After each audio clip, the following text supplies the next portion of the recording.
Hello, listeners. Hi, my name is Madhavi, and I'm so happy to have you on UppTalk. You have come to the right place if you want to learn about IT and do really cool things with your hands. We are not just another IT company when I say UppTalk. Think of us as your learning partner dedicated to helping you reach your full potential.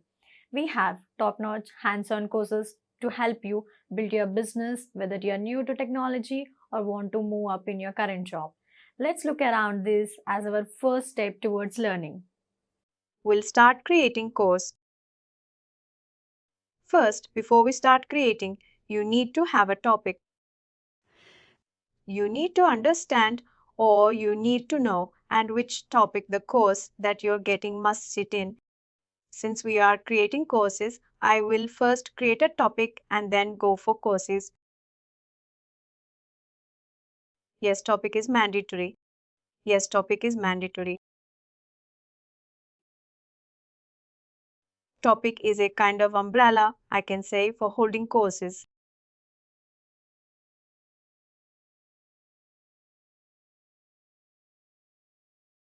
I'll just These topics are manually created.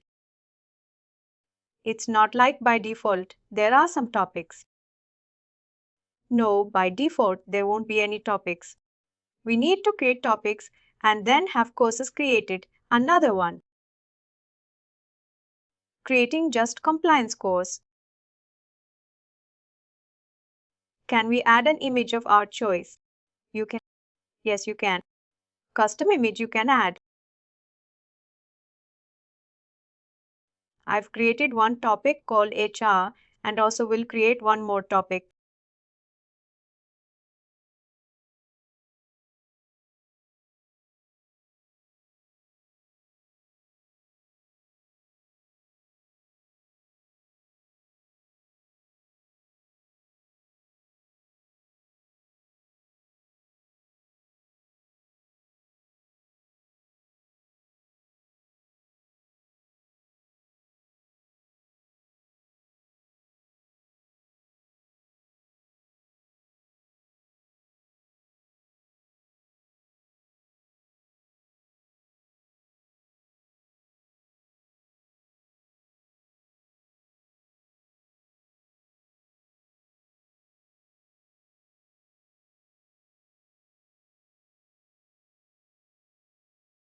I should make the courses that I'm creating should sit in any of this topic. Create courses the task.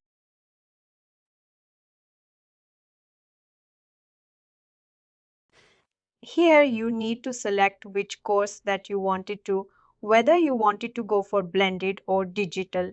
First I'll create digital one. Then I'll create a blended, then I'll create a program.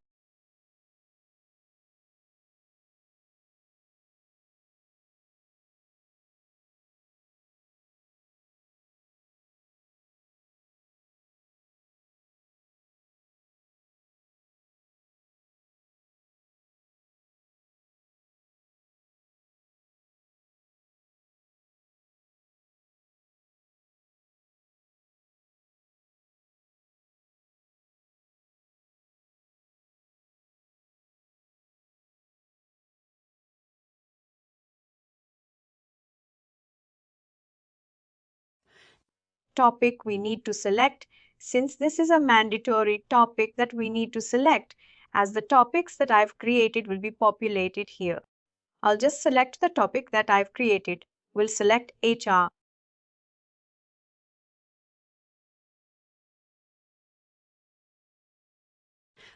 If you wanted this course to exclude, from the search and browse, because since you have named it as code of conduct, if you enter this name of the course code of conduct here, the list of courses now with this name will be populated here.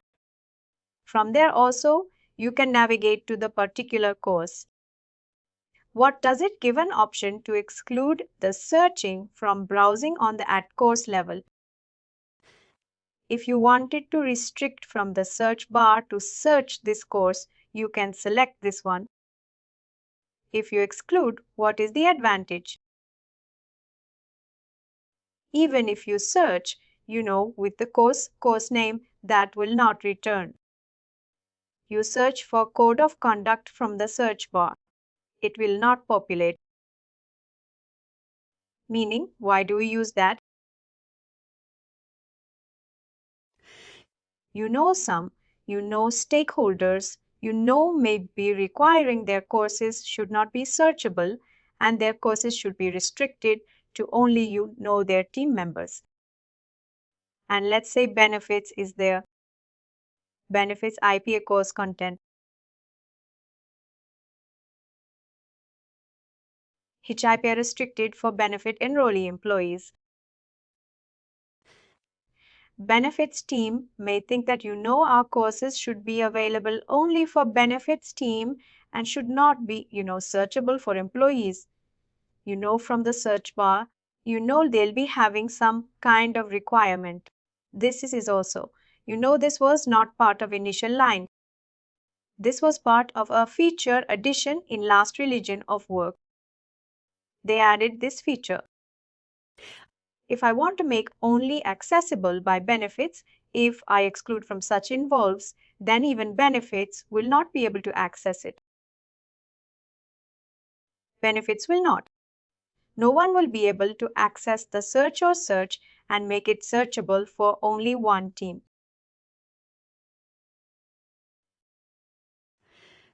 For this checkbox, will make the course to not searchable, from the search bar. If you wanted to restrict this from the search bar and only for benefits team, it has to populate.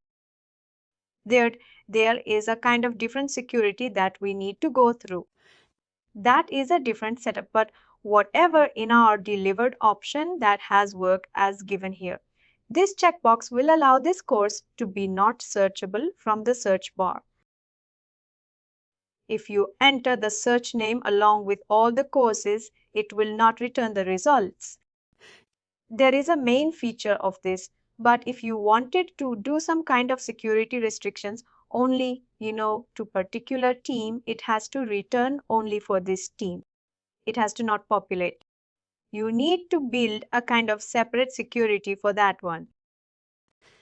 The topic level security we need to build, only these employees will be having access to these topics kind of, from the scratch, and you need to build a security.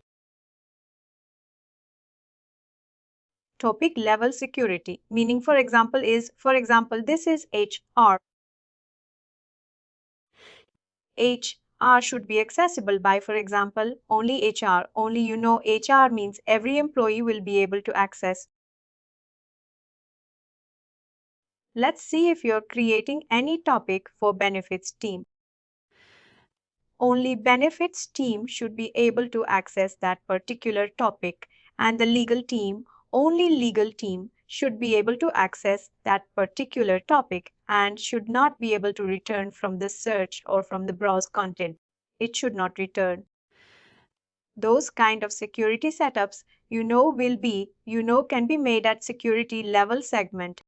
There is a group called segment-based, a security group. For each segment, you can create a security, and that security will be added to that particular domain. And when that domain is accessible only for that based segments, you will be able to access that security. There's a kind of in a different security concept will be coming into picture when I need to restrict courses to be accessed from the search bar or from topic level or at the domain level. That means that topic. If I go out and make it a topic level security,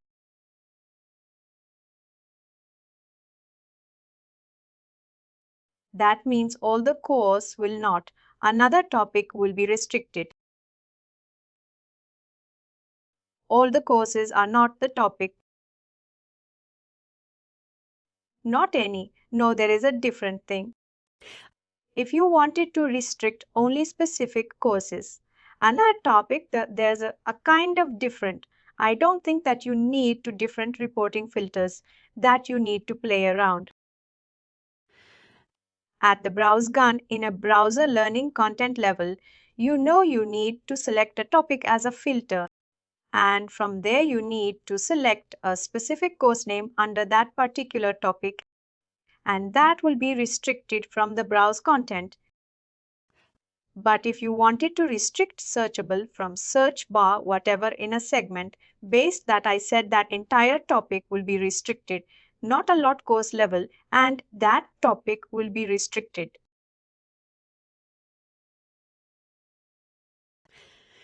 Here, when you're creating courses, you know contact is nothing, but who will be a learning owner? I can say course owner. You'll be adding that course owner here. I just took some random employee.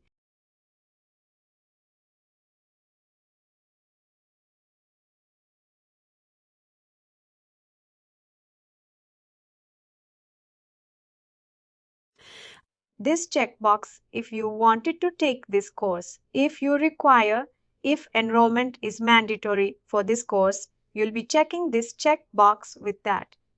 Whenever employee wanted to get into this course, they need to enroll into that one and go for. If enrollment is not needed, employee can directly take this course without any enrollment. If that is the case, you no need of checking this checkbox. And any course that you create in work. I think this course number thing, we have boomerang integration. If that is there, it automatically generates the course number.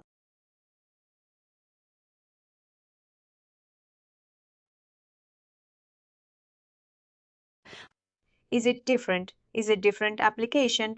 And then it is sitting, or is it a part of Workday that you weren't a solution? No, for every model, we can develop a boomerang integration which auto updates data within Workday. But I don't think there is no web service for cut course level. Where boomerang can auto update a course numbers and on. I don't know what kind of a from.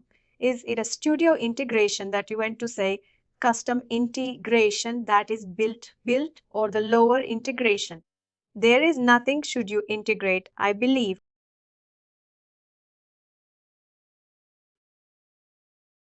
But there is no web service at course level.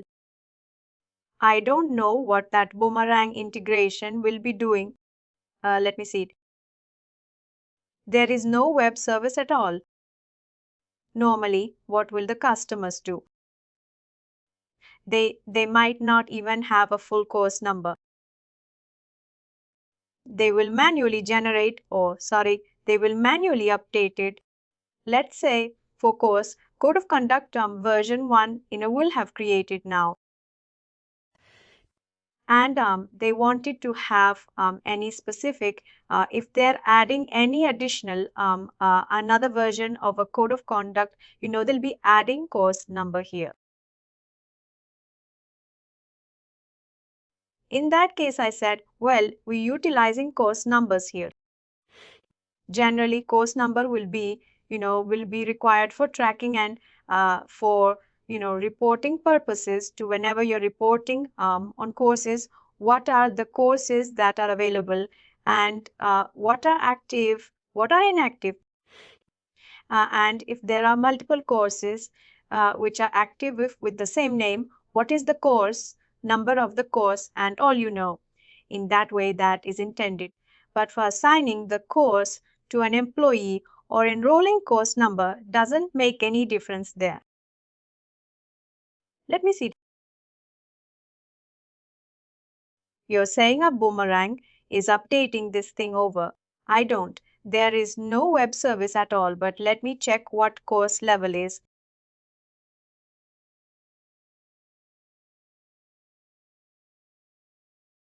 That separate integration has to be built. Is it? If anything that has to be updated, separate integration has to be built.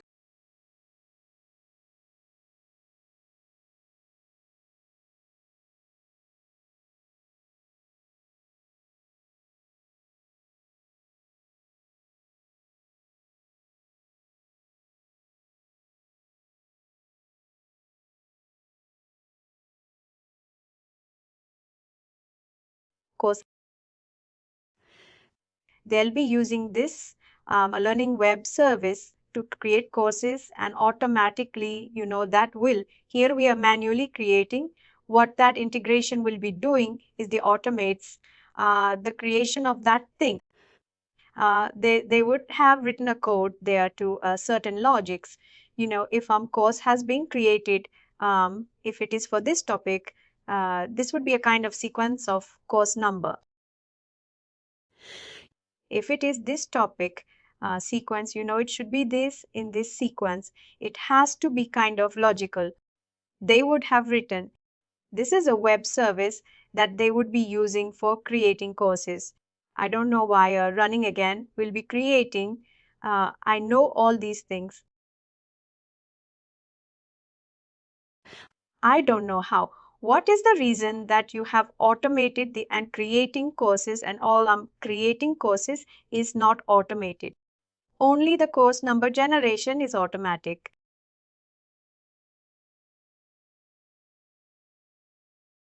What is it? If you wanted to get this course expired after a certain point of time, you can set expiry date when you wanted to get this course expired, that that will be not open for enrollment. You can set an expiry for this course. After being expired, will it be visible in the example, the browsing? It will be visible. It will be visible, but the status of the course will be inactive. The course will get inactivated. You'll be not able to. You can see here this automatically checks. This box will get automatically checked when it gets expired.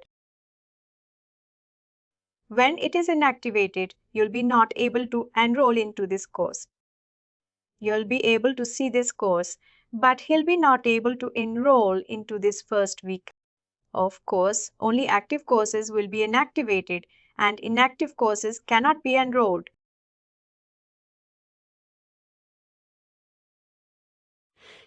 You can set the expiry date, whenever you're creating this thing, and I just left as it is. These are all the rules that you can create. If your course is a cost associated, you can define a cost to what is the cost and all the competency.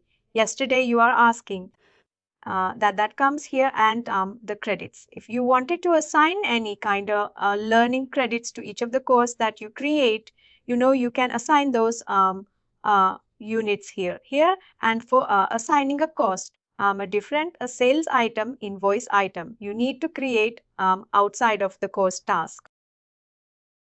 Then you'll be able to call that sales item here. And you remember when we were enabling learning module line, finance, and maintain functional area, you were seeing customer accounts. Customer accounts was a option which I was seeing. This is required for any kind of purchase order. When employee is enrolling to cost associated courses, a cost will be associated with that. And you need to pay for that particular course and that kind of information. When you wanted to use some such kind of, when you wanted to make your courses kind of cost sellable, and purchase order has to be generated for any course. And that customer account has to be enabled in a maintained functional area. And then you will be able to assign a cost to this particular course. Let's say now we know you're part of one of the organization, and as part of external training, probably your organization has got some association with the external training windows of Workday.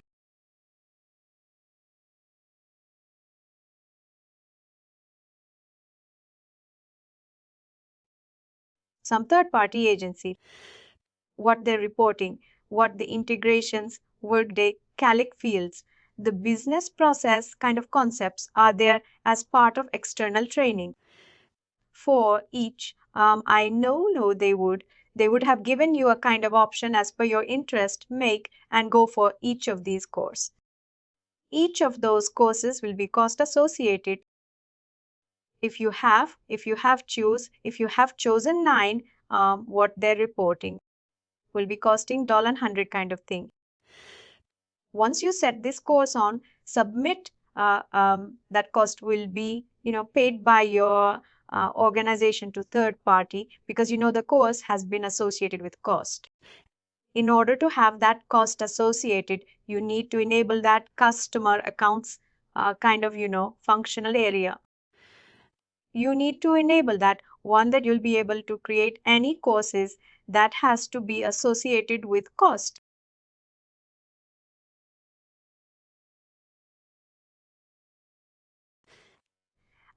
But how is it going to? I'm not understanding the relation, because here we are only mentioning the cost, but it doesn't mean that it will be charging them, unless there is for whom. No. Third party will not be here for your organization. Automatically purchase order will be generated.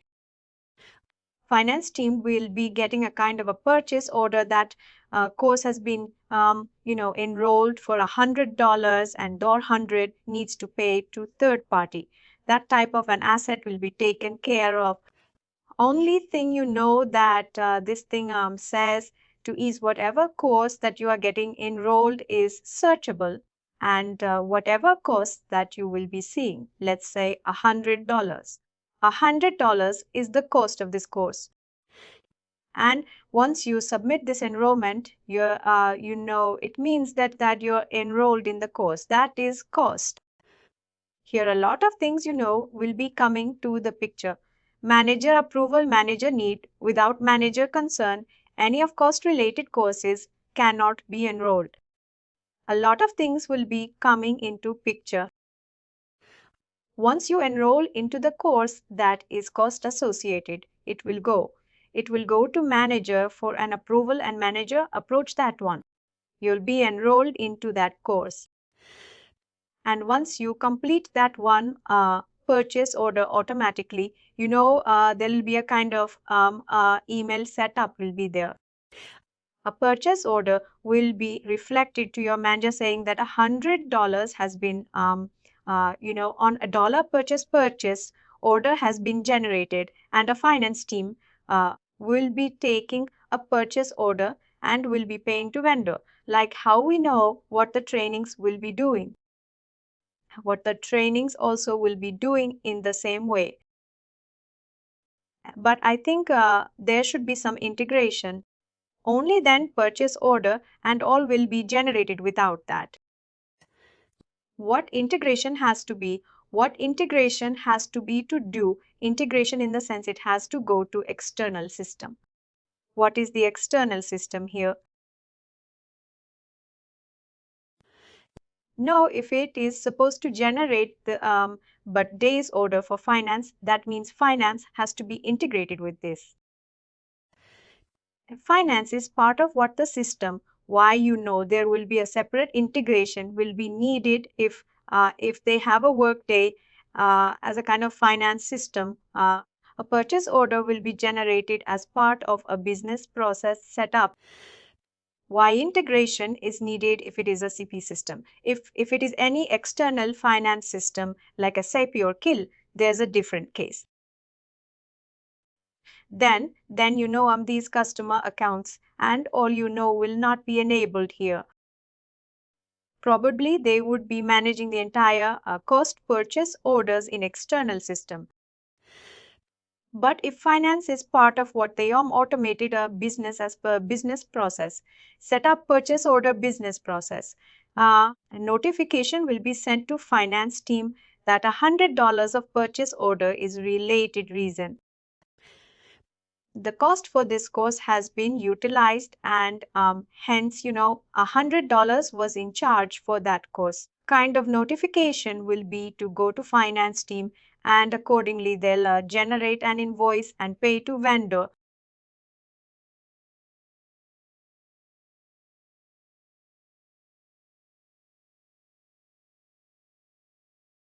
And if you go up, there are some other things like notification stuff.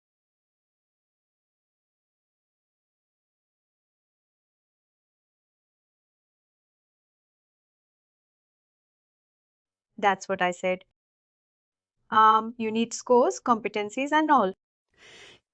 This comes as a kind of validation rules, learning group rule, to which rule they wanted to have this course to be populated, or any kind of external validations that at BP level, if you wanted to assign this course, and all you'll be using, but most of the customers will be utilizing units and cost, because if you wanted to have any specific credits for that particular course, you'll be assigning those unit type and cost.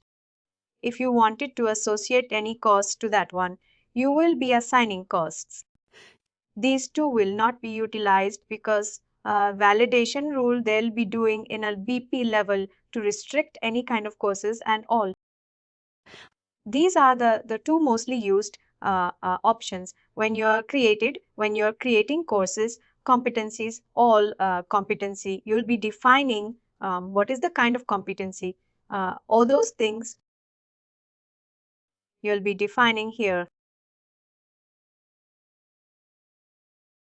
Which group has to undergo this thing? Which job classification will be defining competencies based on a job classifications. And those competencies will be selecting here if any required, if any requirement is there. Once you provide all those things, here comes the lesson or a media. If you wanted to access this course through any external content through URL, once a employee clicks on that URL, a video scroll file will be generated with video on. If you have that kind of that kind of requirement, you'll be selecting the external content. But if you have any kind of scroll files which you have dumped into Workday Drive, you can pick those media files from here. Here you have an option. Here you have an option to select. There has to be Drive. Drive also will be here. You can select the scroll file either from your system or from your drive. Drive in the sense which OneDrive or not OneDrive. What did drive? My OneDrive. How can you go to one way? Well, what did drive will be there? EverDrive will be there. You can. I think I told you in the beginning of the session, we'll be having what EverDrive also will be there. From there all the scroll files now will be placed in the drive. And from there you can pick those scroll files and attach it to the course. This Chrome file can be a media file, can be a scroll file, or any kind of a document. Also, it can be, if I go ahead and this I understand. If I'm creating the course through EIB, anything, even if you're creating through EIB, also you need to have media. But you'll be mentioning the media ID. Here you're picking the course, but if you're going through EIB, you need to have all the media information.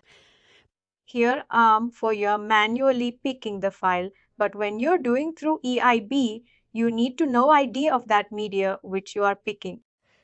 You need to mention that ID, and the EIB will be taking care of associating that media ID to the course that you're creating. My question is, for example, if I'm creating through the UI like this, I can go ahead and attach it from my computer. If it is a form file or an AIC, I can attach it from my computer. But if I'm doing it through EIB, how do I attach the media? When you are saying you have to use the ID, that means that I have to first upload it in my Workday Drive and then take the ID and give it in EIB. Is that correct? anything that you get into Workday, anything courses or media or employee or integration. If you create anything, if you're creating report, if you're creating integration, if you're creating employee, if you're creating contingent worker, if you're creating courses, if you're having a media files in Workday, everything will be having an ID. Employee will be having employee integration ID, and the media will be having media ID. Report will be having report ID. Integration will be having integration. Every object that gets into Workday will be getting an ID, and that you can pick that ID and associate with any of the integration. Similarly, when you dump in other media, scroll files into Workday Drive, the ID will be generated, which is called a media ID. We need to pick those media IDs when you're dumping courses through EIB. You need to know what media has to be associated for the course that you're loading through EIB. You need to pick those media IDs and place that in EIB. And when you load EIB into Workday, that course will be created. And with the media ID that you mentioned in the EIB template, that media will be attached to that course. Workday media drive, for example, I have my drive correct. Media live, I have this is respective to individual or it is a common drive. This is a respective to that. If you load media files into Workday Drive, you have an option to share those media files to any other employee. If you are loading into View Drive, it will be available for you. You will be creating folders. You will be creating, you will be in folders, you'll be placing those media files and all. You have an option to share those media files to any of your team members or to any of external team member who are part of Workday. There has to be involved. They to any of the member who is involved. You can share those media files. That is sharing media files. But if I am not shared there and if I'm giving the ID in the course through any EB, for example, if I'm giving the Workday ID, will that be yes? That will be created. That will be created. It will not. It will not because the ID is there in Workday. The ID is created. And through that ID, you'll be creating a course. Even if I'm not shared there, even if you're not shared, only the thing is that person will not be able to access Chrome file or anything in work data that person will not be able to access. But since the ID has got generated, that person will be able to create course through EI. That person is not manually creating. I'm not manually creating. Or if you would have shared, probably when he's manually creating, will be getting into his drive, and whatever you would have shared will be showing in his drive. But we know not shared will not be showing, but media ID is a separate, ID concept is separate. He'll be just giving that ID in a template. But when EIB is doing a creation of when EIB is creating the course, EIB will just relate. The course that you have given as a name in the template will be relating to the media ID that the course will be created.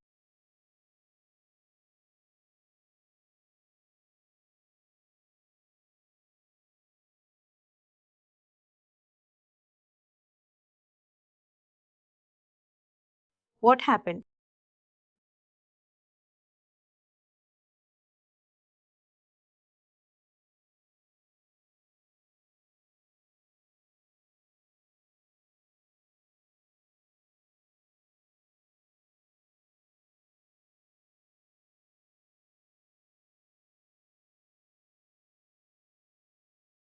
I don't have any files to attach here in this desktop.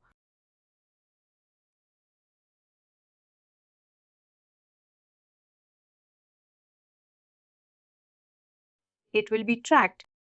Suppose if it is a PDF or a Word document, if I'm attaching it is non-trackable content. How will the completion be tracked for those? There is no relation for tracking here. Once the course is created automatically, whether it is Chrome or PDF, anything can be tracked. From learning. There is nothing through media. There is nothing, that can be associated with tracking. Tracking once the course is created, whether it is a PDF, a media file, or scroll file, media file, that is, I know that is not the concept. Once the course is created, once the enrollment is done, you'll be able to, create a report and who has taken this course, who has enrolled in the course, what is the status of that enrollment. All those things can be tracked, but nothing like a media file comes into to picture there when you're tracking. What I'm saying is Axiom and ACC call, contents are trackable. When the user, takes the course or content, launches the content, it will ideally say where he has left. And once he completes the last slide, it will send the completion back to LMS site. But if it's a PDF or a Word document, there's no tracking assets. What is there any setting which have to give even Workday to complete on launch for those kinds of contents? Basically, let's say I've created a course and the media file is attached to the PDF. Now, a course is enrolled and employee is trying to, take the course. Now he has opened the PDF file and he has not gone to the complete and he has closed the browser. What will happen? You'll be give a kind of validation rule. Once the complete PDF, a page has been reviewed, you'll be going marking that course as complete. But unless the employee just enrolls and a view open that launch the course, just launch the course and not accessing any kind of PDF document that will be in progress. The kind of status, you'll be seeing what not, completion status. But once employee opens the PDF, that course will be marked as complete, or there will be a kind of submit button also. Once the course is completed, there will be a kind of submit button. Once the submit button is clicked, that course will be marked as complete. But if it is going through a scroll file, and as per the scroll package, vendor will be adding some kind of validations rules there. If an employee is fast forwarding this thing, fast forwarding options should be restricted and complete tools video has to be reviewed. Such kind of validations in scroll file, vendor will be doing scroll vendor, third party vendor will be doing scroll vendor, will be adding validations to that one. Only after completing that complete 2 hours of video, the launch course must be ended. A kind of a video completion has to be, completed kind of settings. No, that vendor will be doing in a scroll package. They'll be creating a program there and they'll be adding those. In Workday Prospect, once the submit button is clicked on, the course completion will be coming into picture. Some, of course, will be marked as complete. There is no setting automatically. It will submit button which user has to click.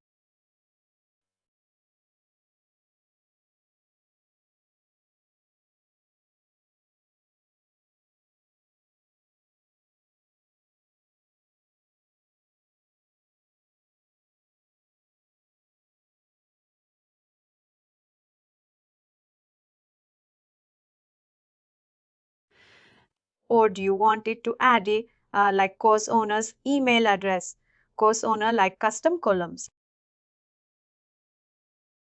If I want to add to the course, no, This is a delivered template. The course creation template. You cannot customize this thing. Workday is different from other applications. In other people, let's say PeopleSoft, whatever page that you have seen in the PeopleSoft, we have an option to create that page. But in Workday, no, we don't have option to create any pages. Create course is a template, and whatever Workday will be providing, you will be giving those options and you will be utilizing that one. But if you wanted to add anything extra column to that one, there is no space for that page level customizations. How do we? But we can add custom alongside where you can add no for this create course thing. You know the way you were asking. Instead of employed, I wanted you to give course owner email. I'm saying I want additional fields which are not Workday delivered. You mean in create course, you mean you're in create course template in while creating course. If you wanted to add additional fields, that cannot be done. No, you cannot. You can create custom fields, but in this template, create course kind of template. Let's say this is the template. And your question was, instead of contacts here, instead of giving employee name here, I wanted to give employee email. That cannot be done. That cannot be done. And if you wanted to add any other field label instead of the ones that are visible here, you cannot do that one. Now, instead of contact, just change the text. Instead of contact course owner, and I change the text. No, nothing you can change here. These values cannot change anything here. No, nothing, no label. You cannot add here. These are templates, create course template that worked as, created, which we have not created. We don't have any control. That's the only limitation that we have in Workday. Technically, clearly, you can create whatever custom field that you wanted to have and add anywhere. But here at create course level, you don't have any option to add. There is no configuration that I know that control these fields in Workday. Just create. Technically, you said you can add some more fields. Technically, let's say if you're sending some details to any external system, vendor will be requiring some other field. As per this, yesterday I was seeing like batch number, and other than employed, a batch number is, we have an option to create a custom field. That also every customer will be having limitation in creating custom fields. 150. I think when I was creating a custom field 3 years back or 4 years back, there was a restriction that every customer have only 150 values of creating custom fields. Other than 150, no customer will be having access to create custom fields. 150 is very high for usage. Then if you want to use custom fields, we can create, but it will not come on this template. You're saying, no, create this create course template. You have no option to add any kind of custom values here, but employee profile, or any other, any other area that you wanted to add there, you have an option, but create course level, like, you don't have an option to add that. Continue. Because there is no configuration that controls courses.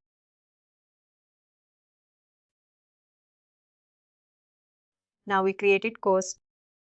Let's see if we can go to browse content and relax. See how it works.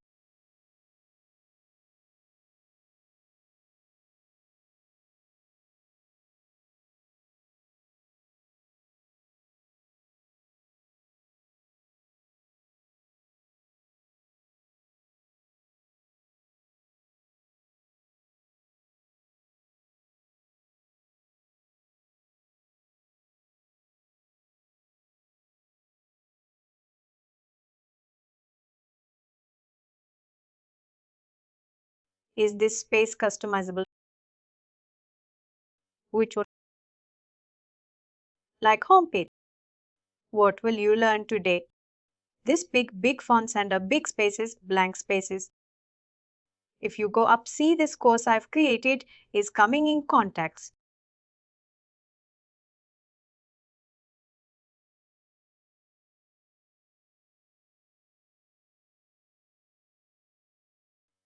This is how we know it'll be coming. This entire is a kind of search report. You have an option to control these options. What options to be populated here? You have an options to here, but if you wanted to populate this course instead of this image, if you wanted to image, and all will be having an option to add whatever image that you wanted to have, but the way that it is displaying, if you wanted to populate in different way that you cannot do that one.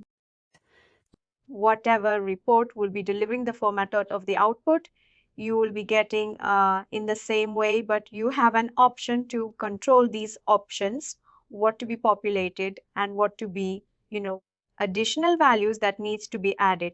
You can add whatever you want here. But at course level, the format is this, it populates in this way. You can change the output format also. For example, note the next course, if we have created another course, it will come below it. Below is this one. It will come next to each other. That kind of a tile-based view. No, you cannot because there's much blank space. That's why I must know, since you're seeing that this tenant is not created with any tenant, it will be, you're seeing this one. But check your, actual production tenant. You'll be seeing a list of courses here completely. You'll be seeing completely. I know the customers sign up for whom I work. They have around, 1500 courses. You'll not see any empty space here since you're seeing empty space. If you don't have description, it will be more white space. You see the image of, we have not added any image, it's seeing blank, and the course, we have just given complete course, and we have given just descriptions, mandate codes. All those things matters here.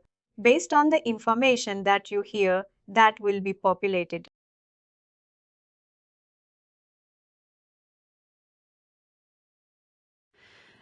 That's how we know we create a typical course, and now we know we'll be creating one blended course.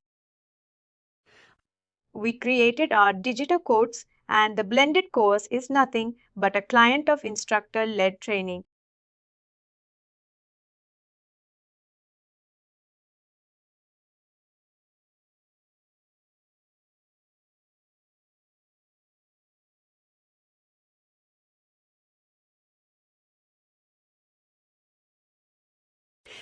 Blended course have additional information here where we can provide instructor information here. Who will be the instructor kind of information you'll be providing, and also locations where the course will be located.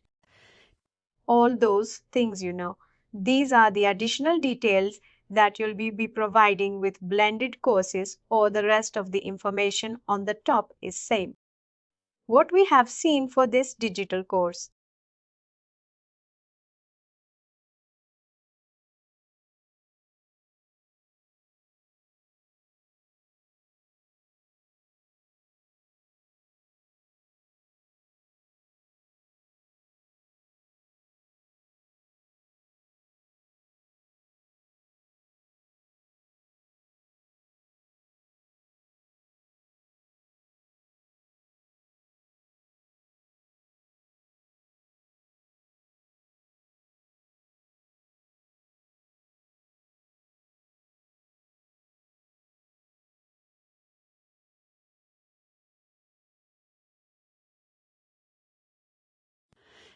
creating multiple.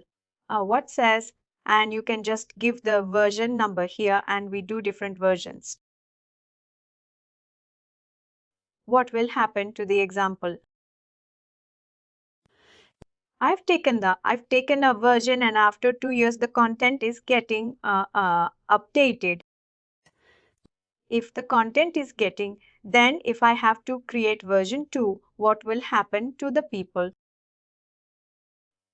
It will be still there in the learning history. People who have completed version 1 will be completed. People are in progress.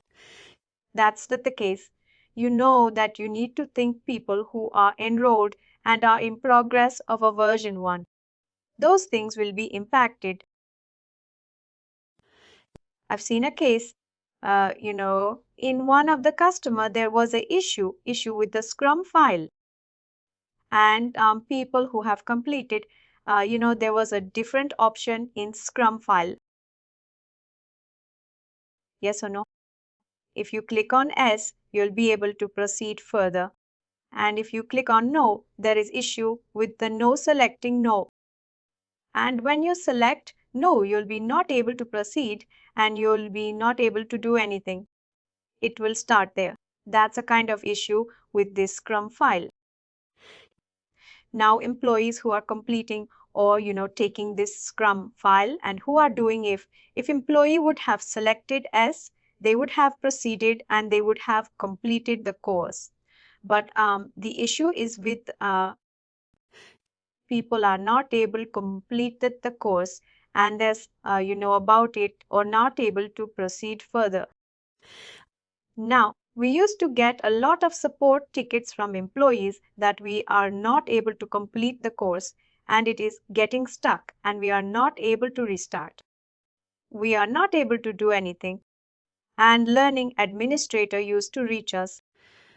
Is there anything that we can do to cancel the enrollments and they get a new Scrum file with the issue fixed from vendor, such kind of with this information learning administrator used to the session.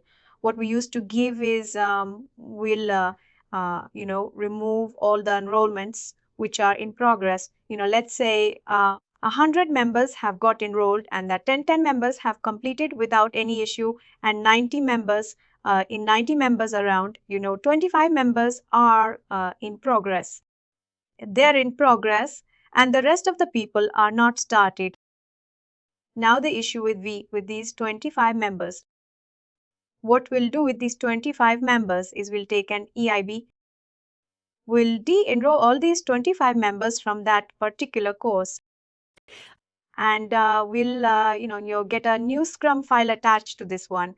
Auto, if a learning administrator asks to enroll these 25 members again, to that new course and to the course, with the new Scrum file attached, we'll enroll those 25 members and ask them, to continue with that from scratch, from they can start the course from beginning and from there, and they should be going without any issue with fix that the Scrum file has got.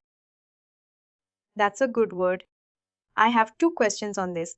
Now, on the worsening part, what will happen to courses which are retrainable? For example, I've taken one course code of conduct. It is supposed to be taken again after 2 years. Now, within that time, there has undergone some change. Now, first question is, can I just remove that content and put the new content from the media? Yes, you can do. When you're editing the course, you have an option there. Update the current version, update new version. Kind of option is there when you're editing the course. I'll show you. I'll show you now. If I'm updating the same version and I'm just changing the content, what will be the impact apart from the people who are in progress? Is there any other impact? No impact will be there. Only in progress we will be having some impact for completion. There won't be any impact because they've already course. we can't do anything. And for in progress, we'll be seeing some issues. If there is an update that you need to make, then what will be the use of versioning? Meaning, what is the use of version? We can just replace the content now. When let's say, of course, of code of conduct course is there. Now there are some, I know the scroll file has got updated with more features and more, interaction kind of things, I've got updated now.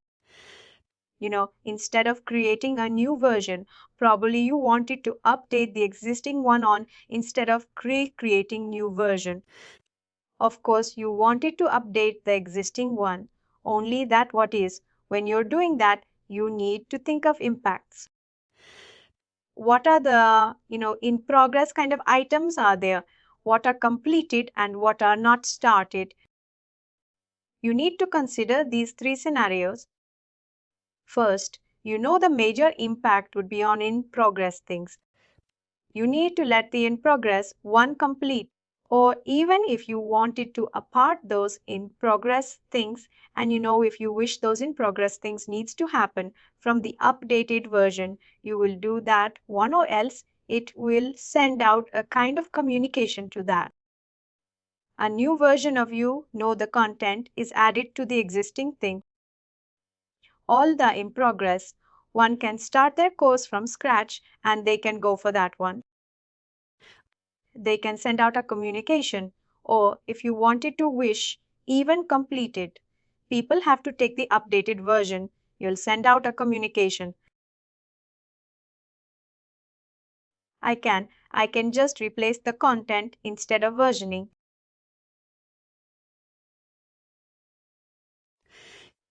I can update the same version but replace the content, which will impact only the in progress ones. If the number is small, I can just manually let them know that they have to take it from the beginning. But if I version, I'm still not getting why we should version. What is the use of versioning it? I don't know tracking purpose. This content has changed many times. Is it because of tracking purpose? And if we version it, for example, if I said version it second time, and this training was supposed to be retrainable every 2 years, people might have completed the first version. Will they automatically? What will happen to the first version, first question, and what will they automatically get the notification to retrain themselves after 2 years? It depends upon the campaign that you create. Let's say in my organization code of conduct, every year for every 6 months we'll be doing. And for every 6 months, there may be new scroll file attached, or the existing one can be used as it is. For every 6 months, will be getting a notification from Learning Administrator with a campaign with all the new course links and all. When they're doing that one, you'll be mentioning that information there. If there is a new scroll file that is attached automatically, employee will feel that when they're enrolling in the course, when they're doing. Everything is how you send the kind of information to an employee. It's coming through a campaign or alerts. If you wanted to use. Anything that you can use and where an employee can be directed to the updated course content. Not very clear, but we'll see that in terms.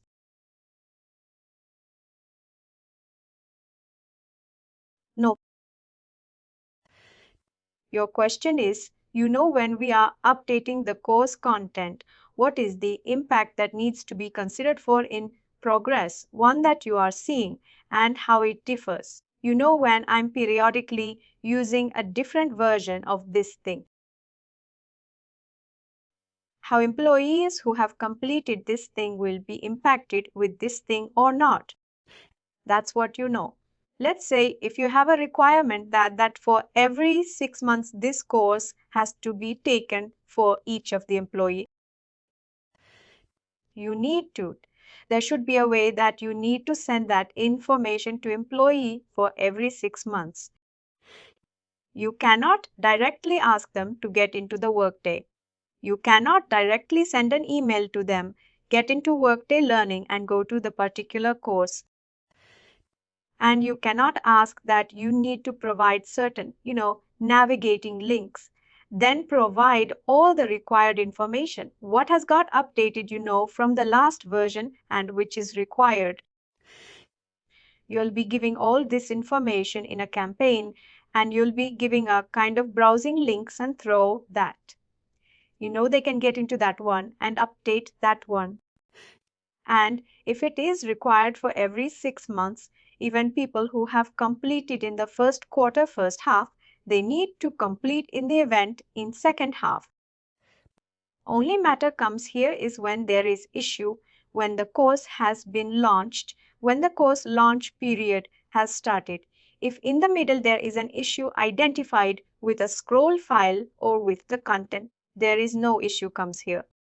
People who have started the course, for those people will be seeing an issue there. You need to get some. Whether you want it to. De-enroll whether you want it to stop the launching. For. For time being and fix the issue and upload a new content. All those things you need to take action accordingly as how you want it to go. There are multiple ways of dealing with these kinds of cases. One is de-enrolling all the candidates and resigning the action that you have taken. Let's say for even after you launched, 20 to 30 people have got enrolled and they have completed. And all those things would be there, but you don't want it to see those completions with the current version because there are a lot of, not required kind of content is there, which you don't want it to see the completions. And also in the scenario, what you will do is you'll be resigning that enrollments. There is an EIB template, put enrollments kind of template is. There are also in the template. You have an option to resign the enrollment. You will be selecting the resign enrollment option. When you're dumping that EIB template, all the enrolled content with this course content will be rescinded back. Their enrollments will be pulled back and all the enrollments will be not available in Workday anymore. Those actions you'll be taking as on needed accordingly as how you want it to have. For those kinds of things. Mostly, what you'll be doing is you'll be in progress. Things will be impacted.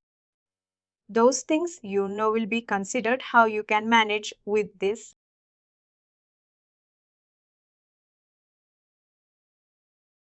Now I've created, let's say, edit courses there. Now you'll see options here. When you're see here. When you're editing the course, you have an option. Select an option. Update the current version. Select a new version. Add a new version with effective date. We'll be seeing these options when getting the course. What is the meaning of adding new version with effective date from that particular date? You're adding that particular version, new version to the course. Meaning, what will happen to the automatically the inactive? The one will get inactive. Let's say, let me select one course here. Compliance course. Now compliance course selected. Update current version of selected.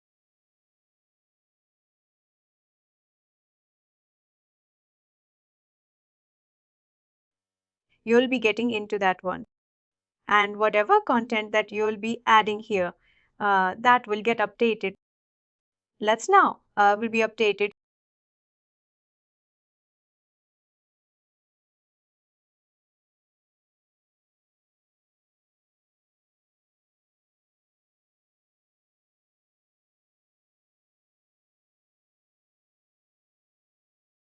I first submit this.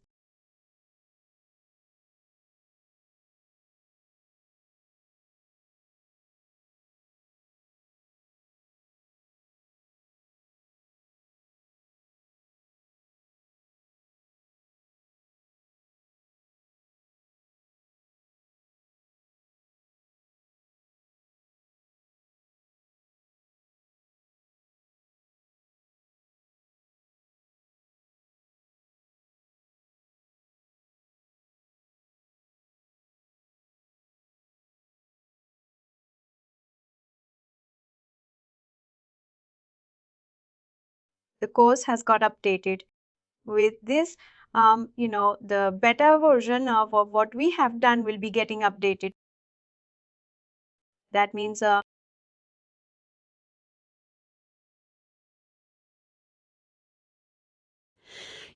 with that particular, let's say now you have created course today, and after tomorrow, if you wanted to update the course content, and people who would have enrolled into the 2 days before updating them, for them there will be no impact. They should be able to go ahead with their current environment. But people who are enrolling in after update, they'll be proceeding with the new updated version. Updated content or anything that you will be adding, they'll be proceeding with that when you update the version. For example, I created and it was version 1, and later I changed the content. It becomes version 2. And does that mean that when I create a version to version, one will automatically be enacted or get updated? The version 1 will get updated to version 2.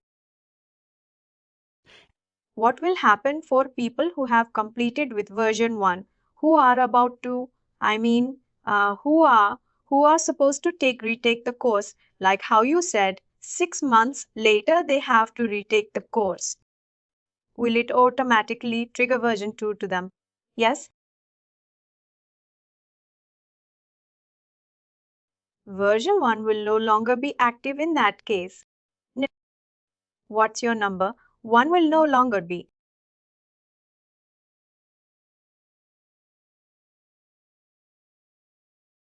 Because you're updating the existing content only. No, you're not creating a new version. You're editing the course, you're selecting update with a new effective day that you're choosing, that no longer you will be seeing the existing, the previous version, because that has got updated to the new version with the latest content or latest Chrome for anything.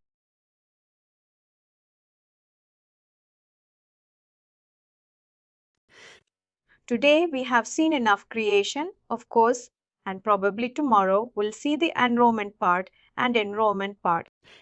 And our problem will also, when we are discussing about it, normal business process also comes into picture.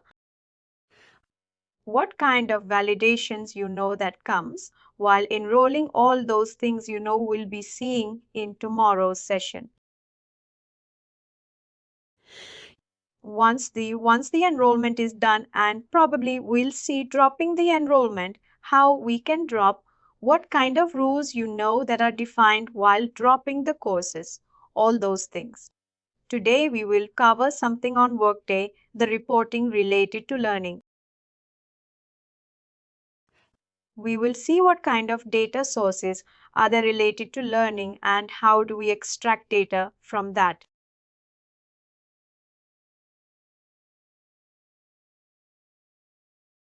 I will just quickly walk through on the steps that we have done for creating campaign.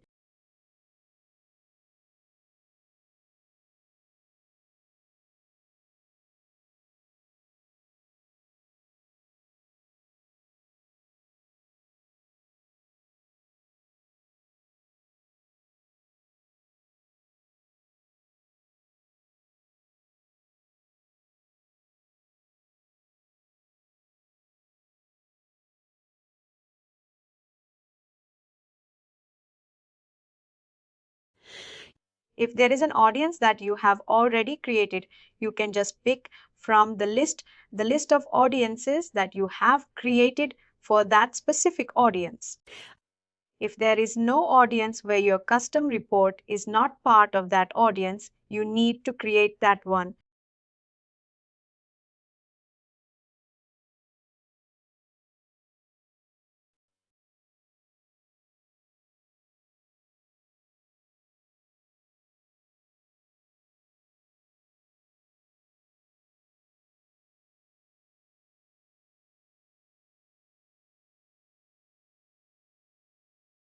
Thank you.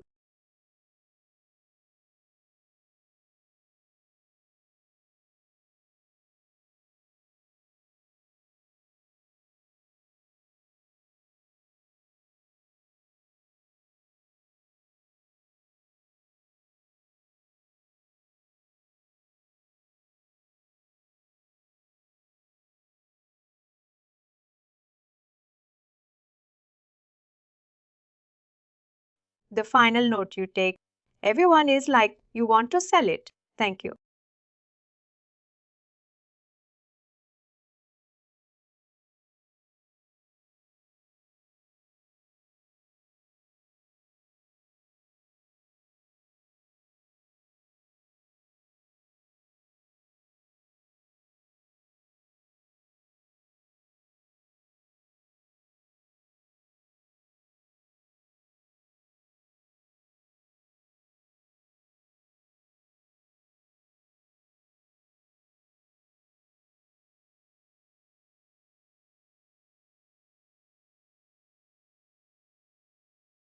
Thank you.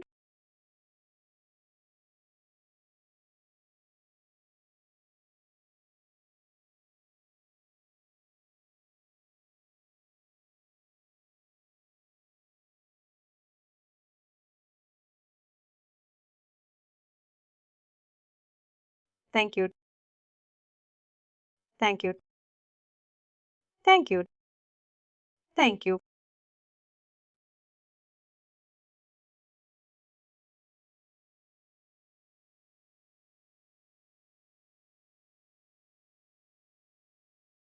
Thank you. Thank you.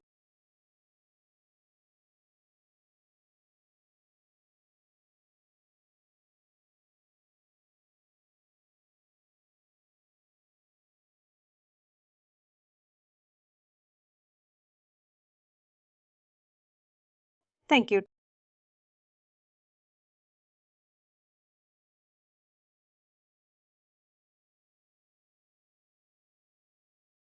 Thank you.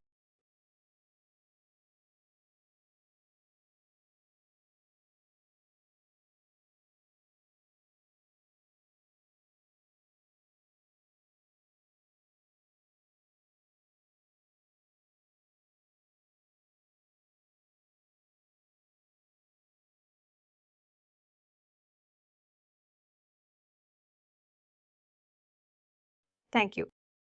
Why did the employee success case specific query import for Mathematica meet enter? You wanted to attach your customer portos. Your employee business subject will not work. Worker is the only primary business subject which will work for any kind of business case. When you're no considering your report should be attached to those campaign or alerts or custom reports. You know anything. You know that you wanted to consider make sure that your report is sitting in a worker business subject. That is the first consideration that you will be making, and the second is standard. Data source ETP standard. And basically there are two types of our data sources. One is standard, the other one is indexed. Indexed data source area obviously used in know to filter large volumes of data.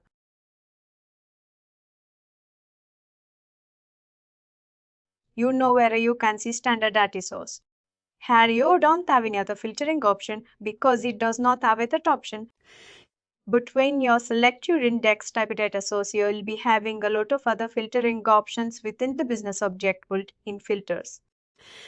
A Canceso indexed data source will have additional feature to built in to filter large volumes of data within the data source. Let's say, for example, Parker is any of the business object.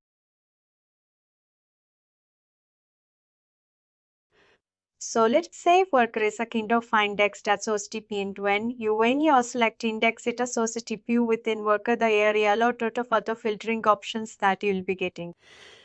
You want it to order retirees, you want it to order terminations, you want it to inactive your order return terminations. So this kind of build in filters you'll be getting indexed data sources, but whereas in standard data source you'll be now getting you need to see this option to filter your data.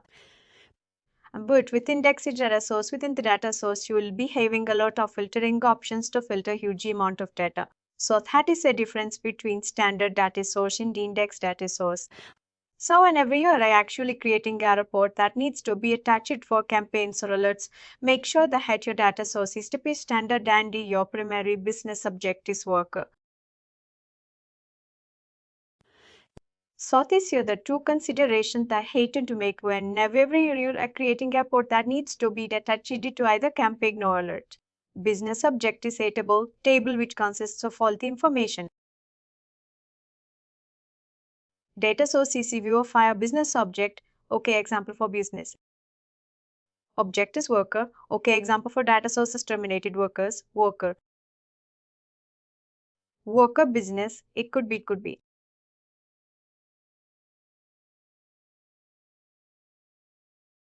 It could be.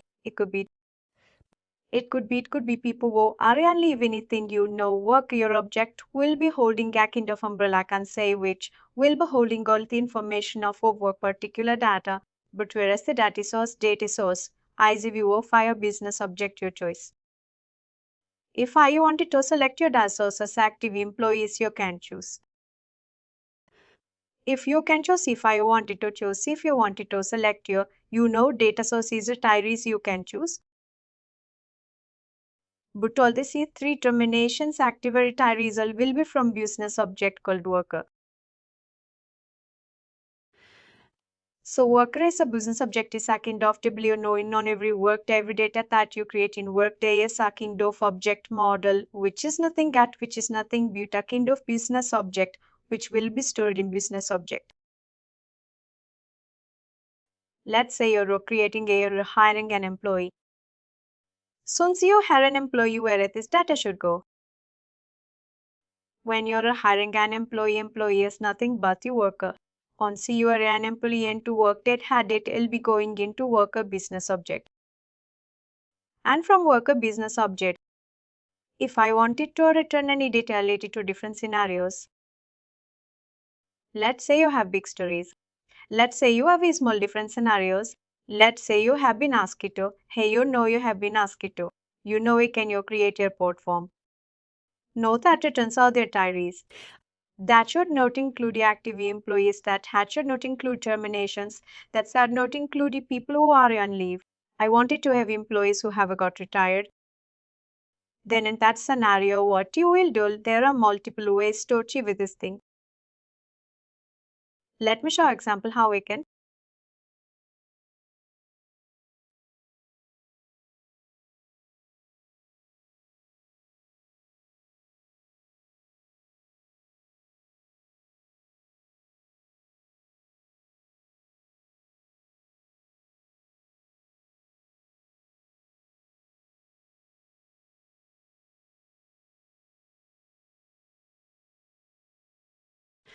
When you're recreating custom port itself, you have an option to choose which data source that you wanted to have. The example had said if I wanted to return only retirees.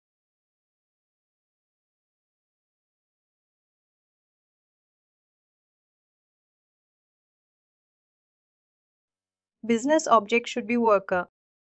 Data source under worker. You have lot of things retirees. Now example of selected retirees. Where this retiree is coming from. This is coming from worker only. Data source is nothing but a view of your business object. How you wanted to view the data from the business. Object is the data source that is making the difference. If you wanted to view active employees, you pick that active employees data source. If you wanted to pick only terminated employees, you pick terminated. If you wanted to return only retirees, you will pick retiree data source. Data source is nothing, but it's a view of your business object. What you wanted to view the data from the business objects. After running the report, that is where you make a choice of selecting the data source. Now, if you wanted to, let's say, worker is a primary business object, which I'm saying. Now there are multiple things that you can do with more worker.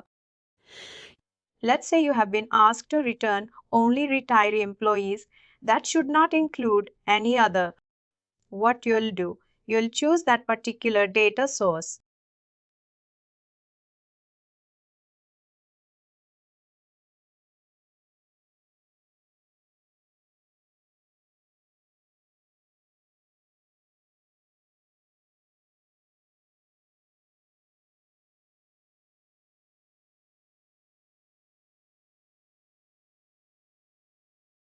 I've chosen a data source called all retirees. This data source is sitting on worker business object only. You can see here the data source is sitting in worker business object only. When you go into report definition page, you see the business object is worker. Data source is a view of your business object. There is a different child table. Parent child table is different, but data source is different. You're seeing a worker. You also have an option to select a different sources. Now you can see here, if you go to the list of sources, you have a lot of different sources that you can choose from your business object. Data source is nothing but a data that you wanted to view from your business object where you choose the data source. Worker is a kind of data. Business object that I said in worker you have multiple sources. If you wanted to, I said if you wanted to return only all retirees, only if you wanted to return data of retirees, nothing but an employee. Employee got terminated with a termination reason as retiree. Retiree will be sitting in worker business object and all workers, irrespective of status, retirees, terminations, leave active irrespective of the status. If you wanted to return or report worker data with all the status, you'll go for all worker data source. If you wanted to return only for pre-hires, employee whose profile has got created and who are in pre-hire status and going in recruitment process, if you wanted to return them, you will be selecting this particular data source called the rehires. If you wanted to return only terminations, there is a different data source. In Worker, there are multiple, data sources which will be returning employees of that particular category. Data source is not a kind of child table. Data source is a view of your business object, is how we know that makes to view the data sitting in your business object. There's a different concept called a parent table and child table in reporting. That is different, but the data source is nothing. But whenever you're creating a report, you're telling the report that I wanted to view the data of this category. You'll be selecting that particular data source. If you wanted to return employees who are on leave, if you wanted to return employees who got terminated, you'll be selecting that respective data source that will return you to that data who are terminated or who are active or who are terminated, who are leave, who are retirees, all the status in it, you'll be selecting at data source level. That is one option. Whatever I'm saying is selecting a data source level is one object, but let's say if you have selected all workers as your data source, which will be returning all terminations, all retirees, all active employees, people who are on leave, everything all workers in the sense irrespective of the status, it will be returning every employee that is there in the system. Now, if you wanted a filter for terminated, if you wanted a filter for retirees, if you wanted a filter for people who are on leave, If you wanted a filter only for active employees, that is something in a different way. You can do that filtering in report level. The first thing is at data source level. You have a choice to select the data source that you wanted to have. Whatever data that you are looking for, you have a choice of filtering the data at data source level. But if you wanted to go with, kind of super data source where it will be having all the status, you can also have.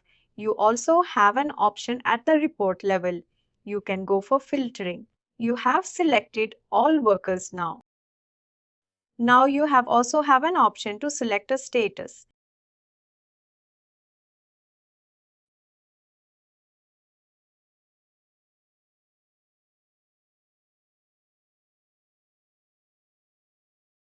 If you wanted to return active employees, you go for active status.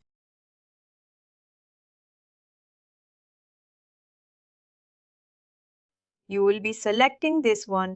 If you wanted to return only terminated,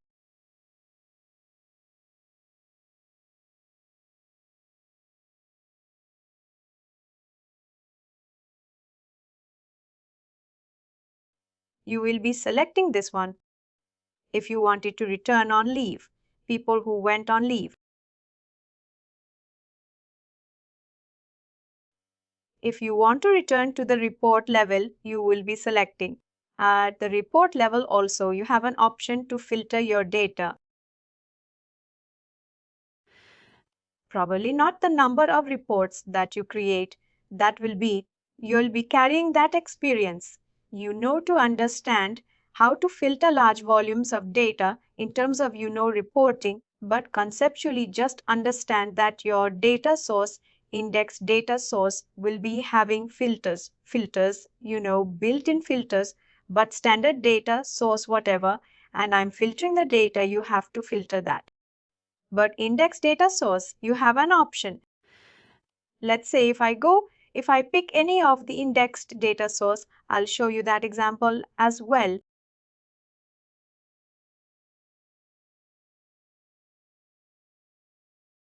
How you select indexed data source. Now you can note the difference. Now, when I'm selected data source, which is under primary business, subject called worker, where the data source type is standard, I do not have any kind of filtering options at data source level. Now, if I go for a data source at a data source of index category, I'll be able to do filtering at data source level. Now, in order to select that one, whenever you wanted to select index data source, the only thing that you need to do is you need to check this checkbox. If you are unchecking this checkbox, it means that you wanted to have standard data source. If you're checking this checkbox, you wanted to have a data source of indexed. That is the difference that you need to know.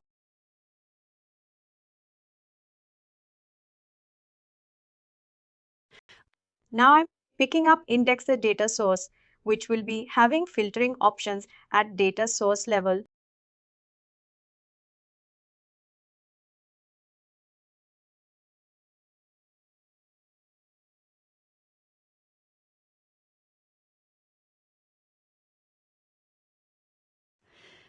The standard data source will not have built-in filtering options, but you see here indexed data source. You have filtering options at source level. You have an option to filter at data source level, which is a kind of feature that you have with index data source. This feature will not be having in standard data source. Because this is of index data source, you have an option to filter your data within the data because it consists of built-in prompts. So what we have done for standard data source, so we have gonna here and rate and rat and kind of filter conditions, but for indexed data source, you also have an option to actually filter the data source level. So if I wanted a footer terminated, if you wanted a filter only employees, active employees, or in a different category by worker for organization, You have multiple filtering criteria within indexed data source which you do not find in standard data source. So indexed data source have filtering a large volume source of data within the source level, but standard data source does not have a need to filter that reportable. There is only difference between two and what they recommend as indexed data source for the complex reporting the huge data requirements. What he recommends the index data source to pay because he has filtering options within the report. Rather than your IT hard-coded filter report when you are actually build a huge I know data turning the report as recommended data sources index data source tip will it's which will avoid any kind of performance issues when you are running with the customer port that is returning huge amount of data. So indexed data source has was a feature of filtering huge volumes of data source level the standard data source. You have an option to filter at a portal when you're actually creating report. You have an option of all active employees. You can go for data had that so, but that will not be sitting in worker business object. That will be sitting in employee business object. You have an option to go with. You know that. Also, it's completely depends upon your hands on experience how we are creating report. Let's say you will be in master. How can you get how reacted during this particular period of time, let's say from 2018 to 2020. Get a method report that has all the information of active employees. Now it depends upon your thinking. It depends upon your experience what data sources that you will be using. As you said at starting level, you have an option to select all active employees and you can filter the data within that range. Beautifier going with all workers that source or all active terminated data source or the other report that you are showing in index it right. You can go with this also. So with this report type also you can go, but the only thing is you need to auto filtering it. Reportable that active state is active. Status is and higher date. Between this data range you will be selecting. So it depends upon your hands, on depends upon your thinking how you want it to create your report. All workers, all workers, all workers, all workers, all workers, all workers, all active employees. You have an option to select it, so level and also you have an option to filter at reportable. The Workday has given a number of a business of hundreds of business objects, hundreds of data source. It depends upon your knowledge and your thinking. You know how you wanted to build your report. If you wanted to have your report without any kind of filtering conditions, that source lively will be king that had particular source called active employees. Data source that you will be selecting and you will be creating a report on that. Let's say worker is one. The other primary areas you can say, but probably not depends on when you get complete hands on and reporting. You will be able to understand this and you're telling that. You're saying that primary parent and child that will be coming here. Let's say if you're using worker as a primary business object and if I wanted to return all the benefits that worker is it's getting, so benefits is nothing but different concept, different object. So benefits will be sitting in benefits business object. Benefit. So how the employee will be getting benefit is they need to all into particular benefit plan and they need to the particular benefit plan and eligibility date.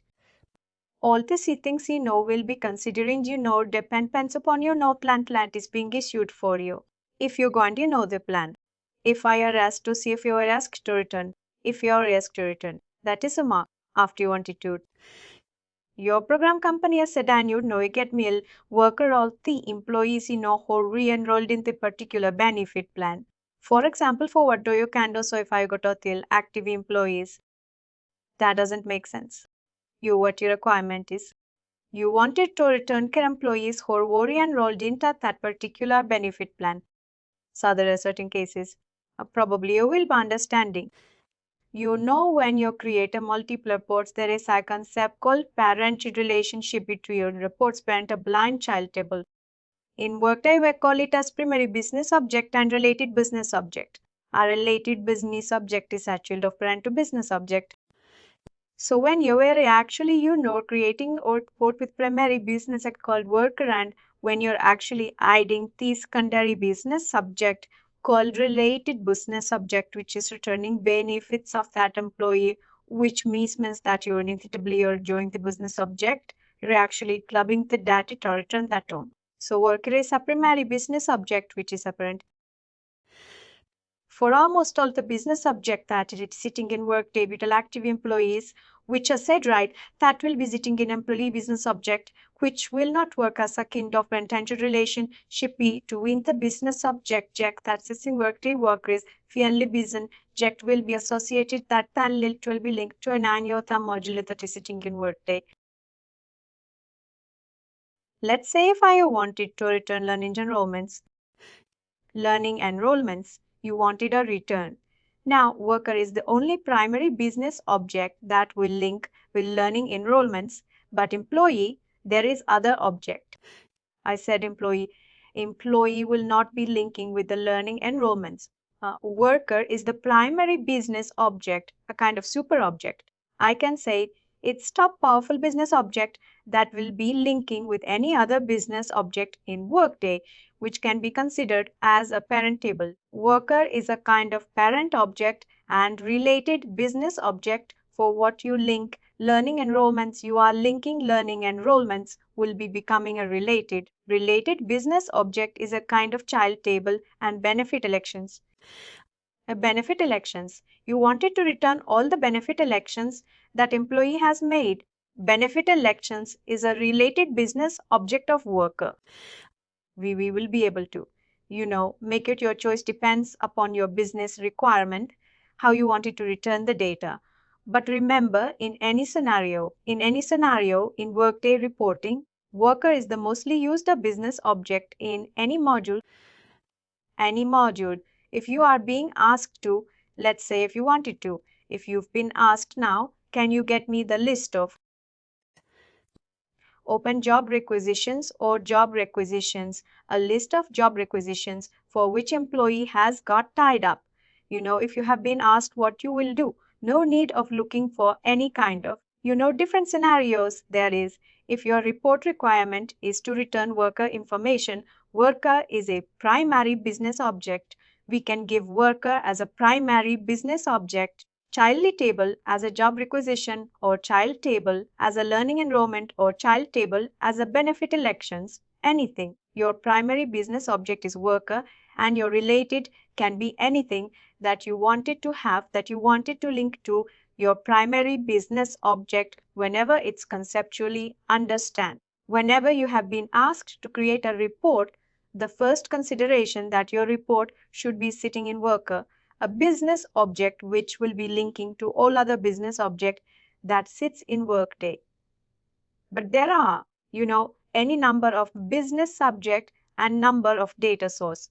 But once you get some hands on experience, you will be able to choose yourself. You'll be able to decide yourself what would be the business object of my report, what would be the source, what would be the child table of my report. You'll be able to identify, you'll be able to understand yourself the number. The more you create report, the more understanding you'll be getting. I know this.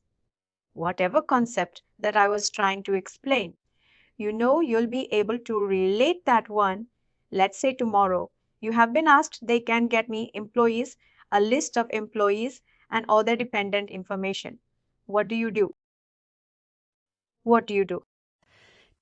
You will be creating your report in worker business object and you will be choosing dependent as a child table child object and will be returning the dependent information under worker. Your worker will be depending. The worker will be relating to your dependent secondary business or worker is a primary business object and dependent is a child. If you're going for data source that is not coming under worker, that only said that you said if you wanted to at source level, if we wanted to select all active employees rather than at report level filtering, why can't we do at source level? you can do, but your source. Your depends upon your source. Your object will change you the you know. The basic thing that you need to know here is which sources will be coming and which business object. That is one thing you know that you need to understand. For that, there are multiple standard reports you know in Workday. All data sources is one thing you know that you have. This is the standard report which will return you all the data sources sitting in or under that particular business object. That will give you enough information of choosing which data source and which business object. Let's say else filter with the primary business subject as worker.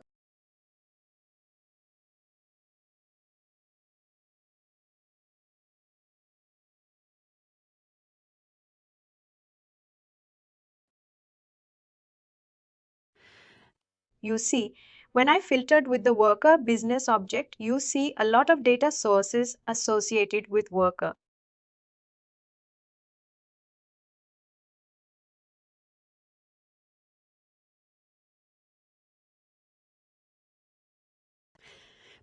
With which you can play your own in your reporting in with the frequency, contingent worker, and benefit thing retirees. Whatever I was saying to explain your primary business of it will be holding all this. But let's say if you wanted to, other than worker, which will be pulling worker information. Let's say employee is also worker, but both are subset to each other. You have the same sources.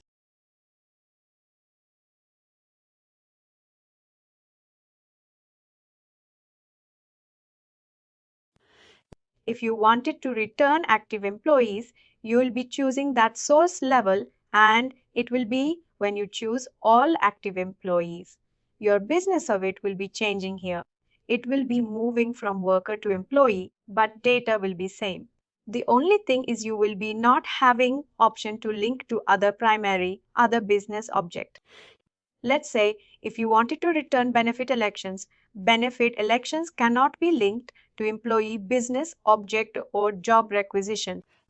If you've been asked to return no job requisitions of worker, you will be not able to link your job requisition business object to your employee business object learning enrollment. If you've been asked to return all the learning enrollments you know of an employee, you'll be not able to link learning and elements to employee because worker is a kind of a business object that will only link to any other business object in one day, but employee will not be able to link to any other. There is a reason why you choose the data source that is sitting under worker business object. Mostly 90% of reporting cases. You'll be actually choosing worker as a kind of primary business object. You know that data source will choosing but depends upon. It's not like you have had to go in this way only, so it depends upon your thinking. You know how you wanted to build your report. Only the ideal objective of using this data source and business object is returning data how you want it to have. That is the only thing you know that you need to make so you can go with. You know employee data source which is sitting in worker BC which is in employee business object. But still if I wanted to choose your worker as a kind of primary business object. So it depends upon your hands on and depends upon your understanding how you want it to create a reports. But ideal, the concept is worker is second of super business object which can be linked to any other business object in Workday. And if I are actually using the primary business object source, because so you are open to link your worker to any business object in Workday, whether it is learning, recruiting, performance benefits, it's payroll, anything, any model. Your worker business object will be put a link to that particular business object in theater modules and return the data in that respective category.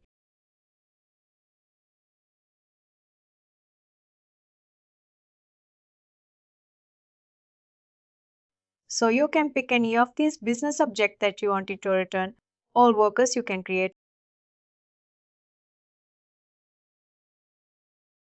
So you can select all workers and if I wanted to filter with active, I can do that. On here, the most used data source in Workday for worker-related information, active and terminated workers, is a data source which is mostly used in Workday. Play around with worker information you can use this data source and you know. If I want to filter for terminated, you can do that.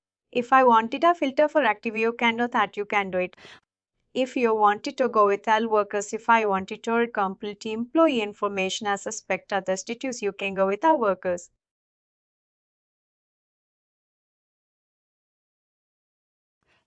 So you will be having contingent workers, will be having retirees, everything you will be having in this data source, and this will be linked to any other business object.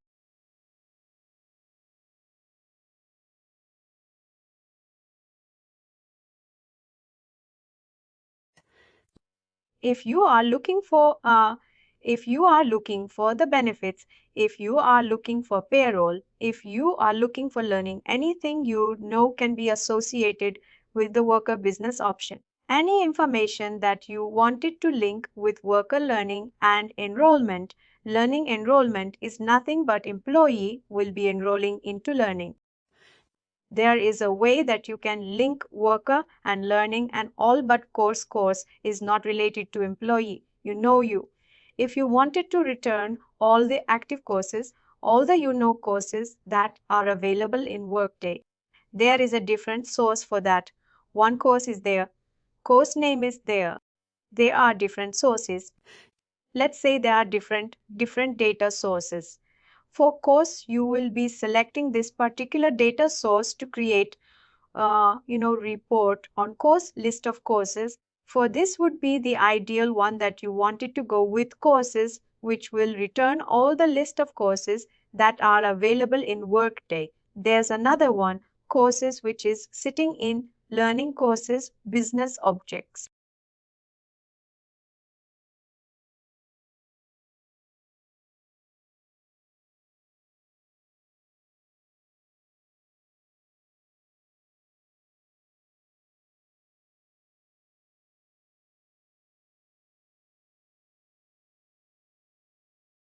This also will work, but this is indexed data source. This would give a kind of conceptual understanding for you in creating reports, but the more reports that you create will give practical understanding. Whatever you know was explained you. It's kind of a basic concept of reporting concept.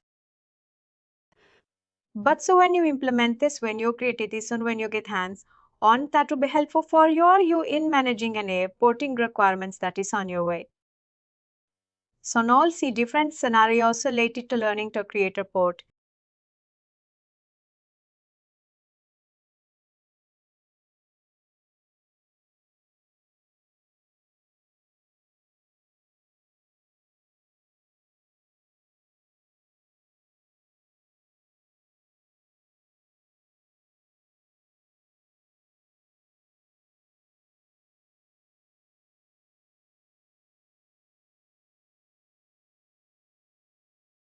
So here are the data sources that are available in Workday for learning. If you wanted to report learning instructors, you will be using the tone. If you wanted to return enroll limits, you'll be using this one. But if you wanted to go with worker and also kind of reporting and endowments.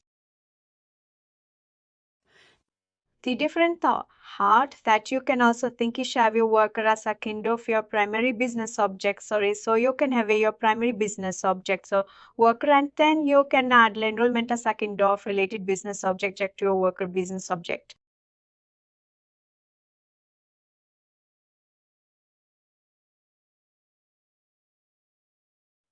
Or you can also do the way save your report and learning.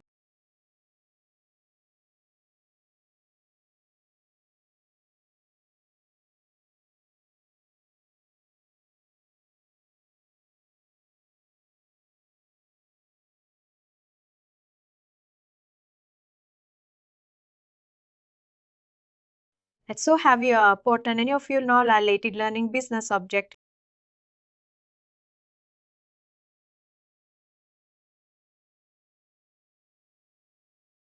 Is a learning and elements is there okay now?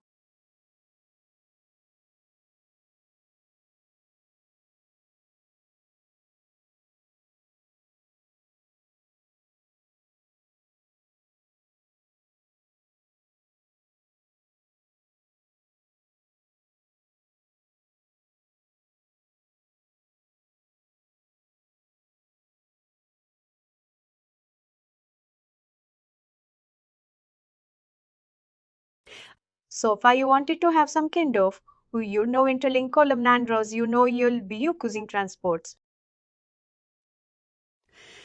Box is a kind of 2 dimension which is mostly used in finance fancy module, so depends upon your requirements. The most used reporting is advanced, which can be turned in a tabular format and can be associated with any integrations in Workday. Other ports cannot be linked with integrations. That is the reason why a mostly used report in Workday is advanced, which will be having advanced filtering options, advancing reporting methods. You know that you can play around with the integrations also. Also, advanced report can be attached to integrations to pick the data and send to external system. Mostly used report is advanced. Now I've used learning enrollments as a kind of data source here. The primary business object that will be coming here is learning enrollment. Now, if I also wanted to have worker information here, what I can do is I can just add worker as a kind of related business object because worker can be linked to any other business object in Workday said.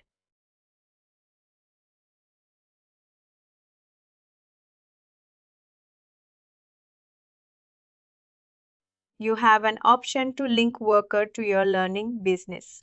Now, what is your primary business object here? Your learning enrollment is a kind of primary business object and worker is a kind related business or is a kind of child table.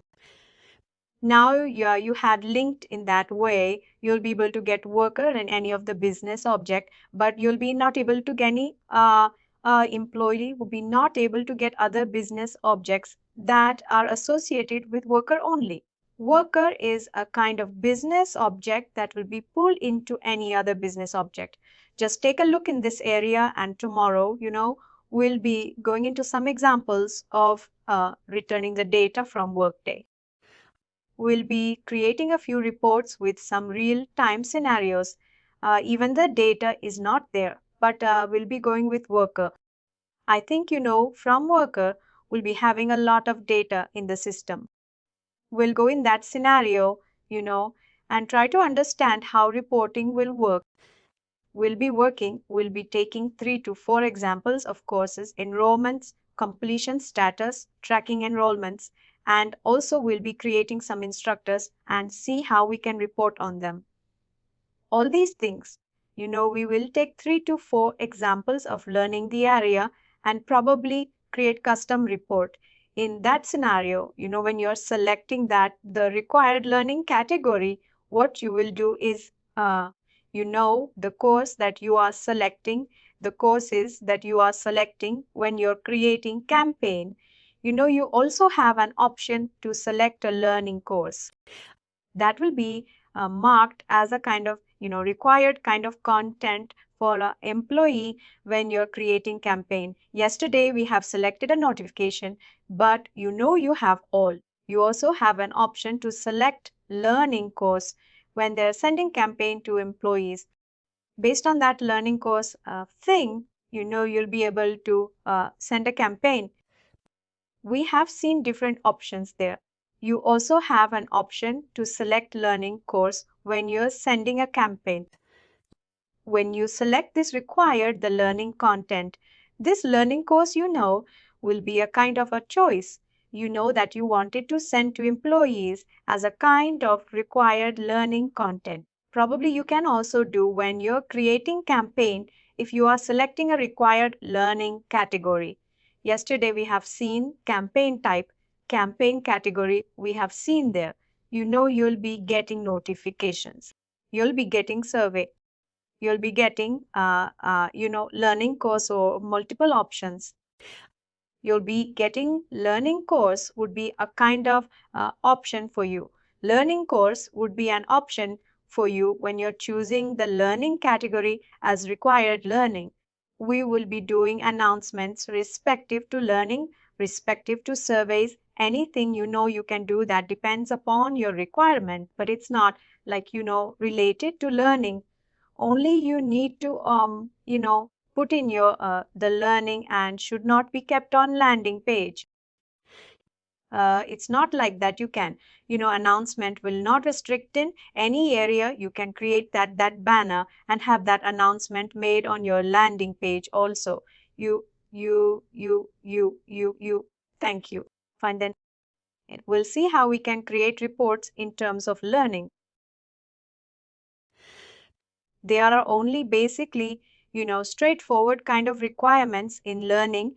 One is completion status. To know the completion status, one is list of courses available. The other one is instructors. Only these three requirements that you'll be getting, and completion status as per your current requirement and future requirement. You just need to tweak the filters. Let's say if you're looking for 2021 compliance course tracking who has completed and who has not, you can just filter with 2021 courses and in future. And if you add any kind of additional courses, you can just add those courses into that filter. That tweaks only you'd be needing. And other than that, there will be no need of creating any other reports. But if there are any other report requirements, you can just go with the same process as what we'll be doing. And the other requirement that you may be getting is campaigns. When I'm dealing with campaigns for different scenarios, probably you may be launching campaign. One is for new hires. You will be launching this compliance course, sending compliance course information to all the new hires. Based on that, you may be needing to create one customer report for all new hires.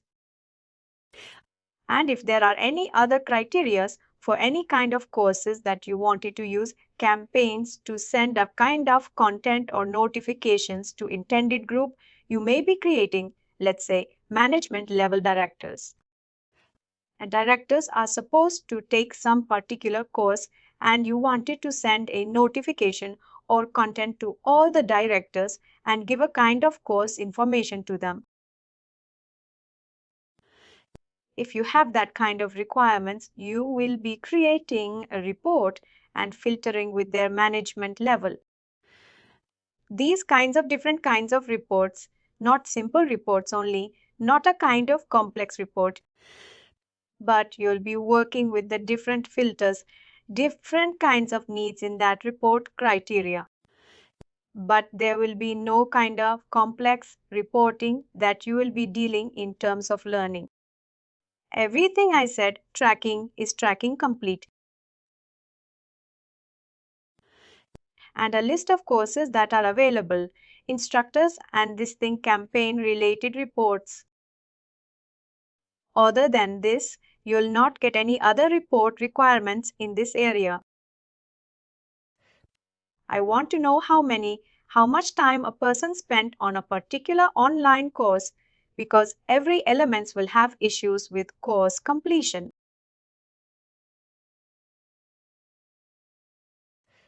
And a person says that I have completed the course, but I didn't get credit for completing it.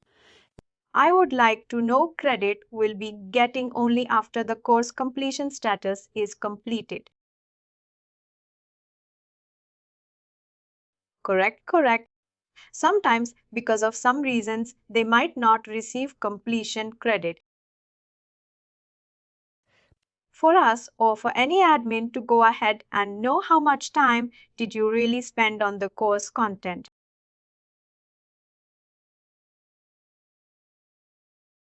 We can check that also. How do you check where did he spend the course? No. How much time he spent on the online content, taking the online content. If it is like 1 hour, we really know that he has taken the course. You're getting my point. I'm getting your point, but that will be on SCOM package. Only you will be able to know. If employees look, let's see if any video content is there.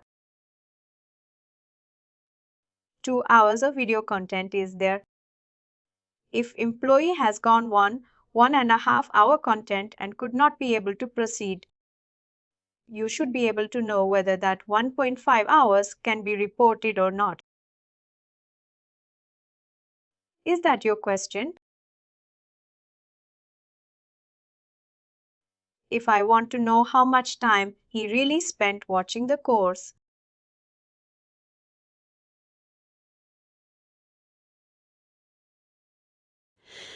that video, that let's see. We don't have any kind of delivered fields, completed date, completion. This thing we have, let's see. I don't think any delivered field is a duration kind of thing, but let me see. Whereas was great.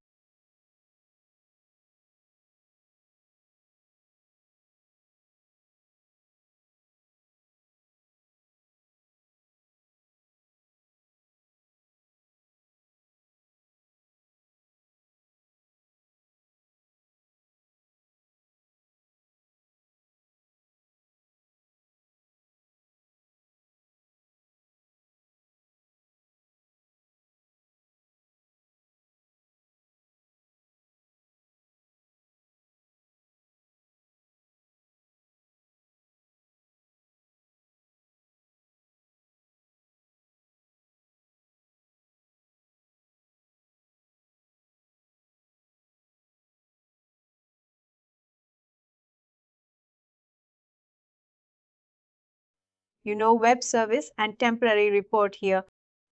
When you make your report as web service, and I will the checkbox. If you check, you'll also find that option here. You have clicked on optimize performance though. That's the reason why it became indexed. Is it? No, I've not clicked. Learning enrollments is an indexed data source only. We don't have any standard data source in learning. Learning enrollment is a indexed data source. Since it is indexed automatically, it has a data source filter options. We don't have a standard data source type for learning enrollment. And since the data source type is indexed automatically, when I entered that one, the automatically returns data source filters.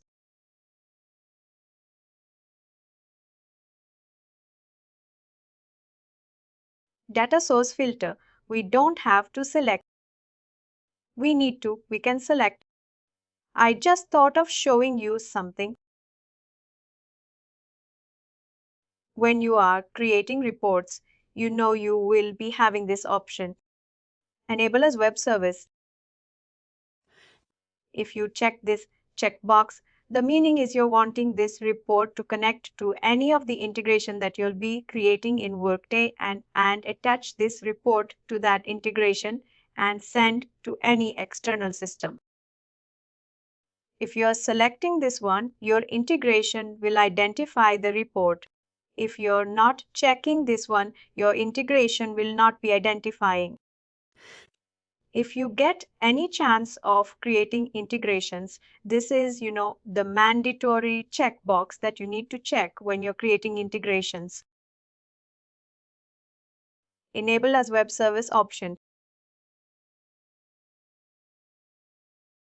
And one more thing is when you wanted a noise, when you're creating a report, you also will have temporary checkbox.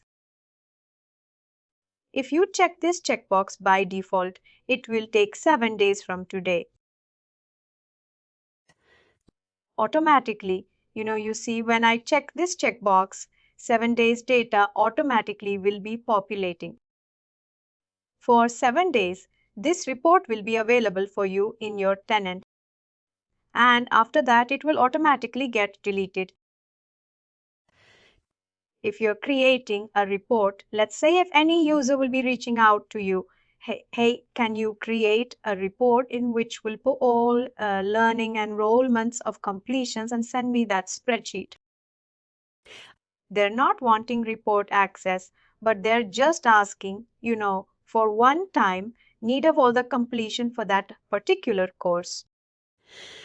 Instead of creating complete report and having a report in tenant, you can use this temporary option.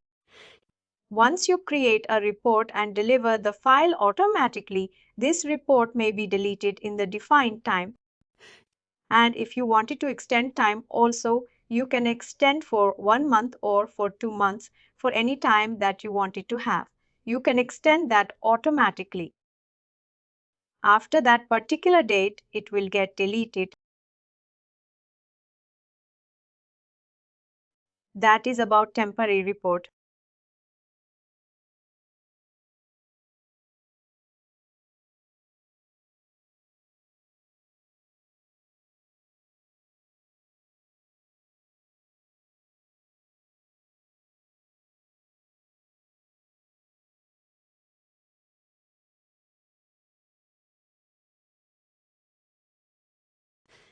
There will be a few more data source filters, but this all enrolled completed events also will be there.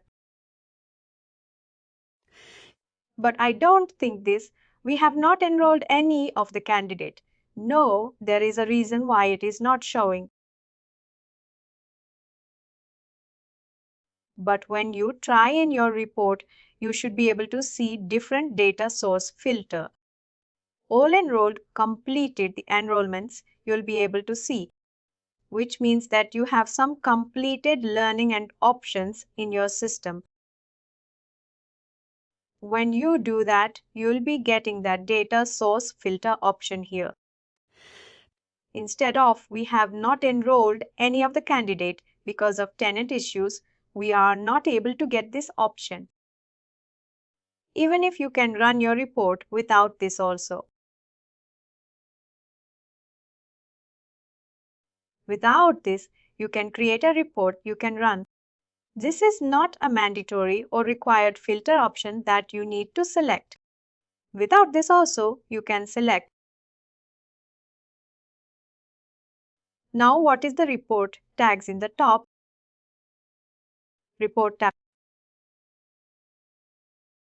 Let's say if you create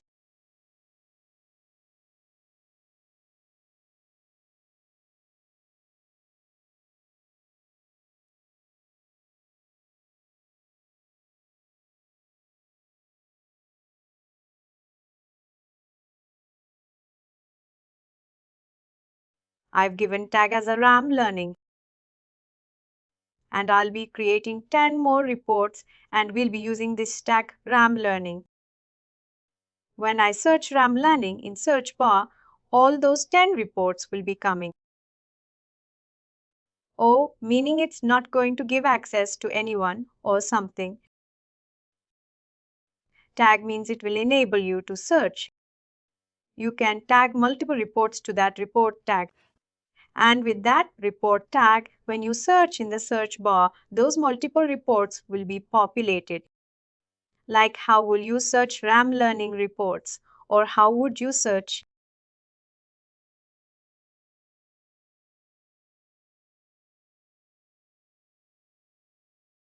Essentially, we have not clicked it yet.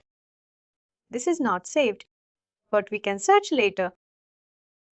We will try later.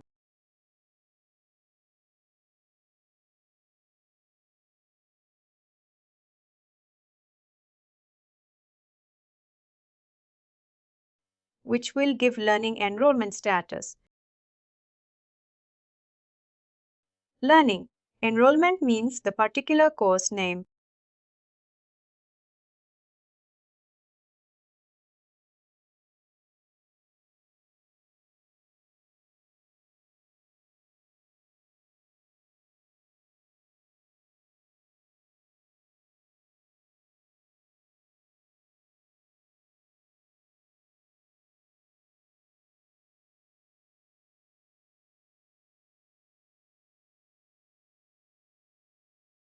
You are searching in learning enrollment and then title.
I'm using multiple related business objects.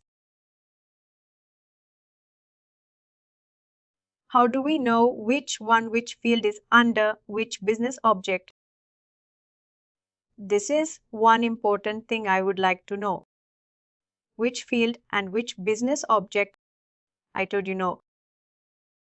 I think I did not told you. I just told you about related business object.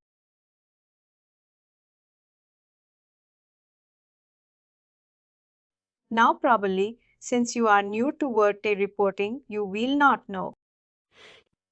If someone asks you to create a report on learning enrollments, you will be not knowing what field that you need to select and what are the fields that are available in that particular source. You will be not available. The first thing you will know is which data source that you wanted to pick. After picking your data source,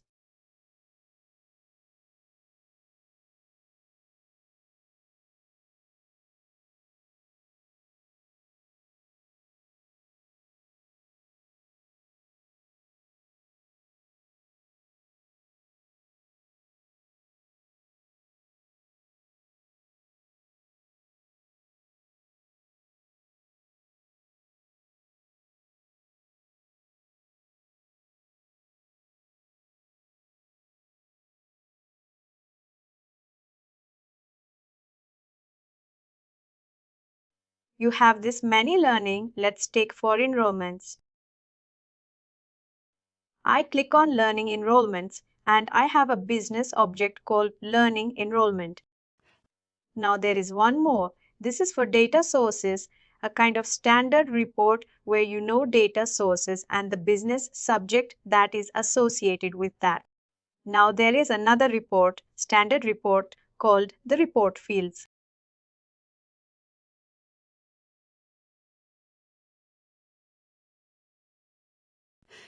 Here you will be knowing at field level information, you will be knowing, let's say, business. Object, learning enrollment you wanted to look for.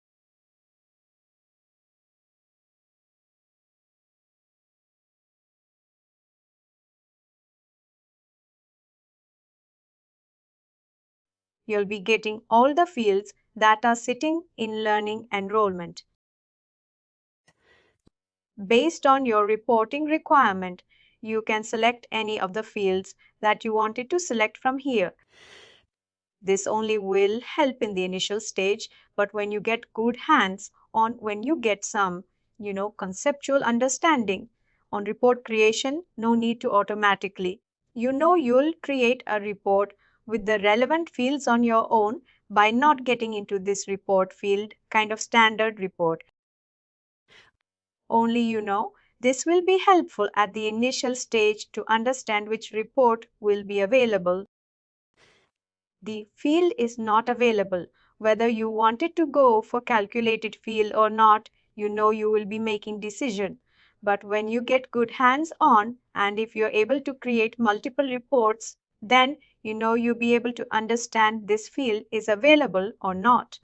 You should be able to change on your own.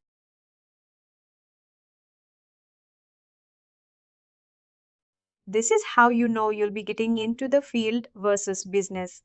Object information. Here also we are searching for business object and then we are seeing the field. Can we search for a field and then find out which business object it is? You can. You know the field. Since we are aware of the business object, we have given this. If you don't want to go with business object and just give field, let's say what field that we want it to work as, let's say duration.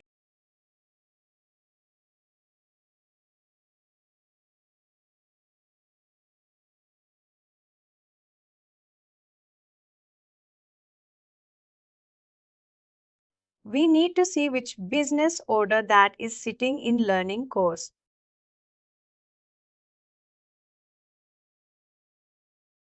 These two fields that we have course duration and the text format. Example 90 minutes.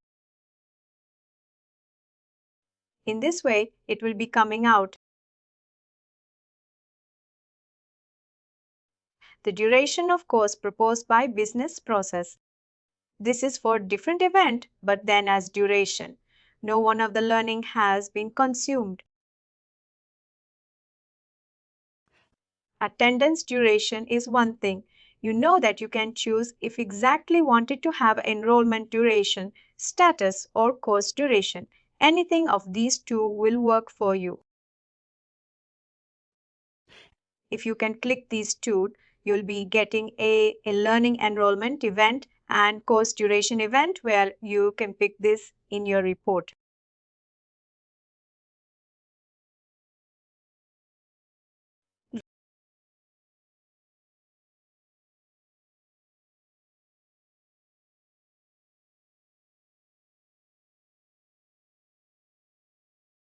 Where is the report we created? The duration was there in learning enrollment as well as learning course, which this object we have to select. In that, how do we know? Depends upon your type of requirements. If you're creating a report, with the report with all the learning enrollments, course duration will work. And if you wanted to have this course duration into your enrollment, you can go with see where it is linking. It is learning course category learning and click on this one business object. See whether you are able to have this as a related business object in learning enrollment. Now go to related business object. Here you'll be finding whether you can link to your primary business object or not. Now course is the one where the C will have learning enrollment. All these are related business objects, is it? To that primary course business object. How do we link it?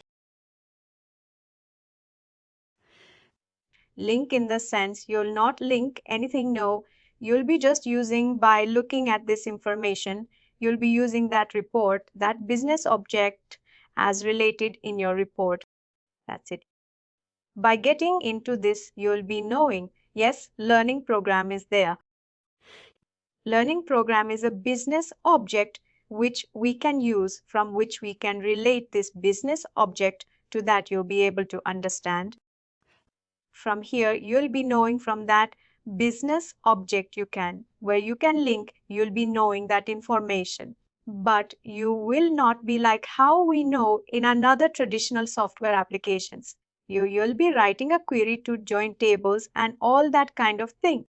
We're not doing it because we don't have a table concept here.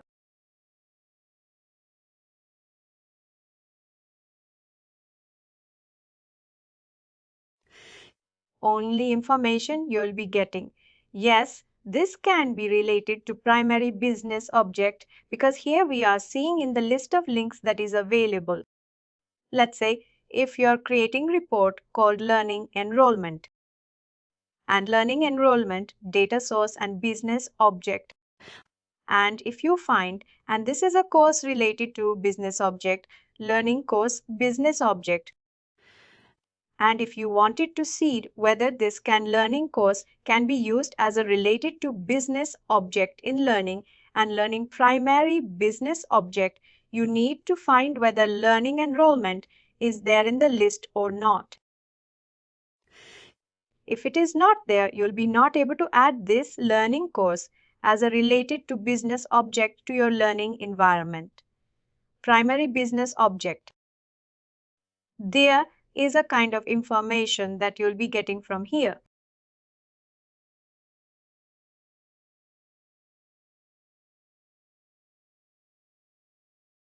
I think the report we created has gone.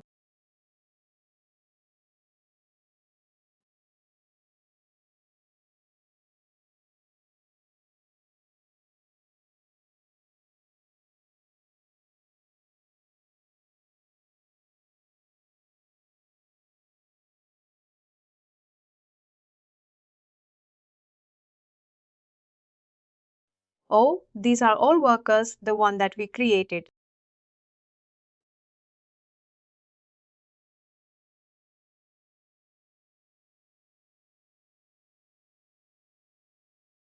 You'll not have any timeout issues in your actual tenant. Nothing to worry on this. If you're creating report, it will be as it is.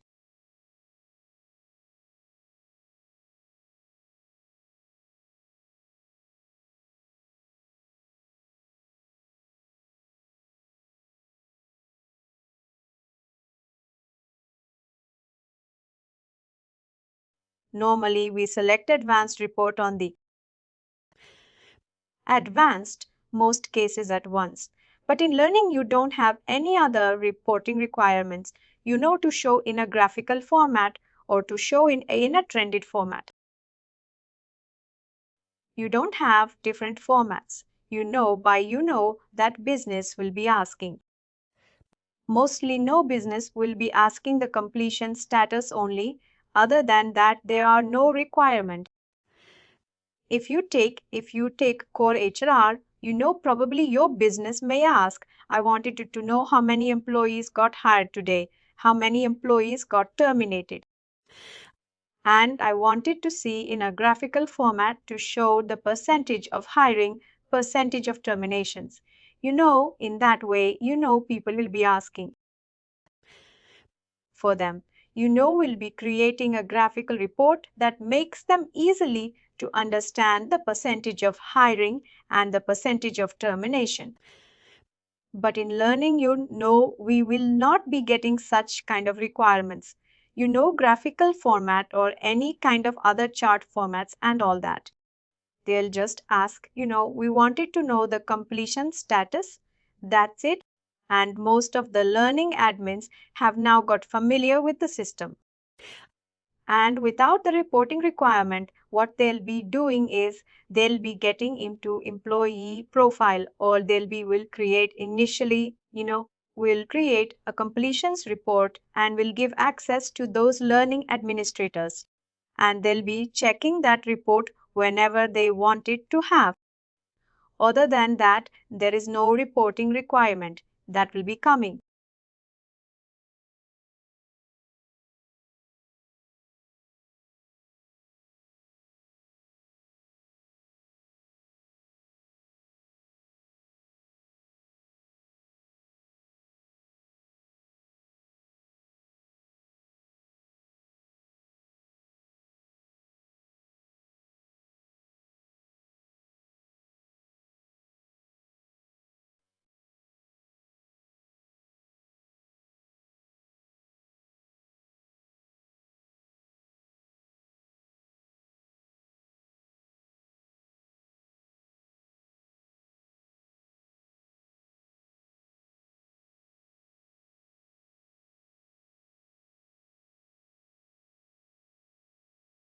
The user also will be needed. Which user?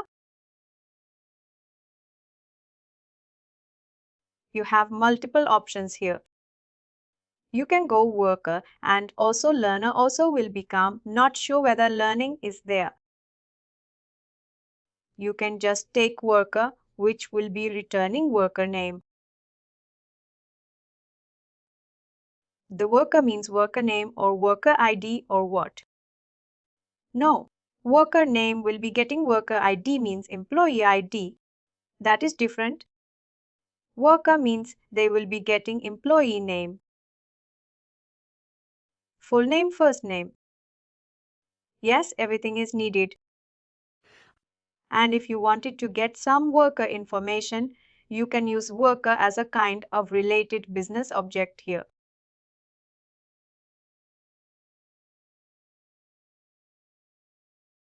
And if you wanted to have employee manager,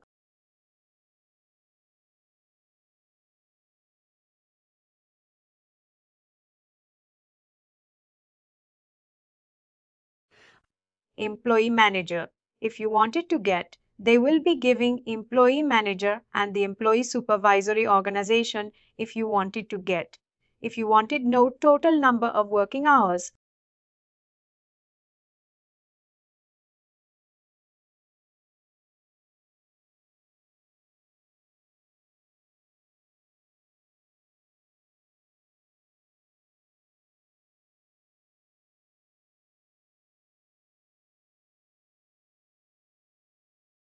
All this will not be required, but I'm just showing an option. You can also get all this information because you're using Worker as a kind of related business object.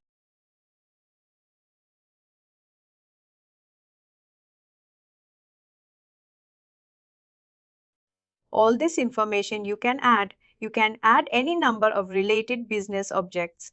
There is no restriction in Workday. You can add a number of related business objects.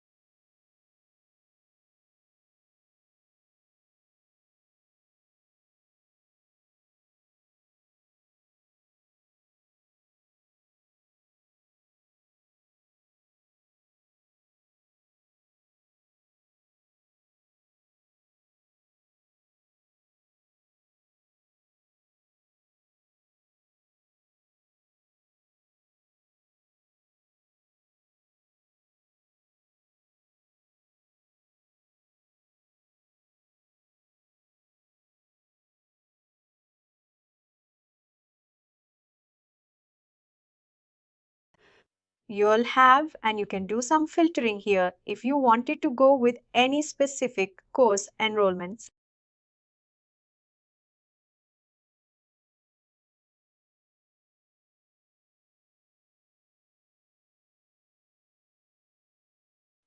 Filter means it will have a filter. If you wanted to filter the data, let's say now we know. If you won't give this filter, this report will be returning enrollments for all the courses.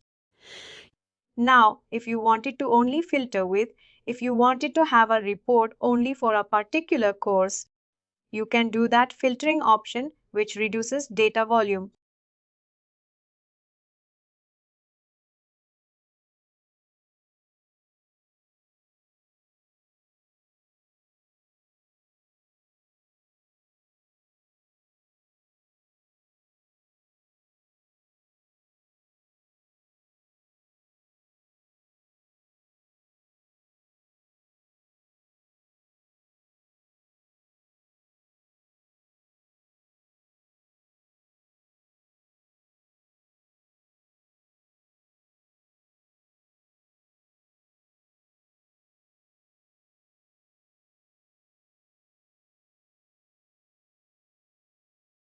If you know the course name, it will be giving a course name here equal to 23022.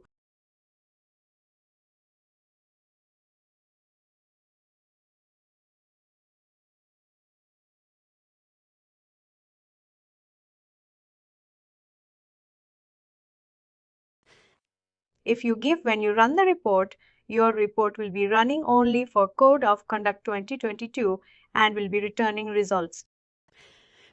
If you're not giving any filter, it will run for all the courses that are available in the tenant. This has to be converted to a single incident because we're using a learned index data source that your course list of courses will be automatically populated in the list. Now, let's see from another field. If you have the list of courses that we can take,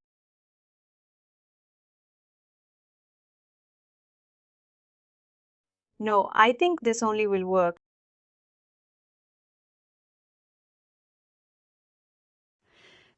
You can filter with any of the course that you wanted to have from the filter.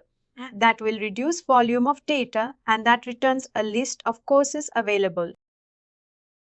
Now let's remove this one. I don't think we'll be getting anything because we have not made any enrollments, but we'll see.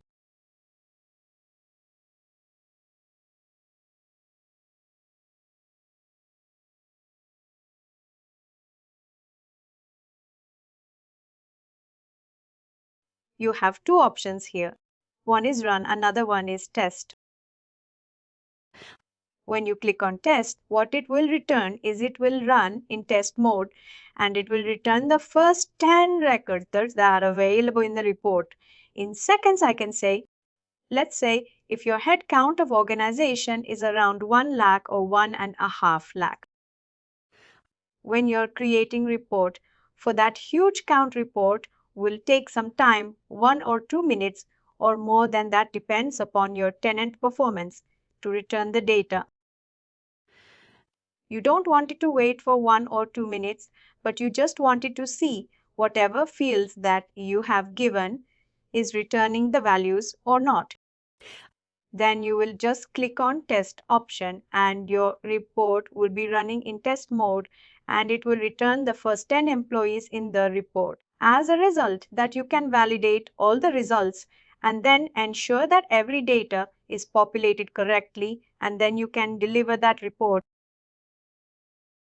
It's only displayed in the records, is it? Yes, first 10 records it will display if you go with the test run.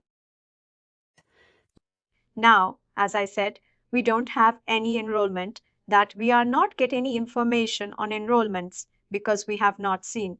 We tried to enroll, but that option was not there because of tenant teacher.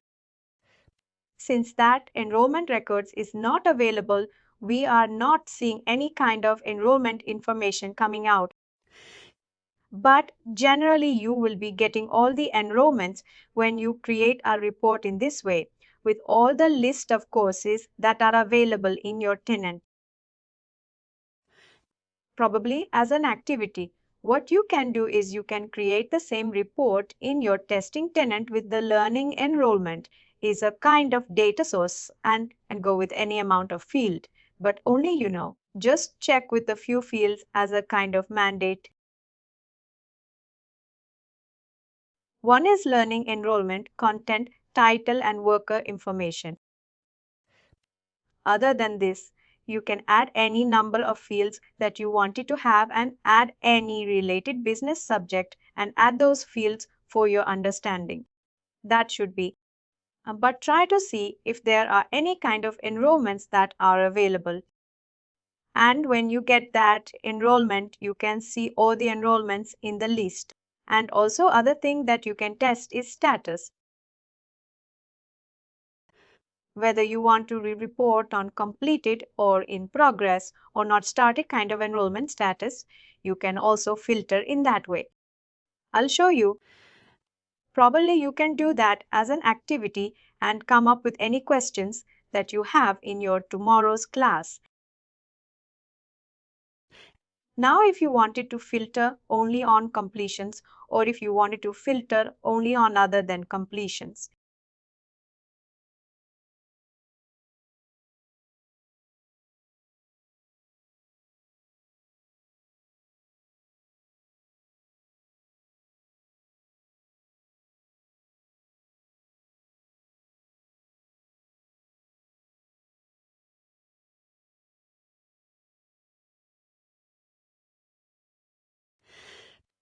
you can select any of this option. If you click on completed, only will be getting completed records other than completed. If you wanted a filter in progress or not started, you'll be getting without any completion status. There are any records in the system that will be returning that you should be able to track the completions and follow up with. I said, write a campaign. When campaign and you want it to send as a kind of reminder for people who have not completed. This is how we will be creating a report with in progress or not started that your report will be returning results who have not completed. This report you will take and you will be attaching in your campaign that people who are returning in this report will be sent a notification saying that you have not started your course and this is the that then we have for that you have to complete date kind of information we will be sending. But this is the type of report that you will be creating for people who have not completed. And probably you can take this an activity. You can create one report with learning enrollments with all the information, at least you know learning enrollment, status course, name and employee name. And you can go filter with any criteria that you wanted to have, whether it is completed or not started or in progress. You can select anything and you can go with it and create that one and come up with any questions that you might have on this. Any questions on this? What about prompts and how we can change them? Prompts are nothing, but you know which will give flexibility for users. Let's say if you're, giving the access to business users to run the reports or not. Rather than it's also one kind of filter, I can say within date range that you wanted to run the report or based on employee that you wanted to run report based on course name that you wanted to know. Your prompts will help in that way. And we'll see how we can set a prompt based on learning enrollment or learning completion status, anything.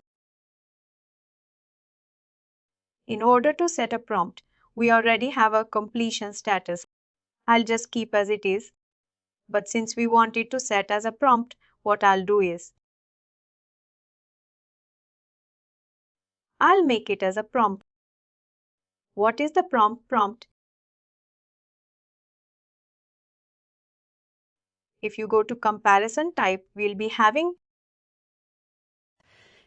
based on values here from for the user, for the value and the value from the specified list you'll be getting. Since we wanted to select a prompt for this completion status, I've selected the prompt.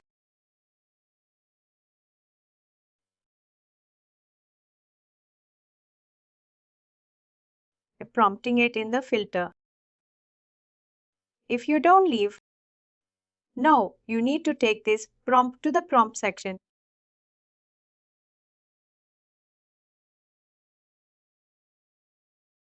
And secure prompt. Here we can take it. What happened?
Here we need to know one thing.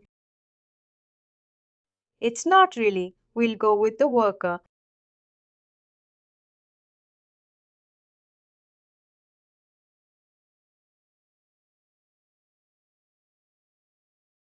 If your report is not a web service enabled report, now you can prompt within filter only. No need to go with prompts. But if your report is in a web service enabled report, then you need to go with the prompt. Let me show that one. Now the report is not a web service enabled report. Now this is not a web service enabled report. Now if I click now, I've not given prompts in prompt section. I've not given any prompts here. I've just used default prompt in the filter only. I'll click on the system should allow. Because your report is not a web service enabled report, and that is the reason why you're able to do prompting within filter only. And when you run a report, it will prompt for worker and completion status. Now, let's say if I make this report as a web service enabled and see what will happen.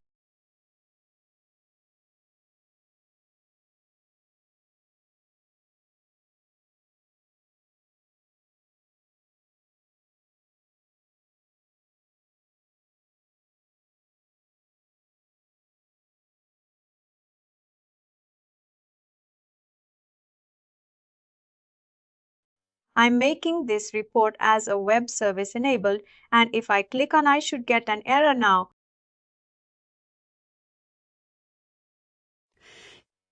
I got an error saying that I'm not a. I've set as a prompt, but I have not used those prompts. I have not used those prompts in the prompt section.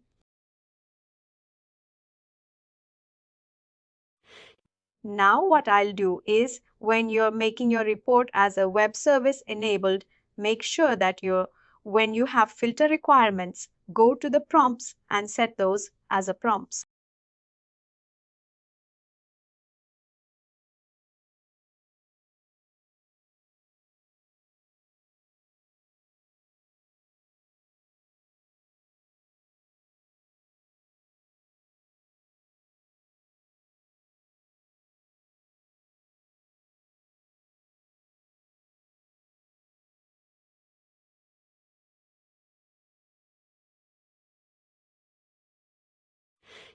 Since you made your report as a web service enabled, there are multiple related business objects in your report. When your report is a web service enabled, those related objects we added here because you'll be generally when you're doing some kind of programming, coding and all. This will help during that part. Sorry, I didn't get you. What did you say? When you have multiple business objects and when your report is a web service enabled report, those multiple related business objects should be added here. The purpose of adding here is this XML tag, is generating this XML tag. This will be useful for you. When you're writing programming, you know to, let's say, if when you're making your report as a web service enabled, it is nothing but you're creating integration. If I said, when your report is a web service enabled, which means that your integration has to identify your report. And when you are building integration, your integration should return the values from your related business object also. When you're writing a program, SLD is a kind of programming language that we have in Workday, where if you wanted to send a file in JSON format and CSV format and Excel format, you'll need to write a program there. For technical developers to write a program to pull the values from a related business object, you know you'll be adding that business object under group column headings. And this can be used in the program to return values. Let's say worker group. You have used your program. When you use workable, group is nothing but a worker. From worker, it will be returning all the values. Only you have added. Only worker I've added. I think I've added many, but I think I've not saved. It has gone. You can add the business. What we have to add here is it. When your report is a web service enabled. What is the website when it is not knowing of adding? And which language do we write? Accessible. Extensive style sheet language. And where do we write that? In which software? No, we have, XML encoder that we have. We'll be writing in Notepad and we'll be giving extension as dot accessibility, and where you can attach that accessibility in Workday. That can be, created as a kind of, you'll be giving your report name in the coding, and you add that accessibility will be identifying your report and will be performing its job based on the code that you have written. No, is it like what this studio? We have to write this or what? No, anywhere, but the thing is, you'll be writing in Notepad. You'll be writing in Notepad and you'll be adding extension as dot accessibility to that Notepad that will be converted into extensible file. And that can be used in Studio, that can be used in what they integrate anywhere. The first thing you need to have that you write in it, for example, in the Notepad or wherever. What exactly do we write? Report is built here. What is your report is built, but if you wanted to convert, let's say if you are integrating this report to any external system, what is the default output of Workday? It is default output for the output is an XML, but your external system will not ask you to send you an XML format because they don't understand it. They'll be asking you to send information in a CSV or Excel or any different formats. Easy, understandable file formats. In that way, you'll be writing a program there in order to convert that XML to CSV, convert XML to Excel or text format, any format that you wanted to convert. You'll be using accessibility. That accessibility can be helpful for you when you're dealing with service enable report, when you have a number of related business objects in order to identify your related business object. You'll be adding those related business objects here, and you can use these XML alias names in your accessibility to identify or to return the values from the business object.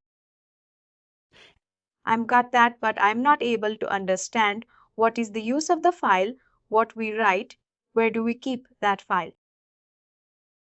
What file you're asking? T file. Where exactly are we going to file to get the integrity? No, you'll create all in Workday only. You have a lot many tasks to create accessibility or not. You have where exactly if you write, you'll be writing accessibility and you'll be attaching that accessibility here. This one, you have that access. You'll be attaching that accessibility in your integration.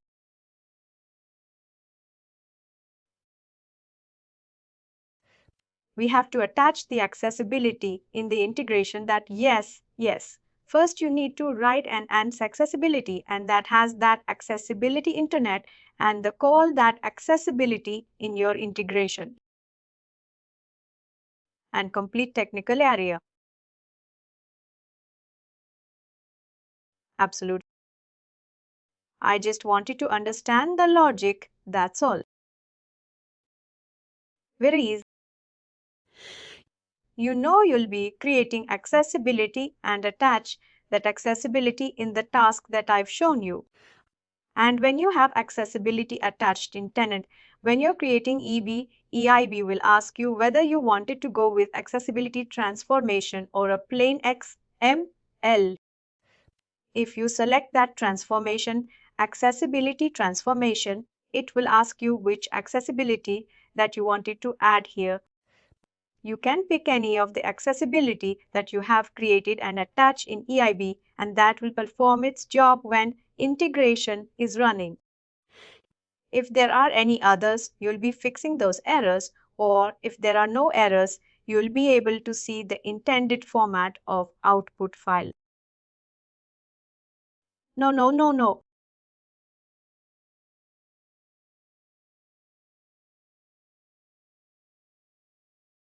Sorry, like for example, I want to have a pie chart or a different, I thought, in output file.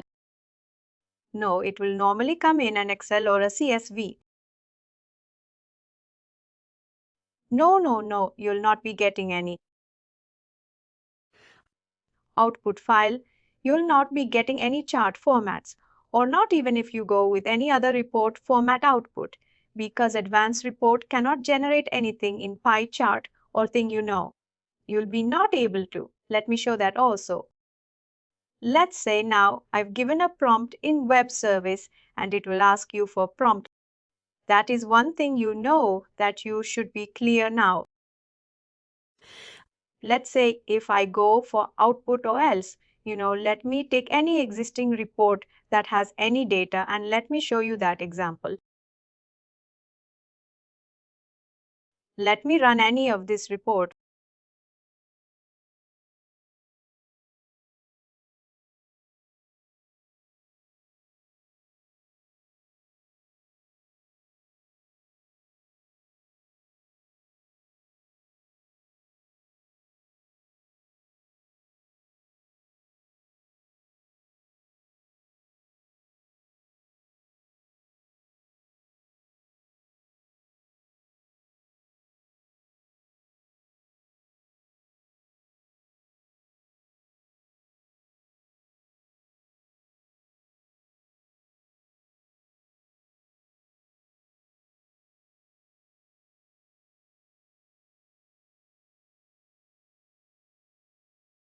We didn't create any report.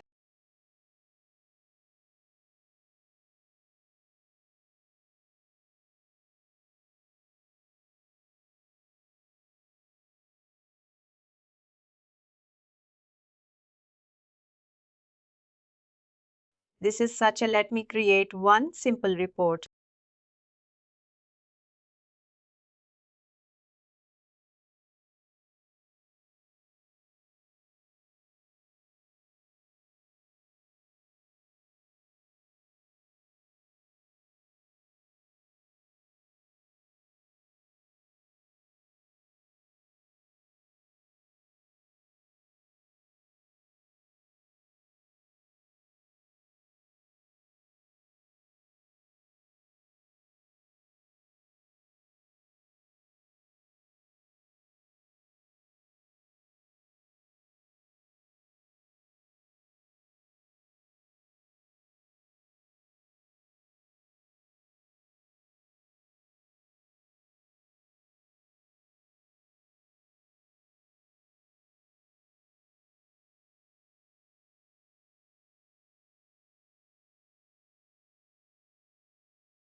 What is the supervisory organization which we have? Supervisory organization. Supervisory organization is nothing But your manager's organization, what it will be having your, let's say, you're working in MMSTM and your report. You're reporting to one of the person who manages the learning and development team. That will be a kind of supposed organization.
There's no reason to configure here.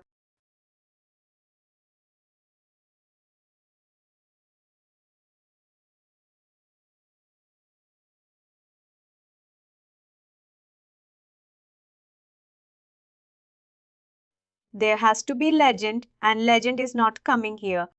Basically, in order to get any kind of, you have multiple chart type formats, but your reporting requirement should be matching when you wanted to have your, the output format in a chart or anything. When you extract that output, you'll be not getting any pie chart or any table. But in Workday, if you wanted to view any output in a chart format, in a table format, anything or whatever, you have a lot of chart formats here. You can select any of the format here and create a report and view that report within Workday. You will be not able to extract that output in Excel file. You have an option to Excel file, download your output to an Excel in Workday. But when you download that in a chart format, you'll be not getting those charts in your Excel. You'll be getting output in a standard tabular format only, because chart formats and pie charts, graphical formats, cannot be extracted or downloaded in an Excel file or cannot be integrated to any external system, because there is no report. Matrix report is one report in a where will be creating output in a graphical format, but there is no option of attaching your matrix report to integrations. Only advanced report is a kind of report that will be attached to integrations. And in any of the case, you'll not be attaching pie charts or tables or bar charts to any of the integration. Only information that you'll be sending to external vendors. Whatever data is sitting in Workday, you'll be sending that data from Workday to external system. But no one will be asking you that I wanted to have all your data in a pie chart format that we wanted to have in your system. And we need to have this graphical format. No external vendor will be asking you that. And even if they ask, we'll be not able to do that. Not if not in Workday, only if I want to display it in a chart or bar. That is possible. That is possible. That is possible. Any report, but you need to have your requirements clear. Now I'm creating a worker report with all the employee information, demographic information. For the demographic information, you won't be needing pie charts. You won't be needing PO charts. But let's say if your management has asked, I wanted to know how many employees have got terminated from 2018 to till now based on the cost center that they're assigned with. Whatever their cost center assigned with, I wanted to know this cost center. From this cost center, this many employees have got terminated. From this cost center, these employees got hired. If they are giving that kind of information, your leadership team or executive leadership team, if they wanted to have such information, then you're creating a matrix report for that. And there are a lot of things that you need to group. If you wanted to group by cost center, group by column. In matrix report, there are a lot of terminologies. You'll be choosing that cost center as a kind of group, and you'll be giving related fields in matrix report, and select matrix format as a chart or table. Whatever you're seeing here, the same format, the same options that you'll be getting here. What type of chart? That you wanted to select whether it is donut or bar chart. Anything you can select and have your report created. And give access to your leadership team and ask them to run the report whenever they want it to have. Or the other way most of the customers will do is add those reports to a dashboard and give the dashboard access to your leadership team that they can view that information on their fingertips whenever they want it to have. That is what we'll be doing, but will not be integrating any kind of graphical format reports to any external system. Yes, within Workday, if you wanted to do. Probably, I said you'll be doing one activity on learning enrollments. And what you can do in that activity is go to output format. Good output format select. You'll be by default and you'll be seeing table options selected. Instead of a table, you can select the chart and table. And when you click on it, will ask for legend, and probably your tenant will be having all that information automatically. Legend will be populated. Select any of the legend and click on. You'll be getting output in a format that you have selected, chart format that you've selected. Try that one. And that should work. But when you should report, sorry, it should not be an advanced report for output to be selected as chart or by. Even advanced report can select, and once report also. We have an option. Now I've created a report on, I've created once and I'm in output format. I have an option to select. Even we can select, but you don't have any information. Your report, what is your reporting requirement now? You have given employee ID workers to voice their organization cost center active status. If you're getting this information in pie chart, what is that information? You will not be having the information to view this in chart information. I want all the active users based on the organization or based on country. Based on country, that you cannot do in advanced report. You can. Based on country means you want it to group by country. If you want it to group by country, your advanced report will not meet that need. You need to go with the matrix report and define in matrix report as a kind of column grouping or row grouping by country. And whatever employees that you wanted to have, you can give. And then in select your output format, then I know the chart format report will be giving output based on country, based on, employee headcount, not only be able to monitor, but in advanced report, you can have an option to generate in a chart format, but only for informative. But all this information, whatever you're doing, you're not grouping it anyway. You're not grouping by cost center or by country or by region. You're not grouping. You'll not have fruitful information in chart when it generates. Where exactly do we group?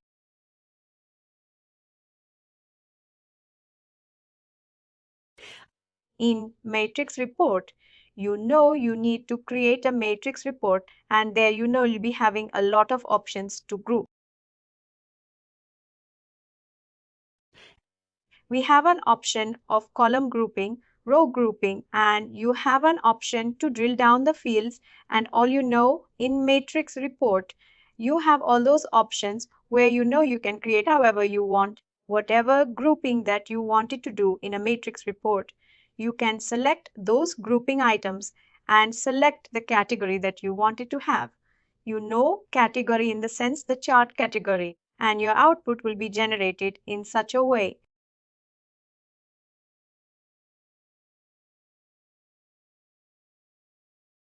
I'll just show that option and I'll drop off for today.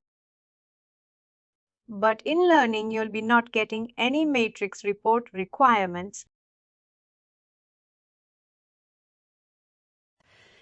Other areas like headcount, core HR, other areas, recruiting, how many we have hired, how many got, joined in the organization. All those things, you'll be having in recruiting and core HR, but not in learning.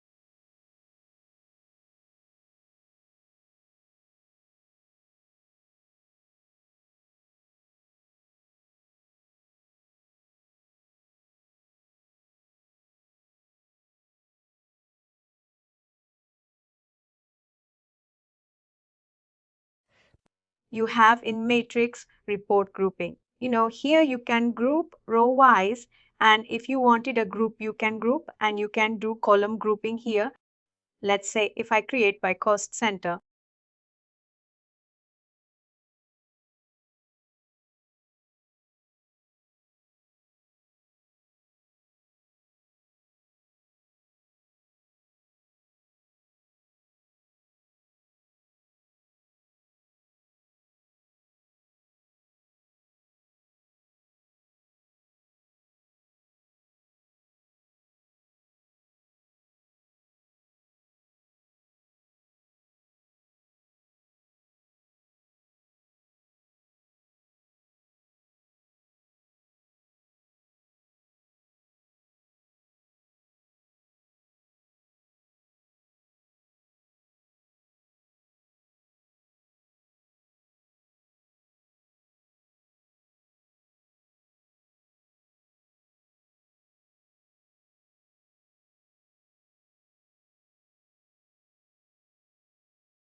This is how you know you'll be getting matrix report based on grouping. You have total count, this one. And if you click on this thing, you'll be getting what is exact kind of this organization like that. You'll be getting, but in advanced report, you'll be not able to group. That is the reason we will not be getting any chart. But this cannot be extracted in the same format. Let's say I have no option to export index. And if I click on export, I will be not getting this chart in Excel. But I will be getting the data but not in chart. I think it will be useful for learning based on completions. I mean, if you want to get code of conduct or anything with your country, as what number of completions are. They are delivered reports. I think there should be some standard reports which give the information.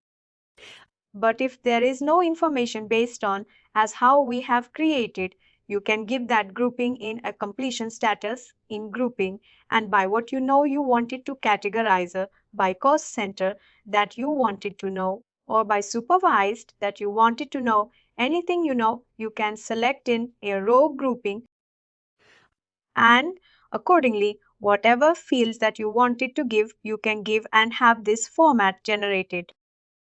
Can we pull up or can we have a report kind of created like a bar aura? You can create where I want to know. I was signed for 100 people, out of which only 50 people have completed. Or 60 people have completed. Can we get this in it? Yes, you can get here because you'll be filtering with the completion status or you'll be grouping by completion status. And you wanted to know which group have completed, which group have not completed. You know, you also mentioned column grouping by cost center, by supervisor organization, that when you run a report, it will show you from this organization. These are the people who have not completed. These are the people who have completed in a chart format, in a bar format, where you'll be able to get. And also you'll be knowing some trends. From this particular day, the completion percentage was this one, and this day the completion percentage is this one. You'll be knowing that trend also. If you wanted to know the trend, also able to know, you should be able to do that, but should be only in matrix.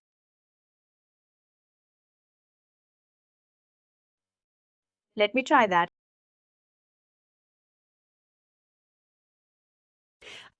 Probably I don't have was that this tenant does not have any enrollment information, and probably this tenant will not work. But if you wanted to have information in order to create matrix report based on your completion status, I'll get you a kind of requirement that I've created in my official tenant. Probably you can try that one. It's just only what you need to filter, what drill down fields that you need to give, what detail that you need to, just in a matter of fields only. Chart format, everything you know you'll be selecting as per your automation requirement. Just to have that information, I'll get you that list. You can email me to push my email address. You can put it here and probably. Oh, I don't. One said, I think I have.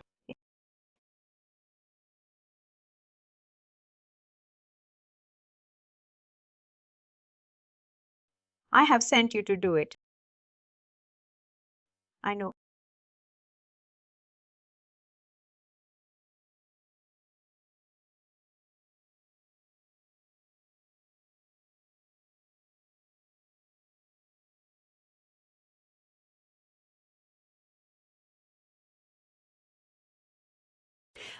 I'll share that information properly today. By end of today or tomorrow, I'll share it to you. I'm just sending you my phone number also.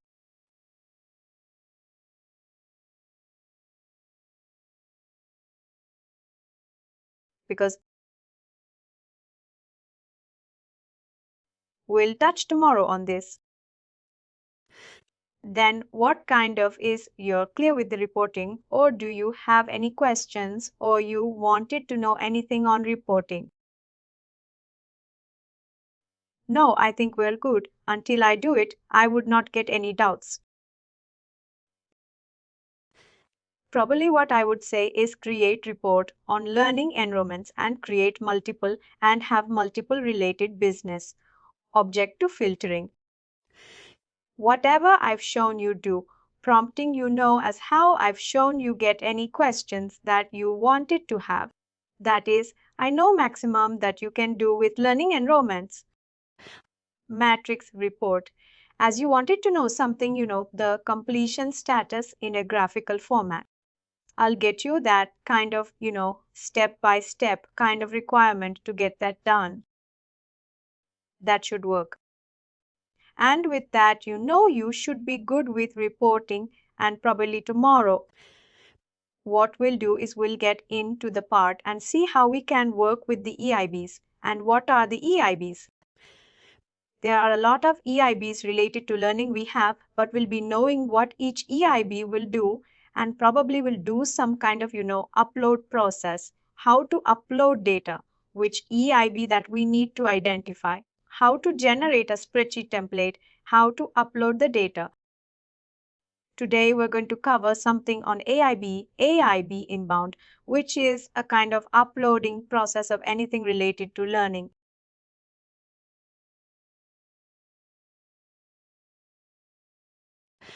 If you wanted to upload any instructors, if you wanted to upload courses, if you wanted to enroll any candidates into any course, probably we'll see what are the templates. And what is the process of doing this thing? And hopefully, I think this would be the last session of this learning that I think we should be winning off.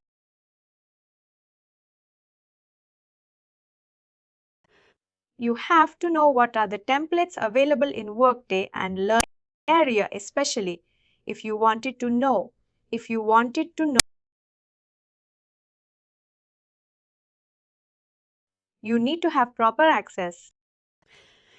Not sure whether you'll be having integration administrator access, but generally, if you're uploading any kind of learning courses, you need to have integration administrator access. Without that, you'll be not able to launch or view or see anything related to AIB, anything related to template. You should be integration administrator.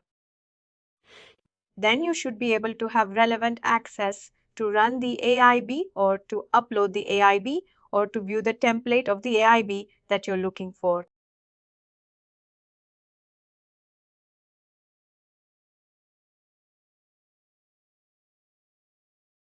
Using AIB, we can also update courses.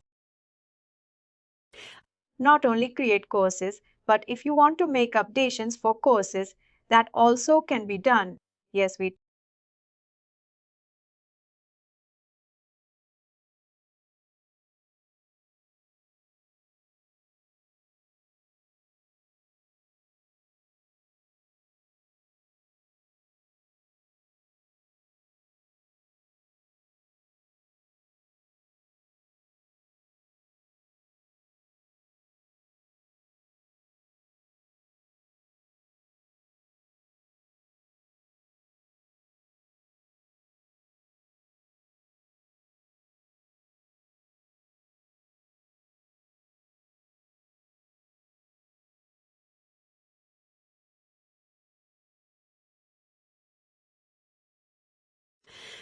Since AIB data uploads and data conversions, dealing with inbound integration, you need to select inbound.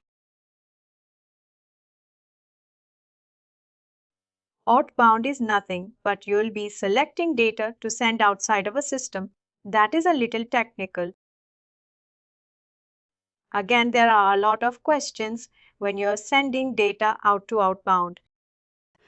Which format, which system, and which process, whether it is SFTP, whether it is encrypted data. A lot of questions will be there.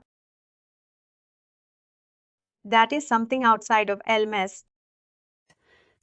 And completely I can say SSLT will be coming into picture and format will be coming into picture.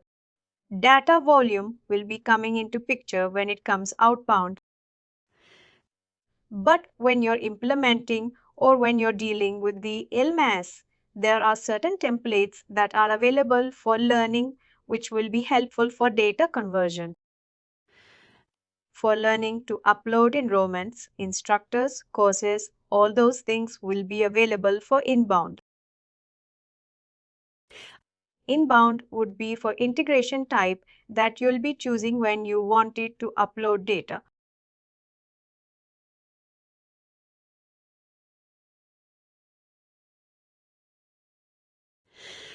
Whenever you create an AIB, there are 2 stages or 3 stages of not only inbound but outbound also. There are 3 stages of integration. One is get data, what you're seeing now. The other one is transform data. The other one is deliver the data. Get data, transform data, and deliver data. 3 stages. Get. Get data is nothing but from where you wanted to get the data. What is the source of the data that you need to give it here? Once you give the source, then transform the data. Transform the data and deliver the data. 3 options you have.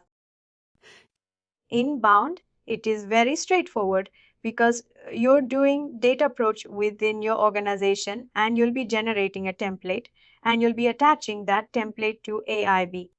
There's a straightforward, but for outbound, there will be a lot of questions. The stages are the same. Get data, transform data, and deliver the data. Get. What is the source of sending the data to outside of the system? Whether it is a report, whether it is a web service, whether it is something. No, you need to choose and transform the data. What do you want to transform? What the data is X. In which way that you want to transform? You want to transform into JSON format.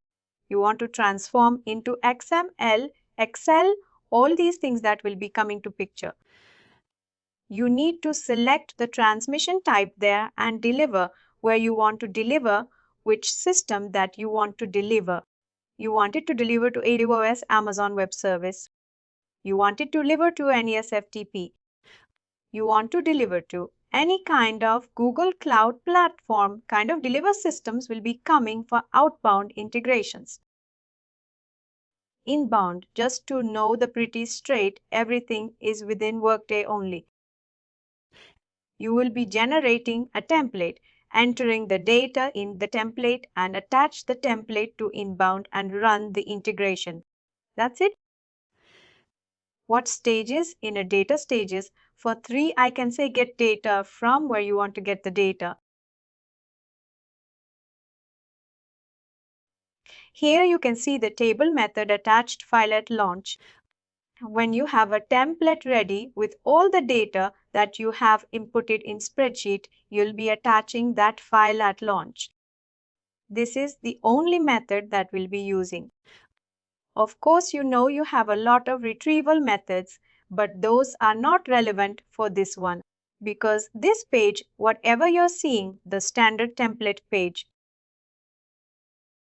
and the same page is available for outbound. That is the reason why you see a lot of options here. But for inbound, attached file is the only option retrieval method that you will be using.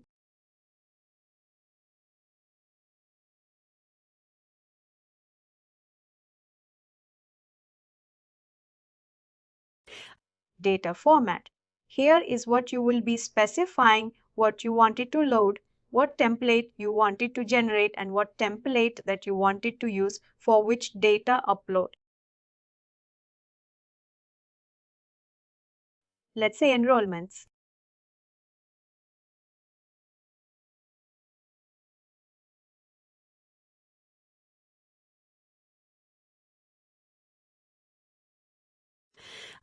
But learning enrollment. But learning enrollment is nothing but which will be enrolling the candidates into learners into that particular course. When you have a bunch of employees who have not enrolled and you wanted to get enrolled them into particular course, you can do this through this template.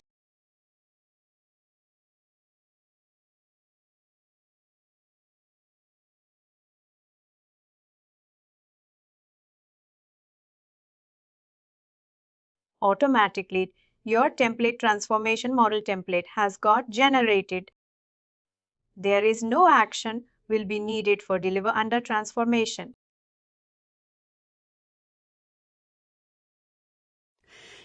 Now you have selected your retrieval method and your template that you wanted to use for your data. Now, in order to generate a template,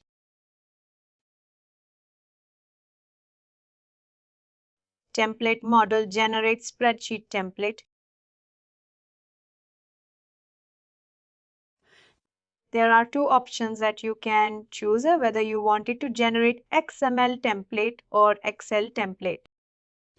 Both will open in Excel only, but you can choose. You have an option X, N, L and Excel template.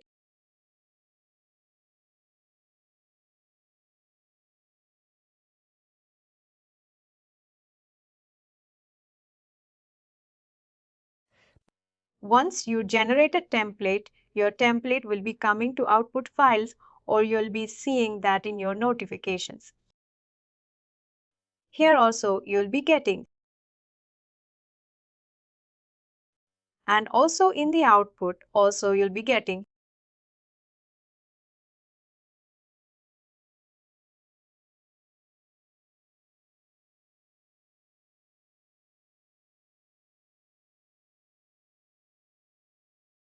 This is a web service spreadsheet template delivered with the spreadsheet template. You cannot add columns, you cannot remove columns, you cannot enhance this spreadsheet in any way. You need to use what Workday has given. You need to input the data and attach it to your win. Well, that's it. You cannot customize this template however you want it to have. But if you enable some custom fields, those should be automatically. No, custom fields will not come into this. A custom fields, there is a different option. You need to build a studio through custom web service. There is a different. You cannot upload custom fields or data into custom fields through AIB. You need to develop a studio integration on custom web service. Write a program. I know there is a different kind of development that needs to be involved when you wanted to update data into custom fields. This is something that you get a learning enrollment and learning enrollment will not have. That's a web service that will not have any kind of custom fields.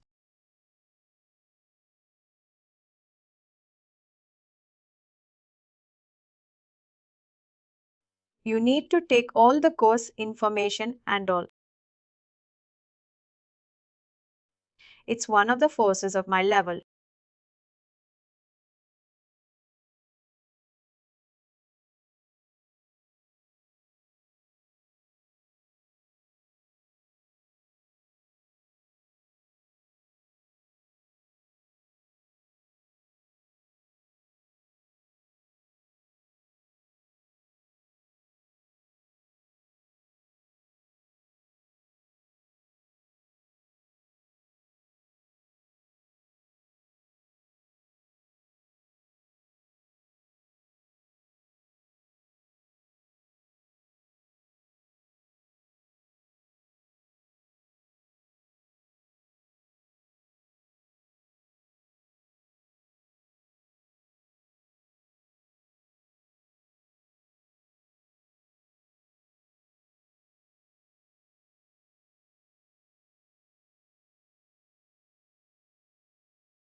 And I can give employee of learner.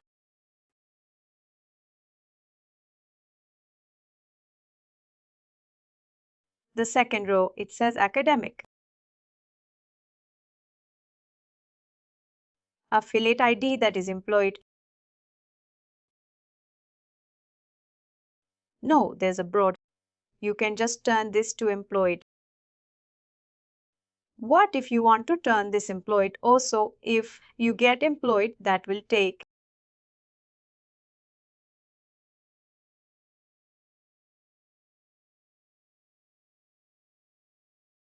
If you have any kind of restriction date, format is here.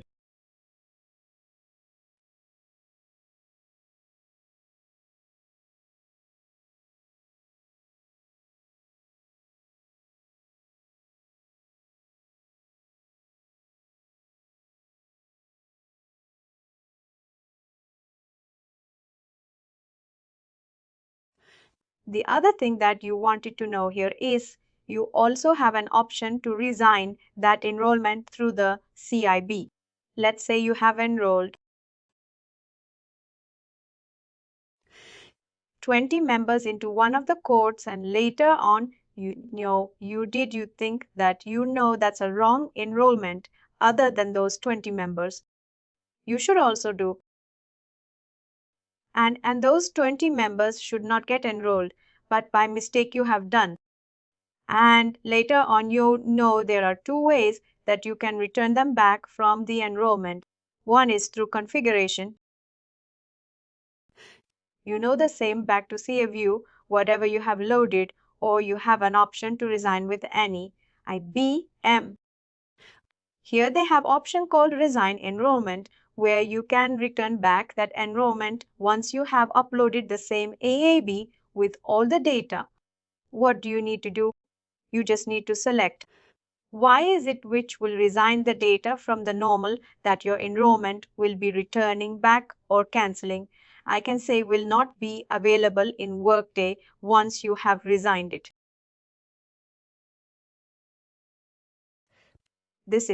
This option is available only for certain AAB templates. Not every AB template will be seeing the same option, only for This you have and few others we have, but not for every template you will be seeing this option.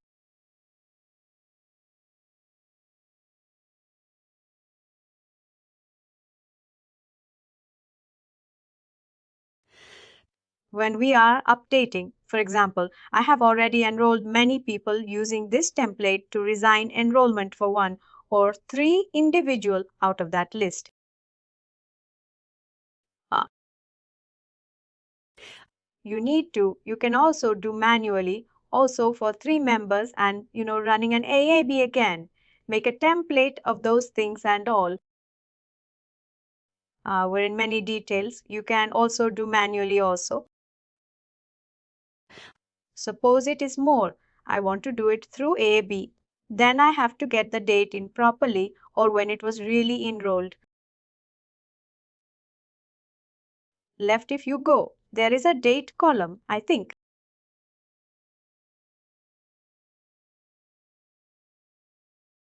Is this mandatory field? No option, but you need to have enrollment date. Know when work date has to show when the employee has got enrolled. You need to be there.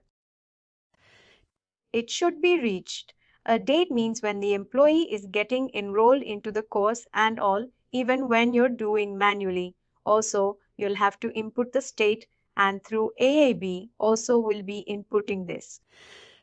Though this is not option, but it's a kind of required data that has to be there for enrollment.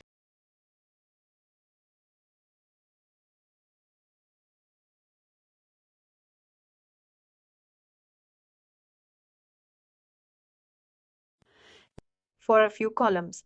You'll be seeing IDs, learning time ID. You'll be seeing not only for this template, but almost all the AABs. Some data will be asking based on IDs.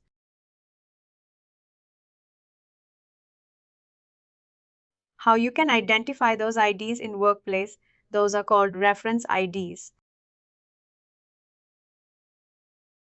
I'm not sure whether this will be having an attendance ID or not, but I will see.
Once you create an AAB for the AAB to here in this list, do we need to do anything? Which list? The drop down which you are seeing. This is not an AB, this is a reference IDs. AAB, how come AB will become whatever data that you create in Workday? I said that will be stored in Workday as a kind of object.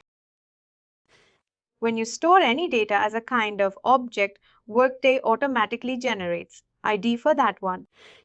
Remember, I told you when I was telling something about media, the moment you load media in Workday Drive or anything your ID will be generated. When you're creating an AAB and if the system is asking you ID for that one, you need to get that ID, let's say employee. Once employee profile is created, employee will be automatically generated and you need to take that employee. Similarly, if you're creating, if you have course created in Workday, you'll be having a course ID generated. If you're creating any kind of plan and plan ID will be generated. Anything that you get into Workday will be generated with the ID. And here most of AABs will be asking you that ID. You know that ID, that will recognize that data object. To insert data into that table object, I can say, if you get that ID from your reference ID, you'll be able to see your data. Whatever your input in a template will be getting into that business object and will be storing data there. That's important for you to identify which reference ID that you wanted to choose for which category. There are a few optional fields that are not required but that can be ignored. But there are a few fields that are required, wherein that reference ID should be required. Let's say now your course is there. Now if I select Learning Course ID, this is required now. Now I've taken Learning Course and I've given Learning Course name. But what if I wanted to have Learning Course ID? What you can do is you can use this thing.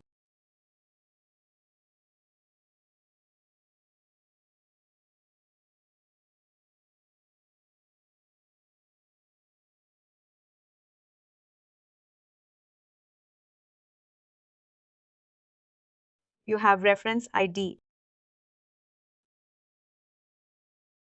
You can pick this reference ID and update it here when you select your course ID.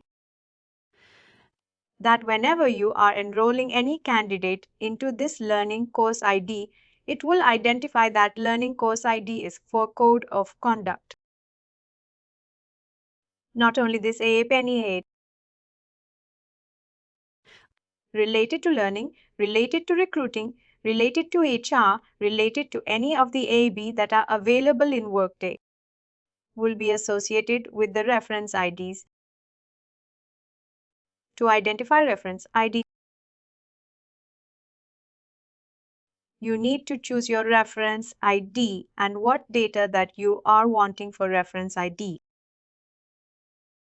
You need to pick that one and have a reference ID in your AAB template.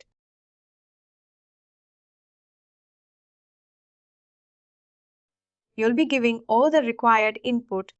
If there is an expiration date for the enrollment, it will be given. And attendance duration.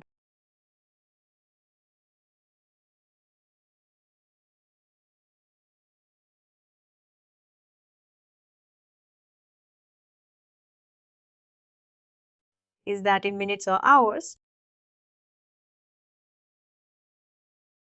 This should be in hours.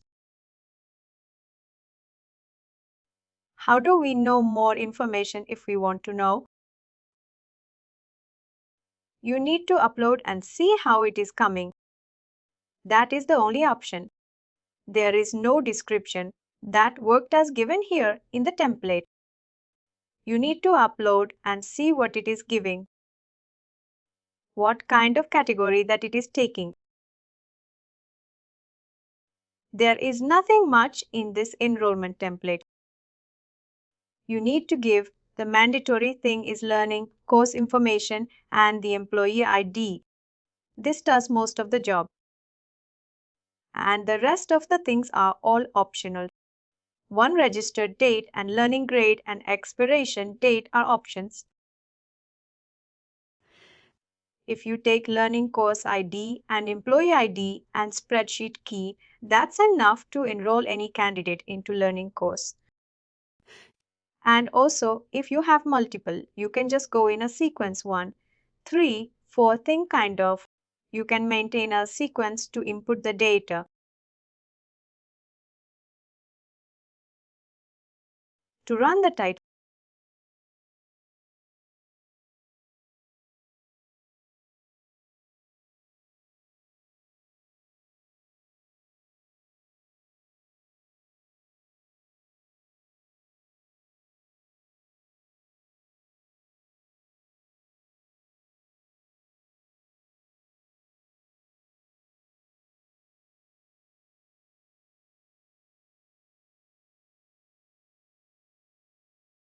is that since you are learning administrator and since the user that I'm using is a learning administrator and does have access to all the learning elements, that is the reason why I'm seeing this option integration. Since this is also a kind of implementer user, obviously by default this implementer is a kind of integration administrator. That is the reason why you're also seeing this option. But if you're looking for a customer and you're just a learning administrator, but does not mean that your integration administrator, general learning administrator will not do this or these things. These are kind of technical things. Either business people will be doing or work that you will be doing. They'll just give list of courses that has to be uploaded into Workday and the integration team will be doing this job. Learning administrator will not have this kind of access. For learning administrator, integration administrator access will not be granted. And something I know who are doing configurations within learning, business team will be doing our technical team. You know who owns integrations in Workday? They were doing this, but not the business team will be aware of this. All I want to tell is if you have access to that particular web service, then only you'll be getting option to run this integration. Or else you'll be not seeing this option if you don't have access to that one. Whenever you're running the IV and whenever you're not seeing this integration option, it means that you don't have access to that particular service and you need to be added to the security list of that particular web service.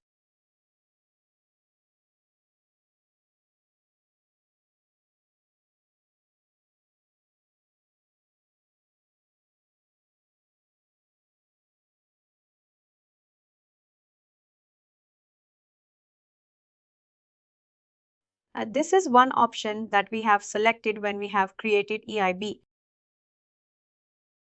Attach file at launch is the option that we have selected, retrieval method. And that is the reason why we were able to select this option and attach the template that we've created.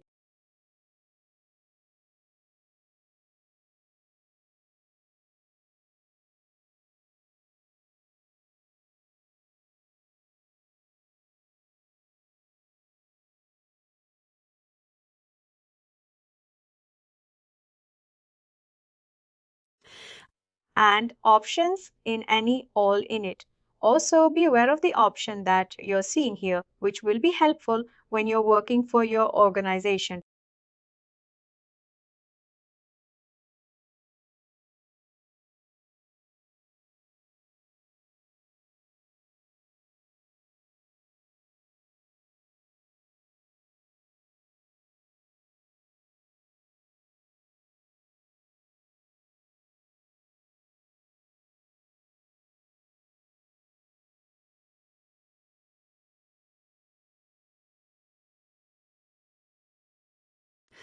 If you wanted to control the divers or if you wanted to get all the errors, obviously you'll be going for unlimited. But if you're selecting 1010 is a kind of load element, its limits for 10 others and it will stop executing.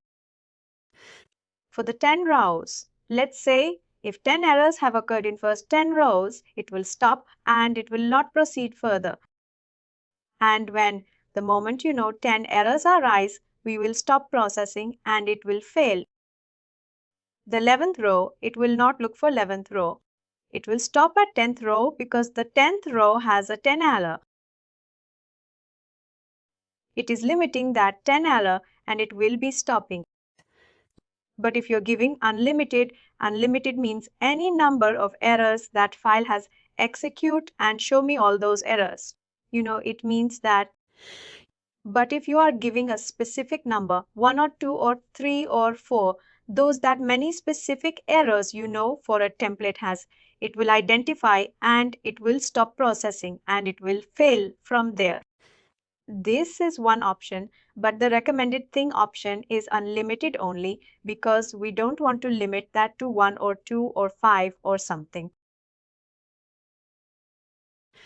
If you have unlimited, it will be executing all the rows in all the ways and give you the number of errors that it has when you select unlimited.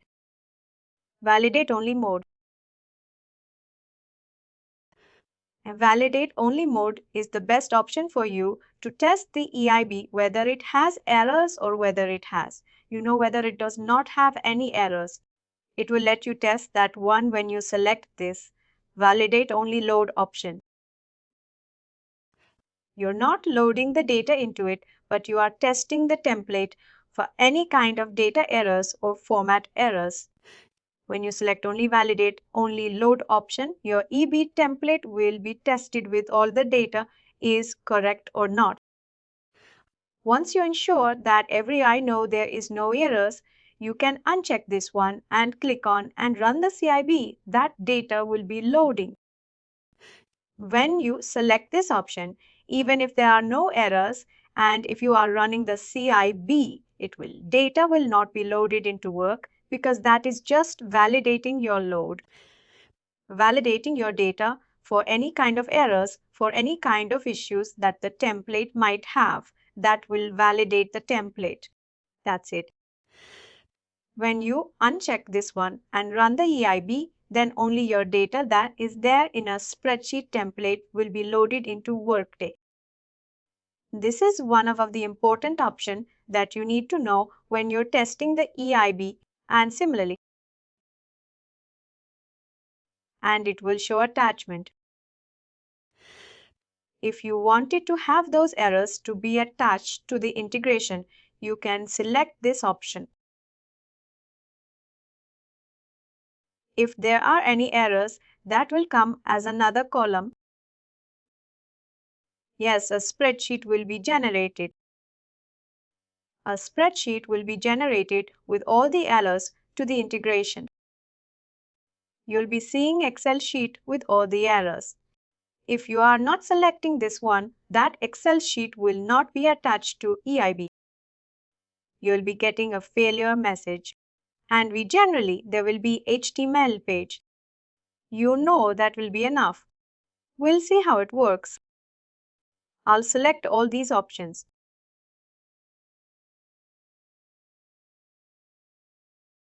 Obviously, it will fail because there are we have not taken employee.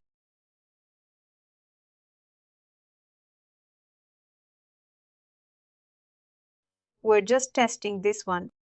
Obviously, we'll see failure.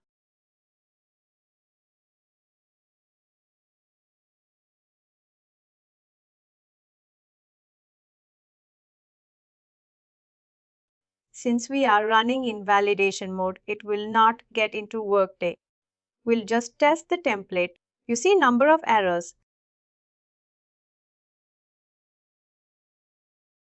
Now you see one attachment also you'll be seeing here because we have selected that option. Original data with errors. You will be seeing Excel sheet with all the errors. And also you'll be seeing HTML page with all the errors. This by default will be coming. Even if you won't select attached data errors, you'll be getting this option, this thing. But if you wanted to have in a spreadsheet format with all the errors, you need to select that attached data errors to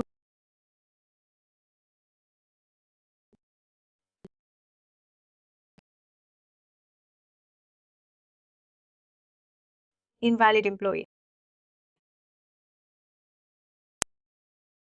And the grade is not thing. It's correct. And whether it will work or not, we don't know. What are Let's see.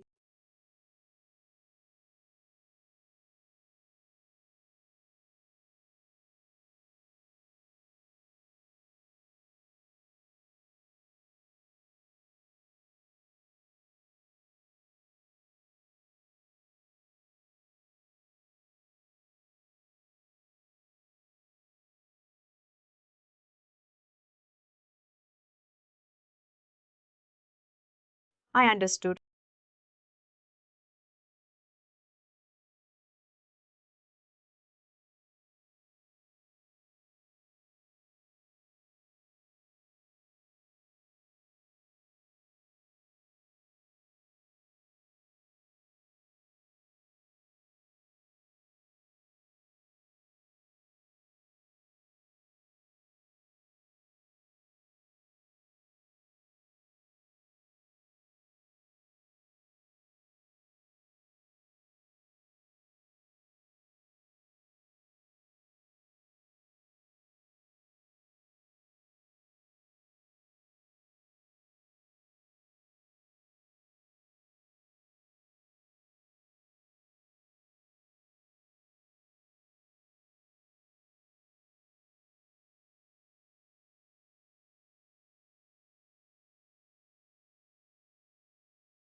Let's remove this one.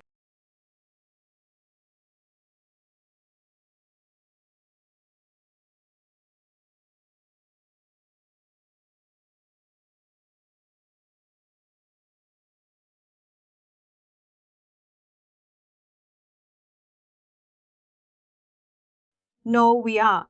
No, we are going ahead and marking completion. You through EIB enrolling the candidate into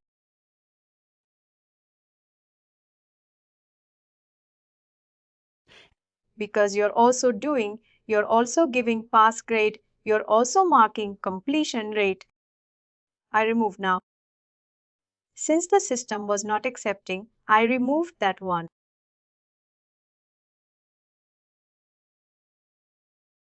Because that was not a valid input, it was restricting that one. I removed that one.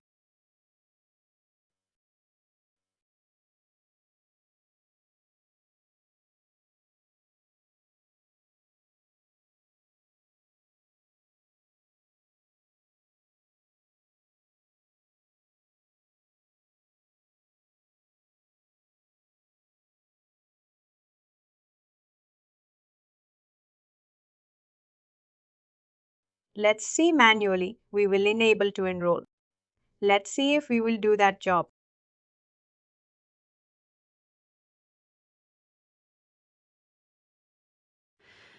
That's how we know you will be the same process we'll be adapting or implementing for all of the EIBs as well. Only the difference is knowing the data that you wanted to do that. A few more hours. Not sure what are the others. Let's see. Like that. You'll be getting errors and you need to troubleshoot based on your configuration or something. You know any kind of valid data or not. You need to fix that data. If there is an issue with the data, you need to correct that data. Have a valid data. But if there is an issue with the formatting or template or something, you need to fix that data format. Let's say, if you have downloaded this template last year or before last year and you have kept it. And now today, if you're uploading that using the template to do enrollment and what they would have done, some patchworks are upgraded. The template would have added additional columns, then there will be an error. This spreadsheet template has less columns, but current version of spreadsheet template has too many columns. And please regenerate the spreadsheet template again and load the data kind of error message that you'll be getting in case if you're using the previous version of spreadsheet template. How to get the new version of spreadsheet template? When you get that error again, generate this. We have generated a spreadsheet template. Same way, you have to generate again.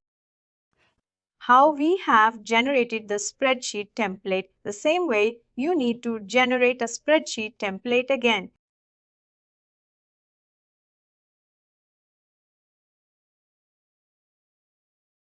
These are the rest that we got.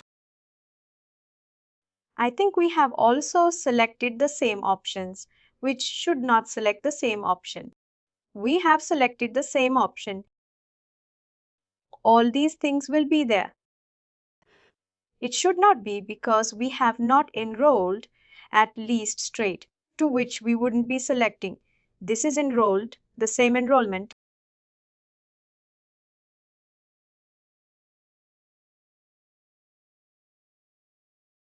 Specify time unit, attendance duration greater than 0. We select anything.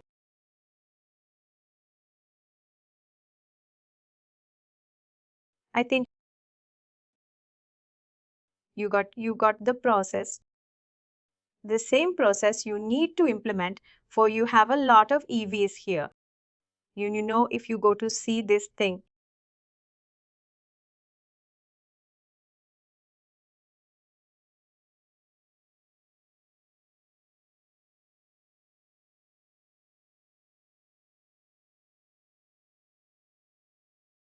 you wanted to view the template. Only option is you need to go into that particular section.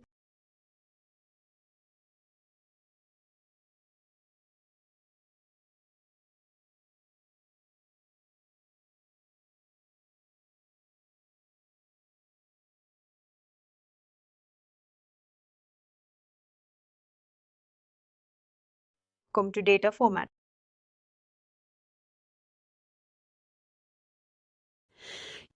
You can just enter learning. That city will be getting all the terms that are available for learning.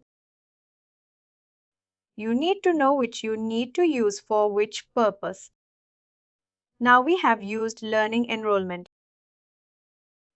and learning and performing this one. Now, if you want to cancel, you also have cancelled learning enrollment.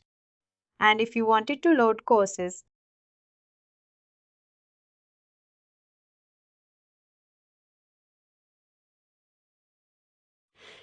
they have managed course template where you need to learning course, you know to pick this one and enter the course and course description, all this information, and I need to enter and load the course into it.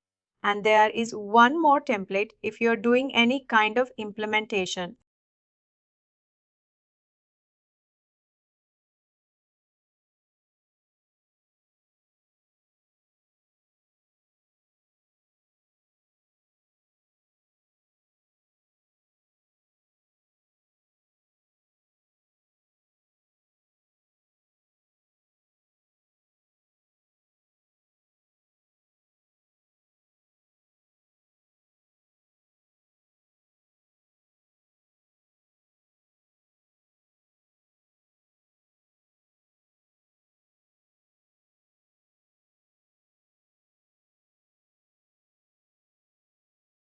Put learning imported content. We're not doing some implementation. Let's say your legacy system has around 10 years of historic data for compliance courses.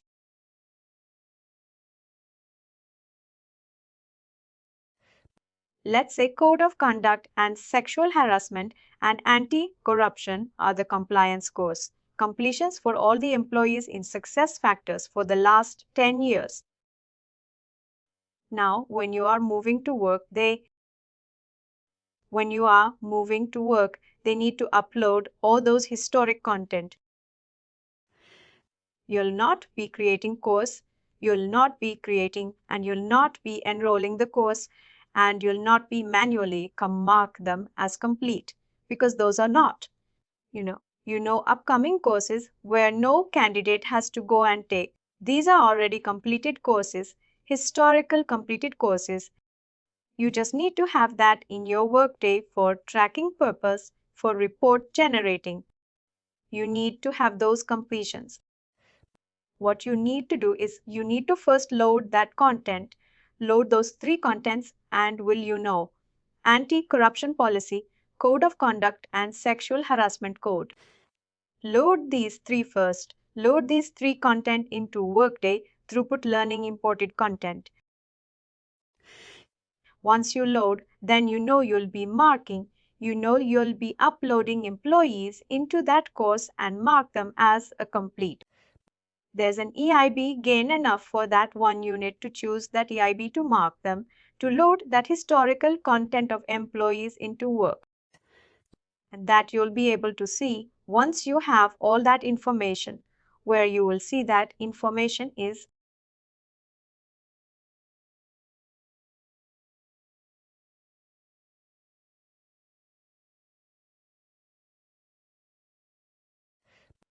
everything in employee profile you'll be seeing once you load that information.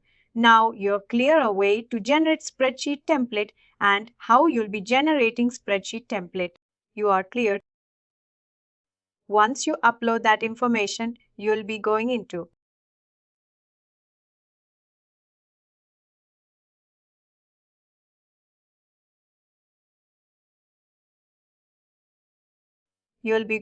employee careers. And you'll be having the option called learning here. There will be one item called learning. Once you select that learning, all the completions, all the in progress, one will be coming to that learning category. That's where learning section in Workdays.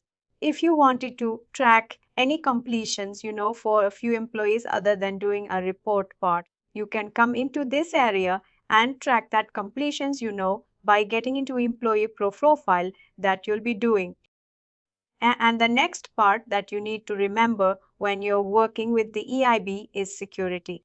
Make sure that you are integration administrator to handle EIBs in Workday.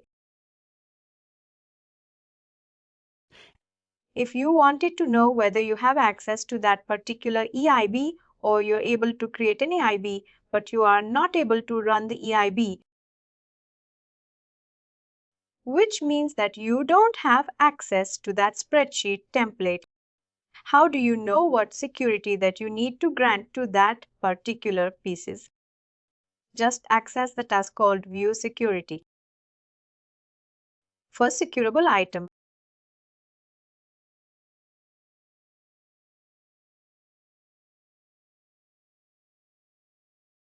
Let's say put learning enrollment. I don't have an option put learning enrollment. I'll just give this.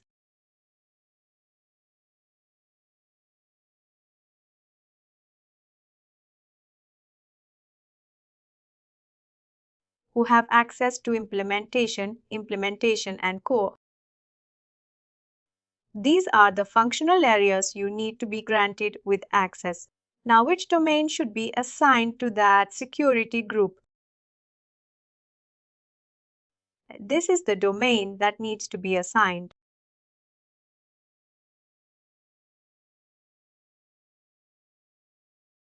You need to go into that particular domain and assign security for your user. In that way, you'll be able to identify what security piece is missing and where that need to be granted kind of information. You'll be seeing this one.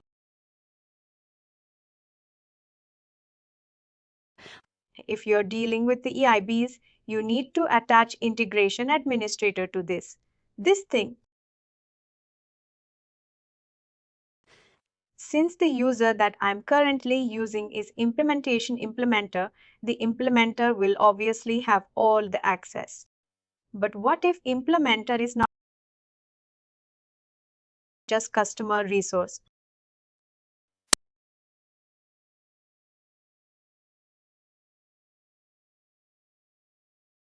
That's all with Pete. You need to first know what template needs to be handled. There is no kind of scripting work, is there? There is no kind of any other critical work, is there? Only thing is you need to know how to generate template, which template has to be used for which purpose, and how to input the data into the template. Valid the data, valid data.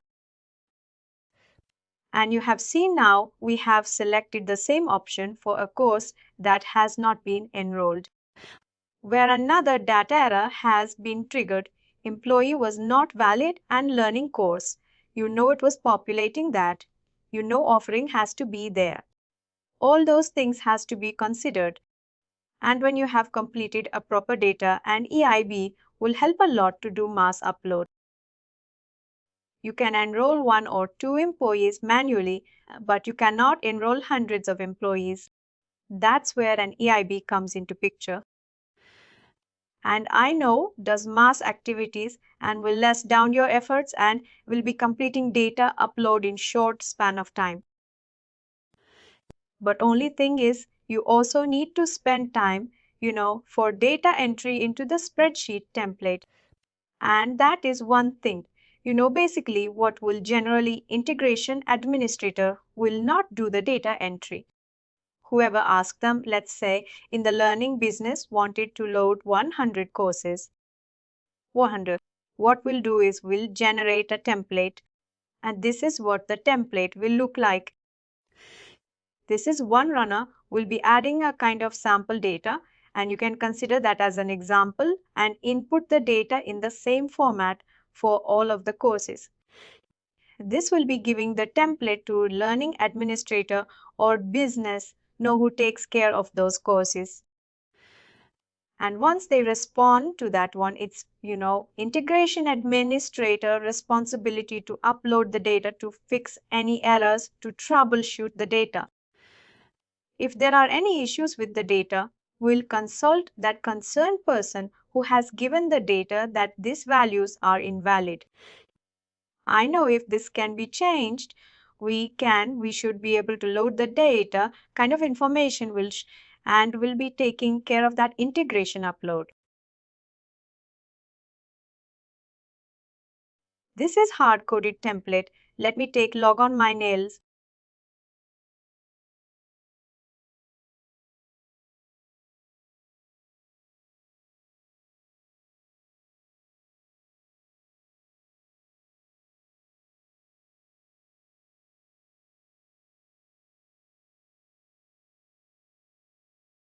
Here integration ideas. This is what they did. And this is a reference which is nothing but an employee. For all other references, it is also, you'll be seeing the same. If you are getting Workday and if you wanted to go with Workday, you can select this one, and the front side, you can select this one. That's it. I've been one, and the template, you need to make sure that which template that you need to select for which purpose. That is one thing. I'll just show you an outbound setting also. There is also straightforward, but I'll not get into much detail in the transformation because transformation takes, other technical things also. I'll just show the process of creating outbound also.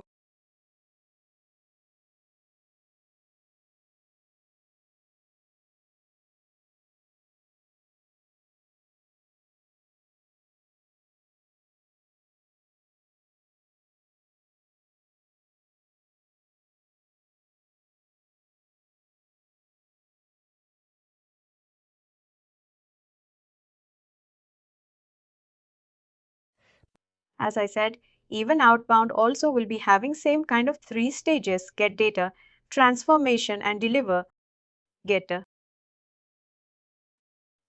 What is the source of your data?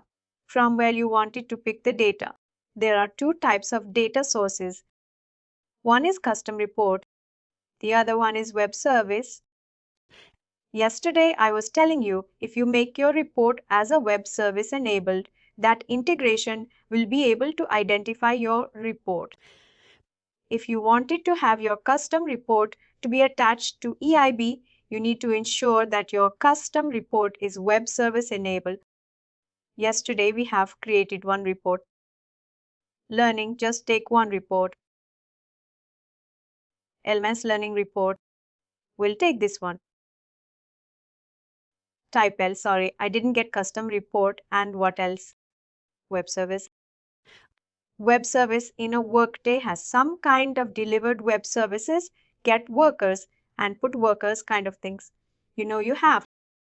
You can get the data from that web service also. But mostly, for that kind of web service related thing, developers will not go with EIB, will go with Studio integration. Mostly A, B, or bond integrations will perform where the data source is custom report, because if you select a web service here, I don't think anything will be coming here.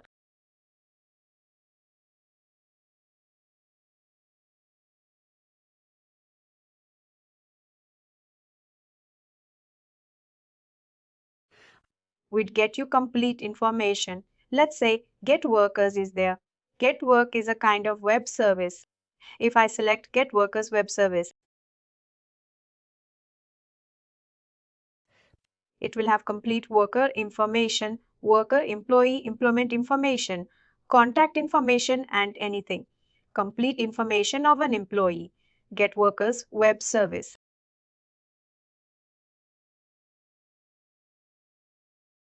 But your vendor will be asking, I don't want it to have all the data. I want it to have employee, employees, manager, employee, SCN, employee contact employee, mobile, some kind of, defined information that vendor will be asking. We can go with Get Workers web service from EIB because you cannot attach a script. You know that you wanted to pick the data. Studio will be kind of relevant integration. I know if you wanted to pick relevant fields from Get Workers web service, there will be writing XML script and pick the data, filter the data. But in EIB, you don't have that option. That is the reason why, mostly if you wanted to generate complete data, web service is a kind of, one thing that you can choose. But custom service, custom report is a kind of, source where most of the EIBs will be used for. 98% or 100%, I can say, because in my 6.5 years of experience into Workday as a kind of developer, I never used web service as a kind of, data source for the EIB integration.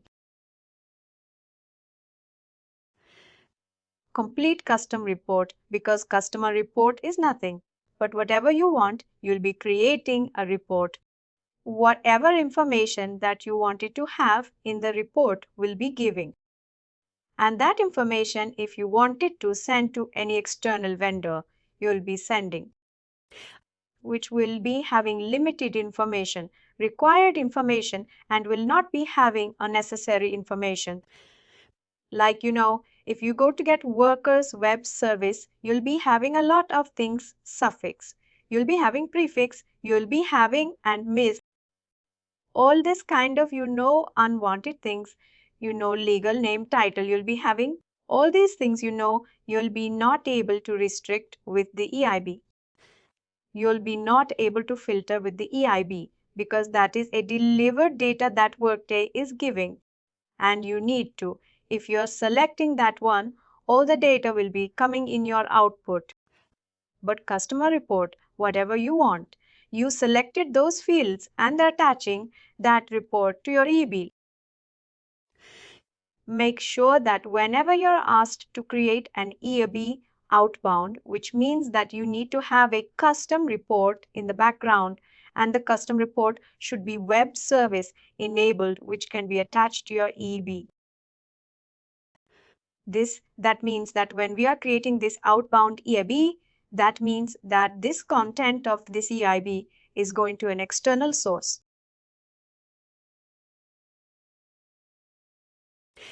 Yes, external source. Even in some organizations will be having internal data management thing. Let's say your employee information is there.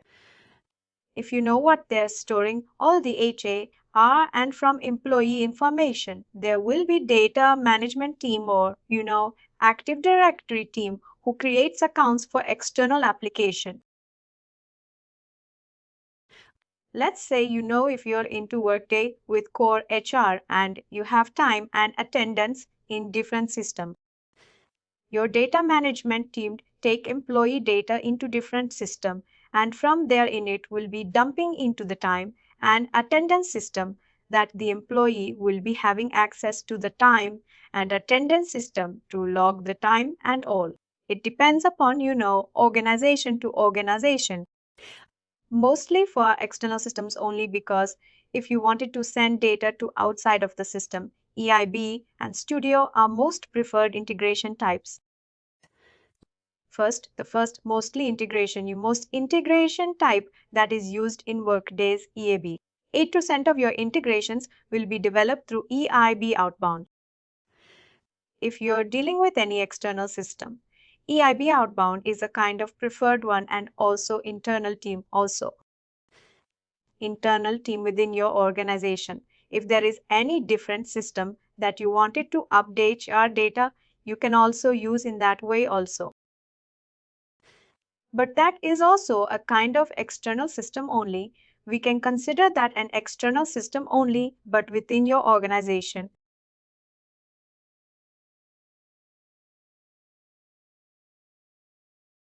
We're selecting a custom report as a kind of source, and then we'll be going into transform. Here accessibility comes into picture. There are types of transformation, custom report transformation. Custom transformation is nothing, but you need to give the accessibility whatever you have written. You need to select that accessibility whatever you have created. Yesterday I've shown you create accessibility. Task is there.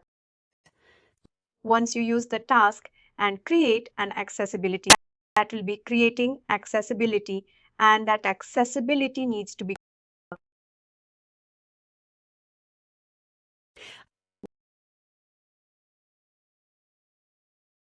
whichever custom report transformation where you do not require any kind of accessibility.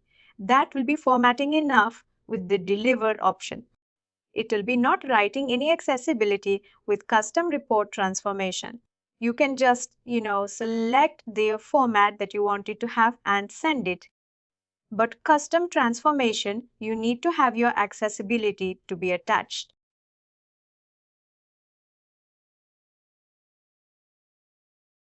And delivered. Delivered is nothing but where you wanted to deliver the file. You have a lot of options here. Amazon Storage Email, FTP, SFTP or ATT protocol. You have a lot of, delivered services here. You can pick any of the service where you wanted to deliver your file, and accordingly, you can send it to that particular system. When you're testing, you'll be doing Workday attachment that your output file will be within your Workday. But if you wanted to send any external system, you'll be sending these options. Suppose if you say FTP, it'll be Pro. You need to provide all this FTP related information, FTP address, SFTP directory, SFTP username, password, all those things in it. In that location and in that activity, it's not necessarily. This file will be placed in the SFTP.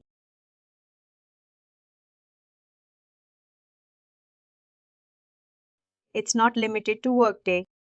It can be any STP, any STP, any SFTP, any valid SFTP. And let's say if you're sending to external vendor has to give you a username and password for that as FTP. And then they have to provide you username and password, which you'll be using here. And your AAB will be accepting that one and will be sent to that particular system.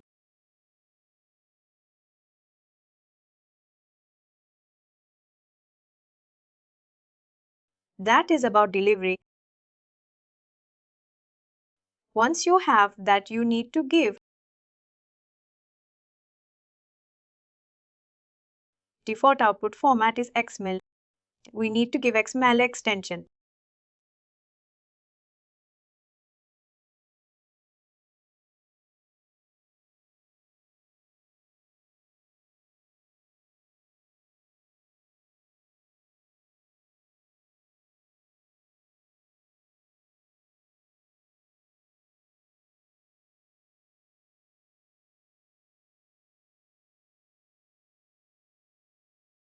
They should have set prompts for reported completion, status, and work.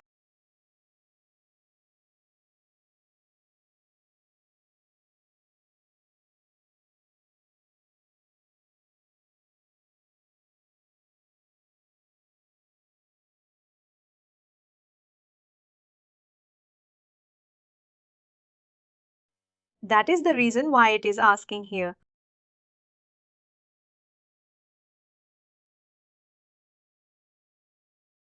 If this is not required, you can also keep it empty. But since you have given in that prompts will be also coming up in AAB.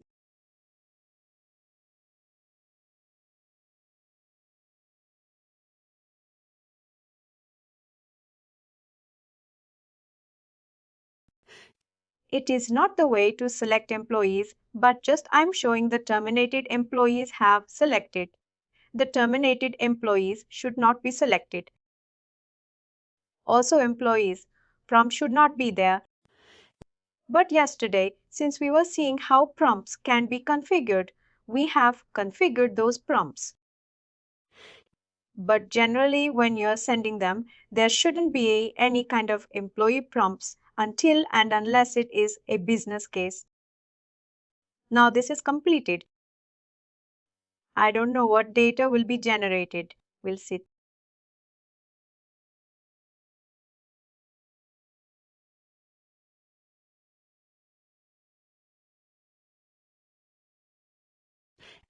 Nothing has got generated and got blank something. I know that I don't think the terminated employees are returning in the report. That is the reason why it is written empty data. But this is XML format. You'll be seeing all the data in XML format, and to avoid this format, a lot of vendors will be asking. We don't want it to have XML for XML. We want it to have Excel, CSV, or text to transform this Excel to those formats. We'll be writing accessibility, or we'll be using customer report transmission option. That is about overall EIB. That is also straightforward. Only thing is that you should be going to keep on notice custom transformation. When you wanted to deal in integration with custom transformation, you need to know how to manage accessibility. That is about EIB outbound, but the rest of the other things are straightforward. And now coming to calculated fields. Calculated fields are built on existing data. Data that is sitting in Workday. If you wanted to change something on existing data, if you wanted to tweak the data that is sitting in Workday, that's where no calculated field comes into picture. Let's say you have a first name, you have a last name, and you have your employee.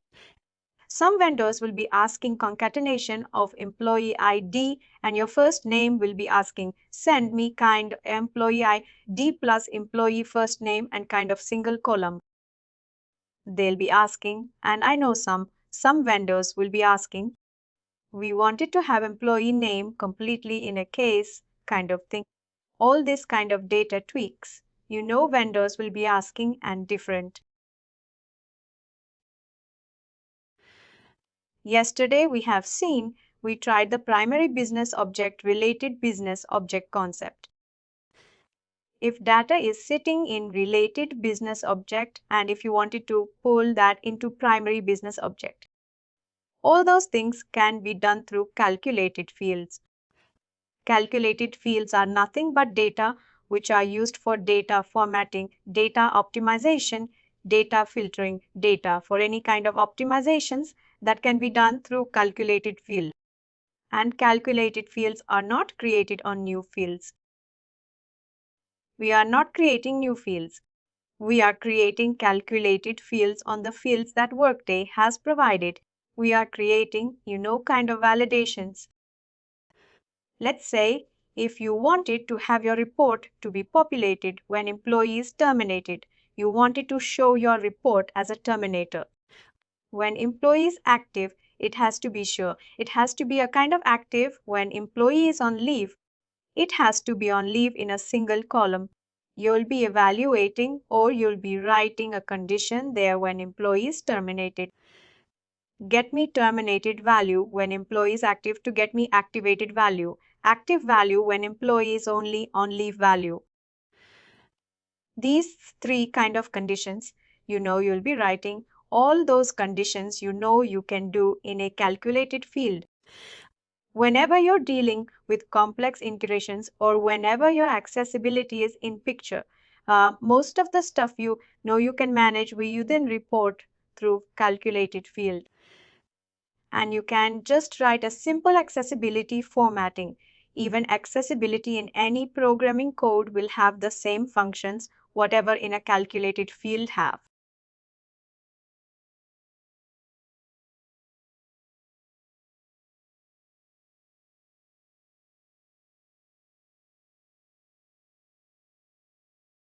You see here there are a lot of functions in the book that's given.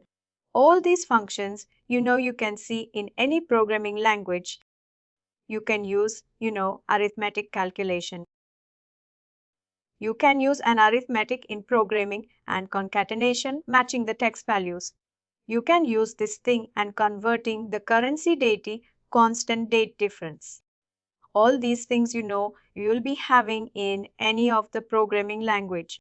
Uh, but it's worked as a given you a kind of flexibility without getting into the program. You can manage within report with the calculated field. However you want it to have, however you want it to tweak the data, you can use. We have around 30 to 32 functions that we have in Workday or calculated fields. Each one has its own defined use purpose. Now, when I just walked through and all the thing, probably not creating everyone, but I'll be giving you a kind of glimpse on what each one does, and we'll see. I'll show how to create a calculated fields aggregate related instance. Aggregate related instance is nothing, but which will be aggregating the values, numeric value. Let's say compensation. History is there. You are creating a report with compensation information and you have been asked. You wanted to have a total value of all the company. Let's say 100 employees are there. 100 employees will be having their compensation in the in the output file. Now we have been asked compensation for all the 100 employees. What you'll be doing, you'll be aggregating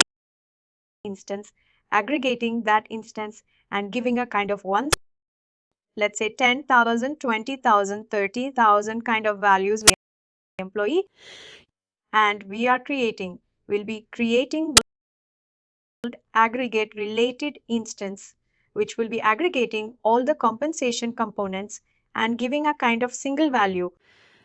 Or another example is employees getting a lot of compensation components in his compensation. One is joining bonus. One is, the base salary. One is performance review, compensation award, and leave carry forward. The living cashman cash, all these things will be used and we are compensating. And ask you, I wanted to know what employee is getting as a kind of compensation. I wanted to have a total figure. They'll be asking you. You'll be aggregating all these related instances, bowlers, joining bowlers, base salary, all the components will be aggregating into a single instance and you'll be getting a one single value. For that kind of requirements, we'll be using a great related instance. Arithmetic calculation. Arithmetic calculation is nothing but performing mathematical operations. If you wanted to sum anything, if you wanted to subtract anything, if you wanted to multiply anything, you'll be using arithmetic calculations. This is very simple one, straightforward. You just need to pick. Let's say if you wanted to calculate the 10% of base salary is a kind of bonus that we are giving for an employee this year. What you'll be doing is you'll be creating a calculated field with arithmetic calculation field. You'll be selecting a base salary and a 10%. I know you'll be doing percentage of that base salary and you'll be getting that 10% amount which will be reported as that salary review for that employee. And you'll be sending this information to compensation team and compensation team will be considering that 10% of each employee as a kind of salary review. They'll be preparing their compensation sheet and they'll be giving you that information as part of annual review and bill a date. If you wanted to build any constant dates, if you wanted to build, let's say a date of birth is there. If you wanted to build, any specific date based on date of birth, based on day of the date of birth, the month of the date of birth, year of the date of birth. If you wanted to build any new date, this is the function that you'll be using. Mostly, when I'm playing around with the date format or date required, external vendors will be asking some specific format. They wanted to have month, day, year in different columns. When you have that kind of requirement, you know you'll be using build date thing. Hire date. Let's say if they're asking hire date of day should be in one column. Months should be in one column. Year should be in one column. They are asking, and you'll be selecting build date function, and you'll be selecting month from hire date, month from the day from hire date, year from hire date. You'll be selecting and you'll be populating that in 3 different columns. And concatenation text. Concatenate, in the name itself, concatenates text values. Let's say first name and last name is it. You want it to concatenate first name and last name into a single column. You'll be using this function to concatenate first name and last name, convert currency. If you wanted to convert currency from one currency to another, I've not used this any time because we have a currency converter configuration. We'll be using that one. I never got a chance to use a convert currency option, but convert currency will be used to convert currency from one value to another value that you can choose. We also have a delivered configuration that Workday provides currency converter. You can use that one or if you're not, if you don't have that setting in your Workday and reporting, if you wanted to manage, you can use this convert currency. And if you wanted to convert any text value to number, this is what this function will be doing. Sometimes your vendor, let's say employee, some organization will be creating employee in text columns and text value. And some vendors will be accepting employee only in number format. Or in that case, what you will be doing, it will be converting that employee into number format, and that field type will be changed to number. And then that employee, that extension system will be able to accept that count related instance. This is also similar to aggregate related instance only, but it will be giving count. Let's say, 5 compensation components are there. We're running your counting, joining bonus and base salary, compensation review amount, sign-on bonus and retention bonus, kind of 5 elements are there. Now we know compensation team wanted to know. I wanted to know total count of the instances that employee has. This count related is what it will be counting. That related, it will be giving 5 as a kind of count related instance number. It will be count related instance, counts the related instance, and it gives the number. Date constant and the name itself say that if you are sending in a report to an external vendor has some specific data that they wanted to have, let's say coverage begin date. Irrespective of data that is sitting in work that they will be asking you, I wanted to have the file to completely show 1/1/2022 as a kind of date for all the employees, the kind of coverage begin date they are asking. What you'll be doing is you'll be selecting a date constant with 1/1/2022 as a kind of value, and you'll be sending it to external vendor. Date difference. The difference is nothing. But again, if you are wanting to hire to, if you want to have any kind of date difference from one date to another date, if you wanted to have a value that needs to be inserted, increment date, decrement date kind of thing, you'll be using the date difference. That kind of value, if you wanted to get in a report, it will be using date difference and evaluate expression. Evaluate expression is something that I told you. Evaluate conditions. If employee is active, it has to be returned as a kind of value called active termination. Termination only when a single column will be writing it will be creating multiple calculated fields here. Evaluate expression is a kind of mostly used and powerful kind of function. I can say you evaluate expression because they're picking the complete data here, complete, and you're inserting a value here. When employees are active, you need to want it to have active. When employee is terminated, you need to have a terminated value. You need to know when employee is only that value. All these three values are getting in a single column. You'll be playing around with that one and you'll be getting those values in a single column. Active, terminated, and leave.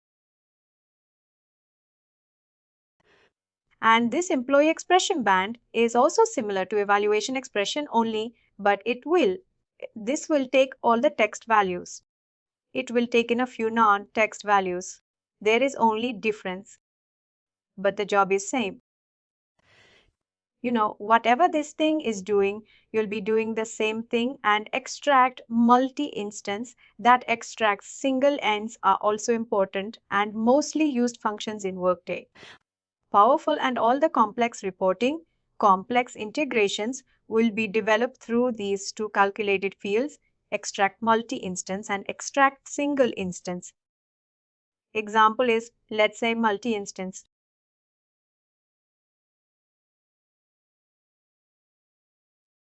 In Workday, we have field types called multi-instance, single instance. Gender is a kind of multi-instance. The reason why we have multiple values here, male, female, kind of multiple values we have. And that field is called a kind of multi-instance field and single instance with single instance field. Employee name, employee ID is a kind of single because only single value sitting in that field type. Those are called single instance and multi-instance. In other words, which will be holding multiple values in a single column. Gender is one example and employee type full-time, part-time is one example and worker type contractor employees, one type of multi-instance field. Those are called multi-instance. And if you wanted to build a calculator, build any kind of calculation through that multi-instance field, you'll be using extract multi-instance field. And if you are building any calculation on extract single instance values will be building a single instance. Let's say yesterday we have seen multiple related business objects. Learning enrollment is one related business object of worker. And if you wanted to return any kind of value from learning enrollments to worker business object, what you'll be doing? If there is a kind of single instance or multi-instance, you'll be creating that calculated field in a single instance. And there is one more function in which transforms from one business object to other business object, which is lookup related value. Lookup related values also a kind of important function which gets value from one object, one primary business object or related business object, or from related business object to primary business object. Lookup related value is a kind of function that you'll be using for moving object from parent to child and child to parent data that you'll be dealing with. And when you're dealing with extract single instance, this lookup also will be coming into picture. If you have a requirement to get data from one object another object, first you need to extract that single instance and then use that value in lookup. And lookup can be used in your reporting to get value from primary business object to secondary business object. Format date. Format date name itself says that when you wanted to format date MD, YY or YDD, DDMM, Y such kind of formatting requirements, when you have, you'll be choosing formatting data options and format number. You know how you wanted to format number, whether it is, let's say amount is that $10. Amount is that if you wanted to pop a decimal value to the number or 3 decimal values, 2 decimal values, or percentage, anything that you wanted to have, you can format that number in a way that you want it to have. Format text. Format text is nothing. But as I said, there are 3 ways that you can format, as one is making text value to uppercase, making a text value into lowercase, making text value into that is one more format, a proper case, proper case. You know there are 3 kind of formats that we have in Workday. You can format in any of those 3. Let's say employee name is there. And if you wanted to populate employee into uppercase or lowercase or proper case, you can use this function to do that job. Increment or decrement, which is similar to, date building, date function, which deals with the date, and all the lookup functions, whatever you're seeing here, all are perform the same job, but each one will be doing its own category. Let's say lookup related value. I said it will be getting values from related business object to primary business object. And you have lookup organization. It will be getting organization value from one organization hierarchy to other organization. And there is one more lookup field with problems, lookup hierarchy, lookup hierarchy. All these things will be doing the same job. But only thing is, hierarchies. When you are dealing with hierarchies, you go with the lookup hierarchy. When you are dealing with the business object related things, you go with a lookup related value. And when you're dealing with organization roles, you'll be going with organization roles. But the function and the objective output of all this lookup is same. All will be doing the same job, but only thing is data collection is different. One will be looking for a primary business object, related business object. One will be looking for different organizations. One will be looking for different hierarchies. That is the only difference. But output will be common. The way that you use is common for all lookup related things. And this is also lookup related value, also is a powerful, mostly used function in Workday. And numeric constant. Numeric constant is same date constant. As I said, I rate that constant date value. Similarly, if you wanted to have a constant value in your report, with the numeric value, you'll be giving that one and prompt for a value from value. For the value is nothing, but which will be prompting for a value, as how we have seen in report. But most of when you're giving prompts in your report, you'll be not using this calculated field. And because you have an option to do prompts in reporting only, but not in calculated field. But if there is any requirement that you wanted to bypass report prompts and wanted to use calculated field with prompt, you can use this one. But mostly recommended one is have report prompts instead of this one, because Workday recommends not to use as many as calculated fields, which reduces student performance. When there are other options, that you can choose while creating report. You can choose those things instead of creating calculated field for a very simple purpose.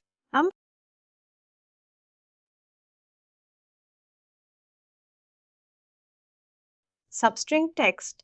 Substring text is nothing but breaks the text value. Let's say I met Kumar. Is that now you wanted to have the first character in first name or last character in last name, that kind of characters that you wanted to have, that thing. You'll be able to do with substring. You'll be giving the length of the name, and from there you wanted to break the value. We'll be giving forward direction or backward direction.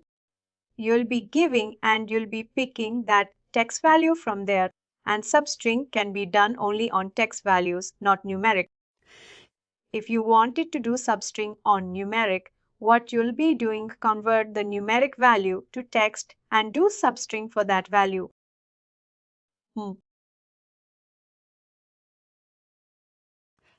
And some related instance. This is also like aggregate and count related, but it will be summing up like aggregate related instance only. It will be summing up and it will be giving the sum value of related instance. Example, the same you can consider, which is set for aggregate relation. The sum of multiple compensation instances can be categorized and can be returned as a kind of sum value for all the related instances in reporting. When you have such kind of requirement, let's say bonus is there. Bonus is sitting in different business object, but you wanted to have your report is sitting in a worker business object. What you'll do, you'll create that bonus value where that bonus will be sitting in compensation earnings rate. Earning is nothing, but bonus is nothing but what you're getting. It's nothing but you're earning. And tax nothing but your, which is going out from it, which is deduction. We have two components involved, earning and deduction. Bonus will be coming in earnings and you will be setting up what kind of bonus, whether it is joining bonus, whether it is retention bonus, whether it is performance bonus. You'll be selecting that one and some relatedness will be, we will be picking up values from different related instance.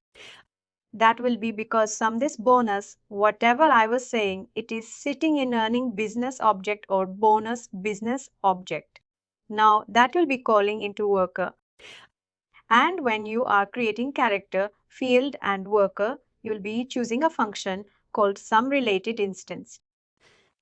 And that will ask you what is the related instance, what is the related object field that you wanted to do. You'll be selecting bonus as a kind of related instance and you'll be creating some related instance. It will be picking all the bonus amount that you got in that category and it will be showing in worker business. Mostly you know it is similar to the other instance and contrary intentions and lookup. Getting a value that is sitting in different related instance and showing in different reporting, different business object.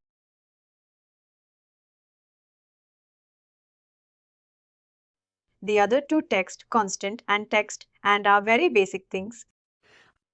And if you wanted to probably text value doing that one, if you wanted to give any kind of specific text length, these are all the functions requirement.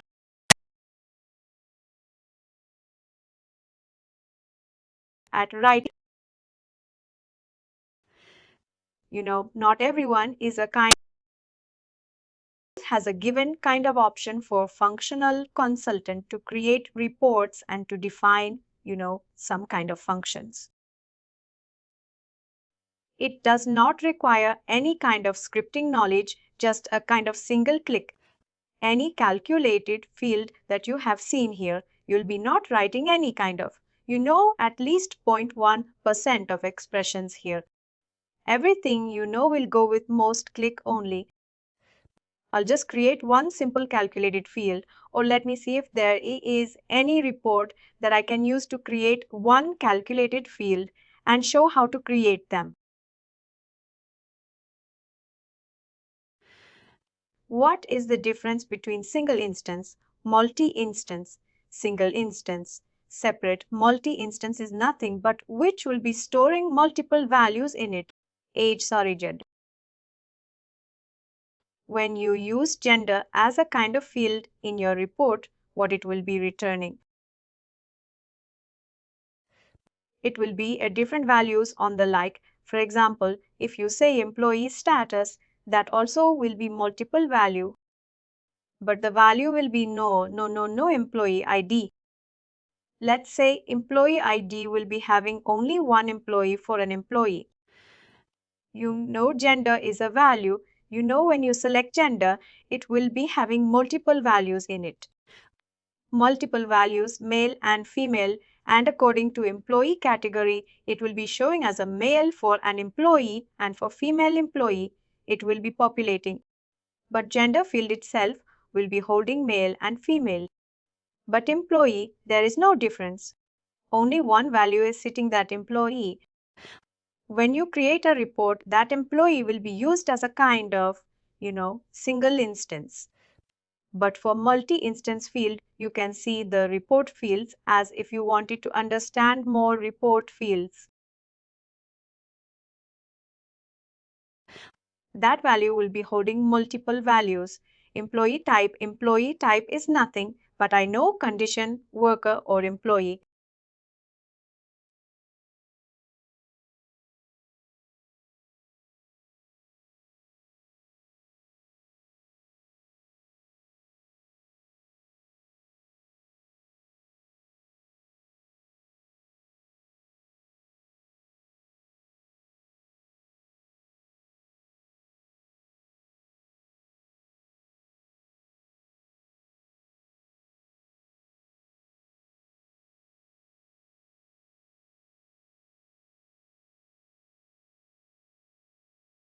See,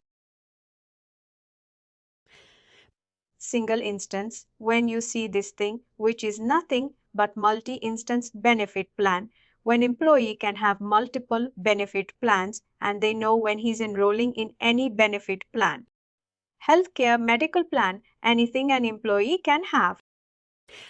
In the scenario getting into multi-instance, and there could be a kind of single instance also for one for time.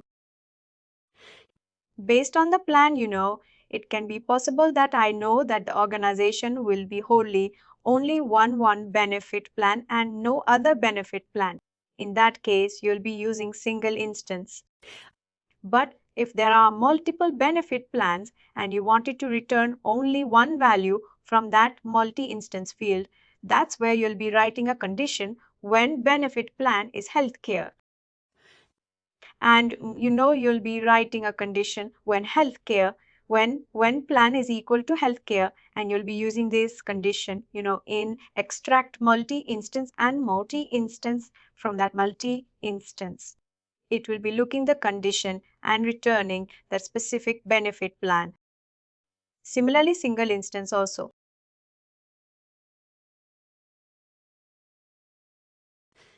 State for multi-instance is in nothing, which will be holding multiple values, and single instance is nothing but in a single column. When you are reporting the values in a single report, that particular column will be reporting into, will be reported as a kind of column with multiple values. There is no order to do some kind of, enhancement that it has to populate only one value, and it has to not populate these values. Then again, that's a kind of different conditions you'll be writing, and use that single instance to return that one accordingly, have that report to be enhanced. You see, to create one, uncal it in any of the report that is already there.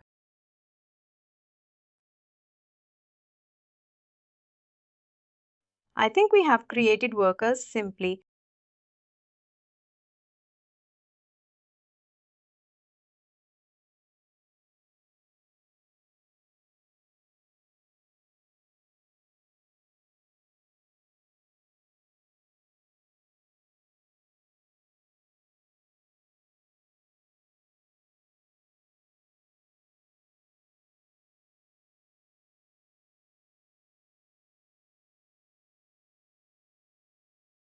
Certainly.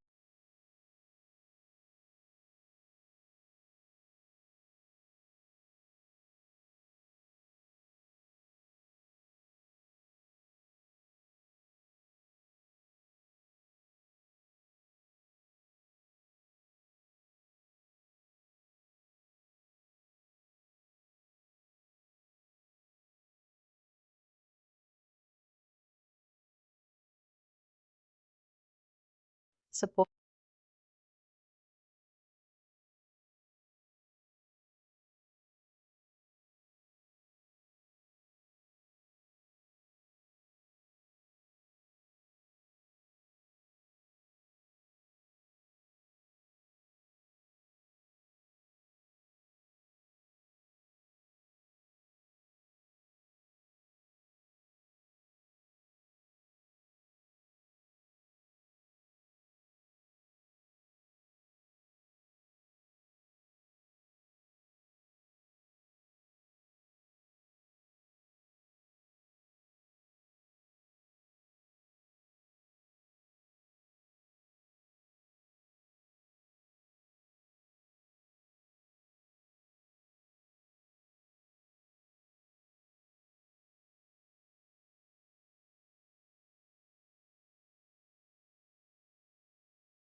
This report will only pull up active employees' details or inactive as well. No, we have selected only data source. All workers are not filtered anything. It will pull everything.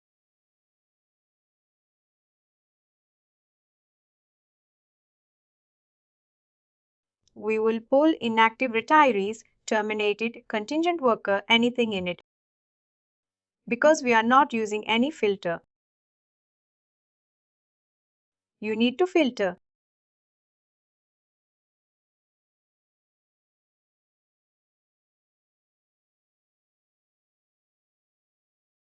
When I select active status, it will be asking you a kind of checkbox. When I check, that checkbox active will be coming. When I uncheck, all the values will be coming. Now we have around 800 records, which they may be terminated also.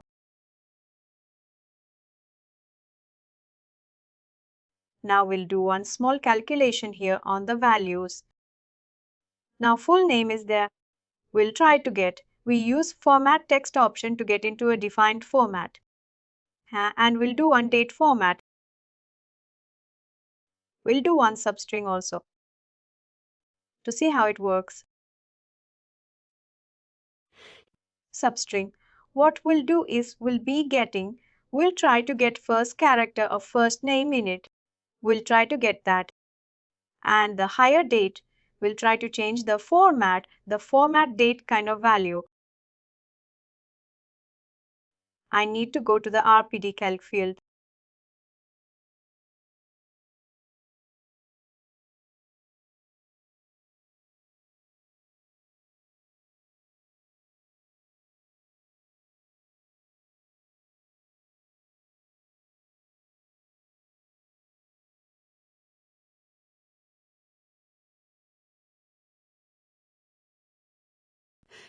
You need to select the business object where your report is sitting and where the data is sitting in.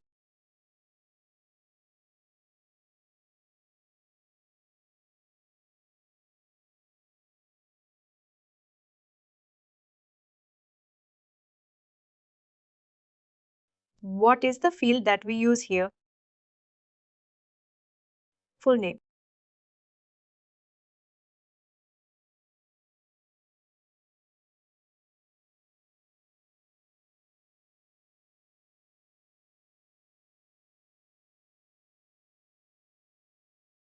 Here we have an option lowercase, proper case, and uppercase. And we're selecting uppercase.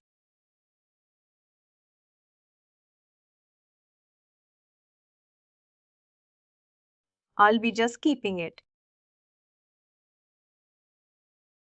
I'll attach it once. The other one is substring. CF substring first name function, substring full name first position.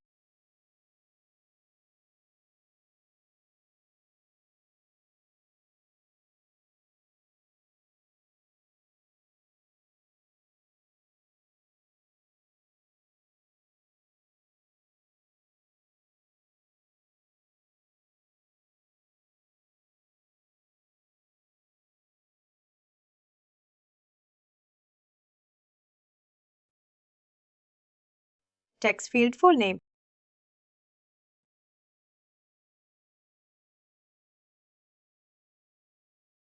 We selected worker.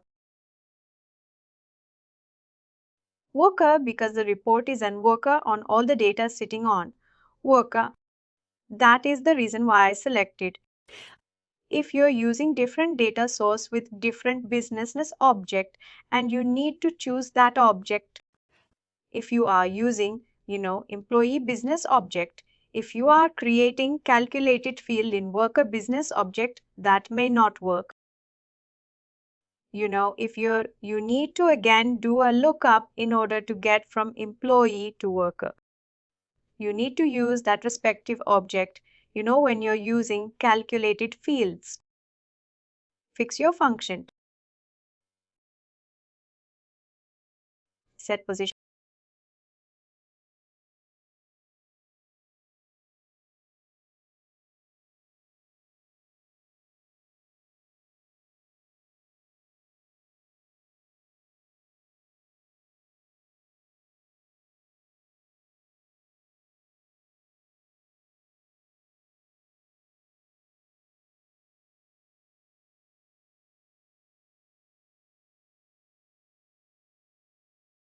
My last one is format date.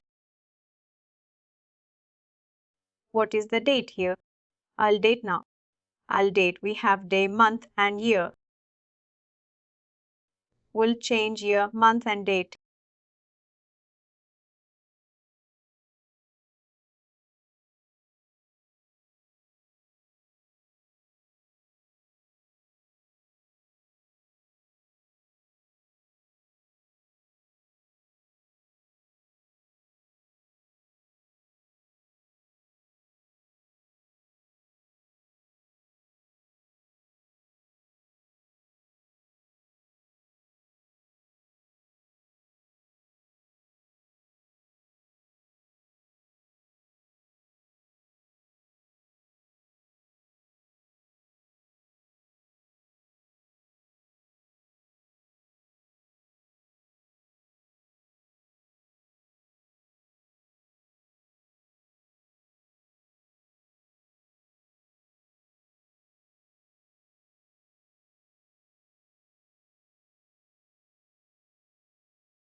You have an option. Now we want it to have a year, month, and day.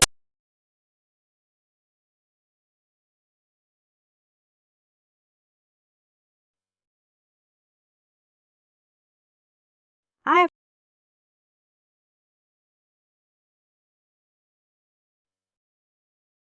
There's the format without any kind of hyphens, without any kind of backslash. I'm giving the format. We'll see how it comes. Now I have created multiple calculated fields. Now I have this attached to the report.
Now we'll run the report. We have created calculated fields and we'll add it to the report.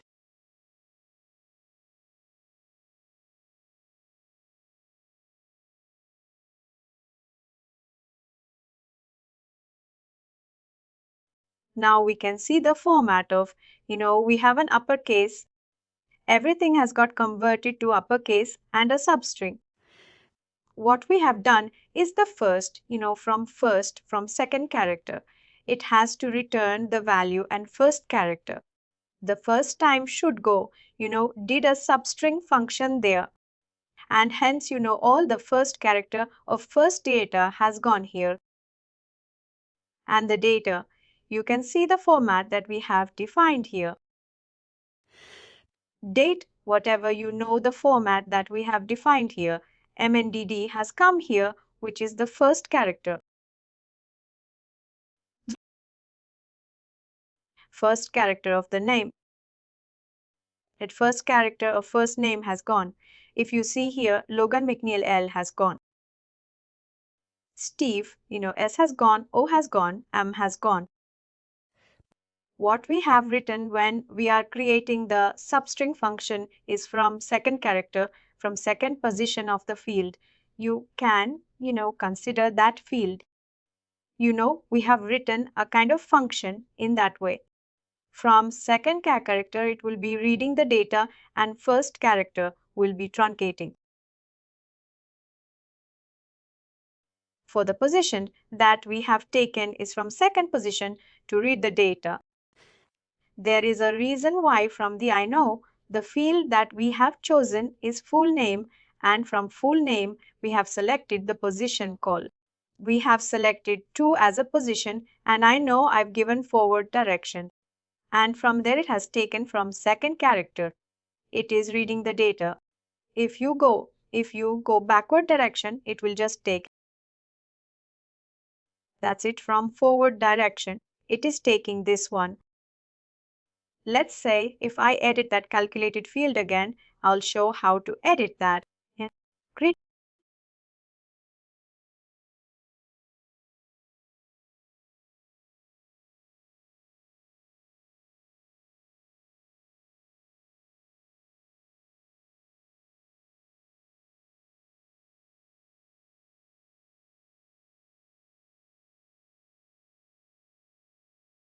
Select this one.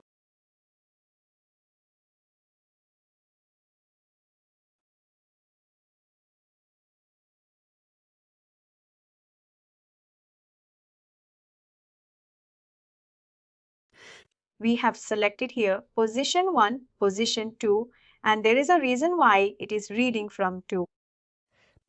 Whatever, if you wanted to do some kind of delimiters between that, let's say from space. You wanted to have the value to be populated. Space is there. After first time, there is a space, and then second name is starting delimiter. You can select before a delimiter. And what is a delimiter? A delimiter is a space, single space.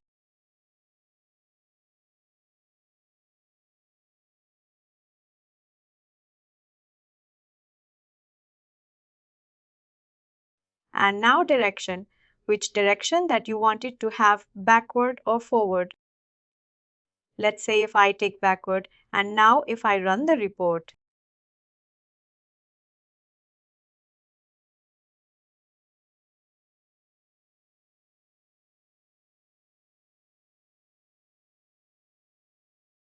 I got this one, and if I change the direction to forward, it will take the second name, second name.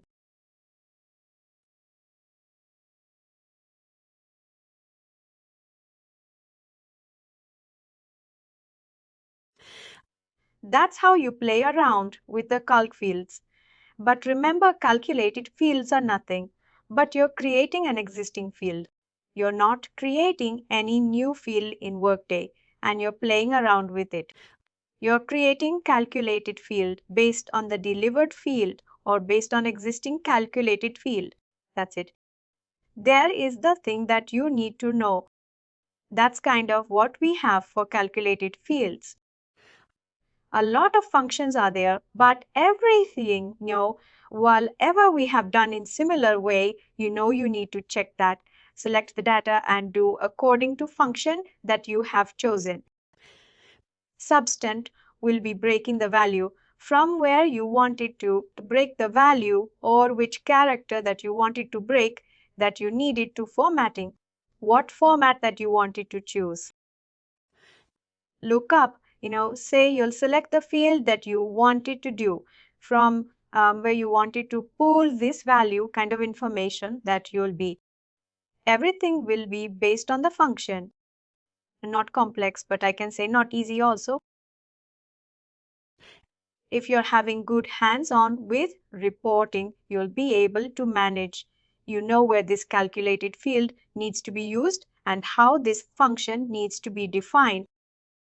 And you'll be able to understand the if you're getting opposite to create reports, then create first report and then in a jump on the calculated field. And based on the business requirements, you can pick that particular value and select the data. That's it. And community will be a kind of best support for you. And if you're not aware of using how to use the calculated field, you can just, get into community and just use the function name. That's it in the search bar. It will be written a lot of force, people who have tried with that, failed with that, and people who will be giving a defined steps, to write that calculated field and what they will be having its own document. For all the calculated field, you can use that thing. Community will be a kind of best source for you to get additional information. Use that community support. Once you have defined knowledge, getting reports and creating that field, and to explore more and to have some kind of examples. You can use the community as a kind of best source for examples. Thank you. Please do like, share, and subscribe to our channel. For more information, contact us sales@therightuptalk.com.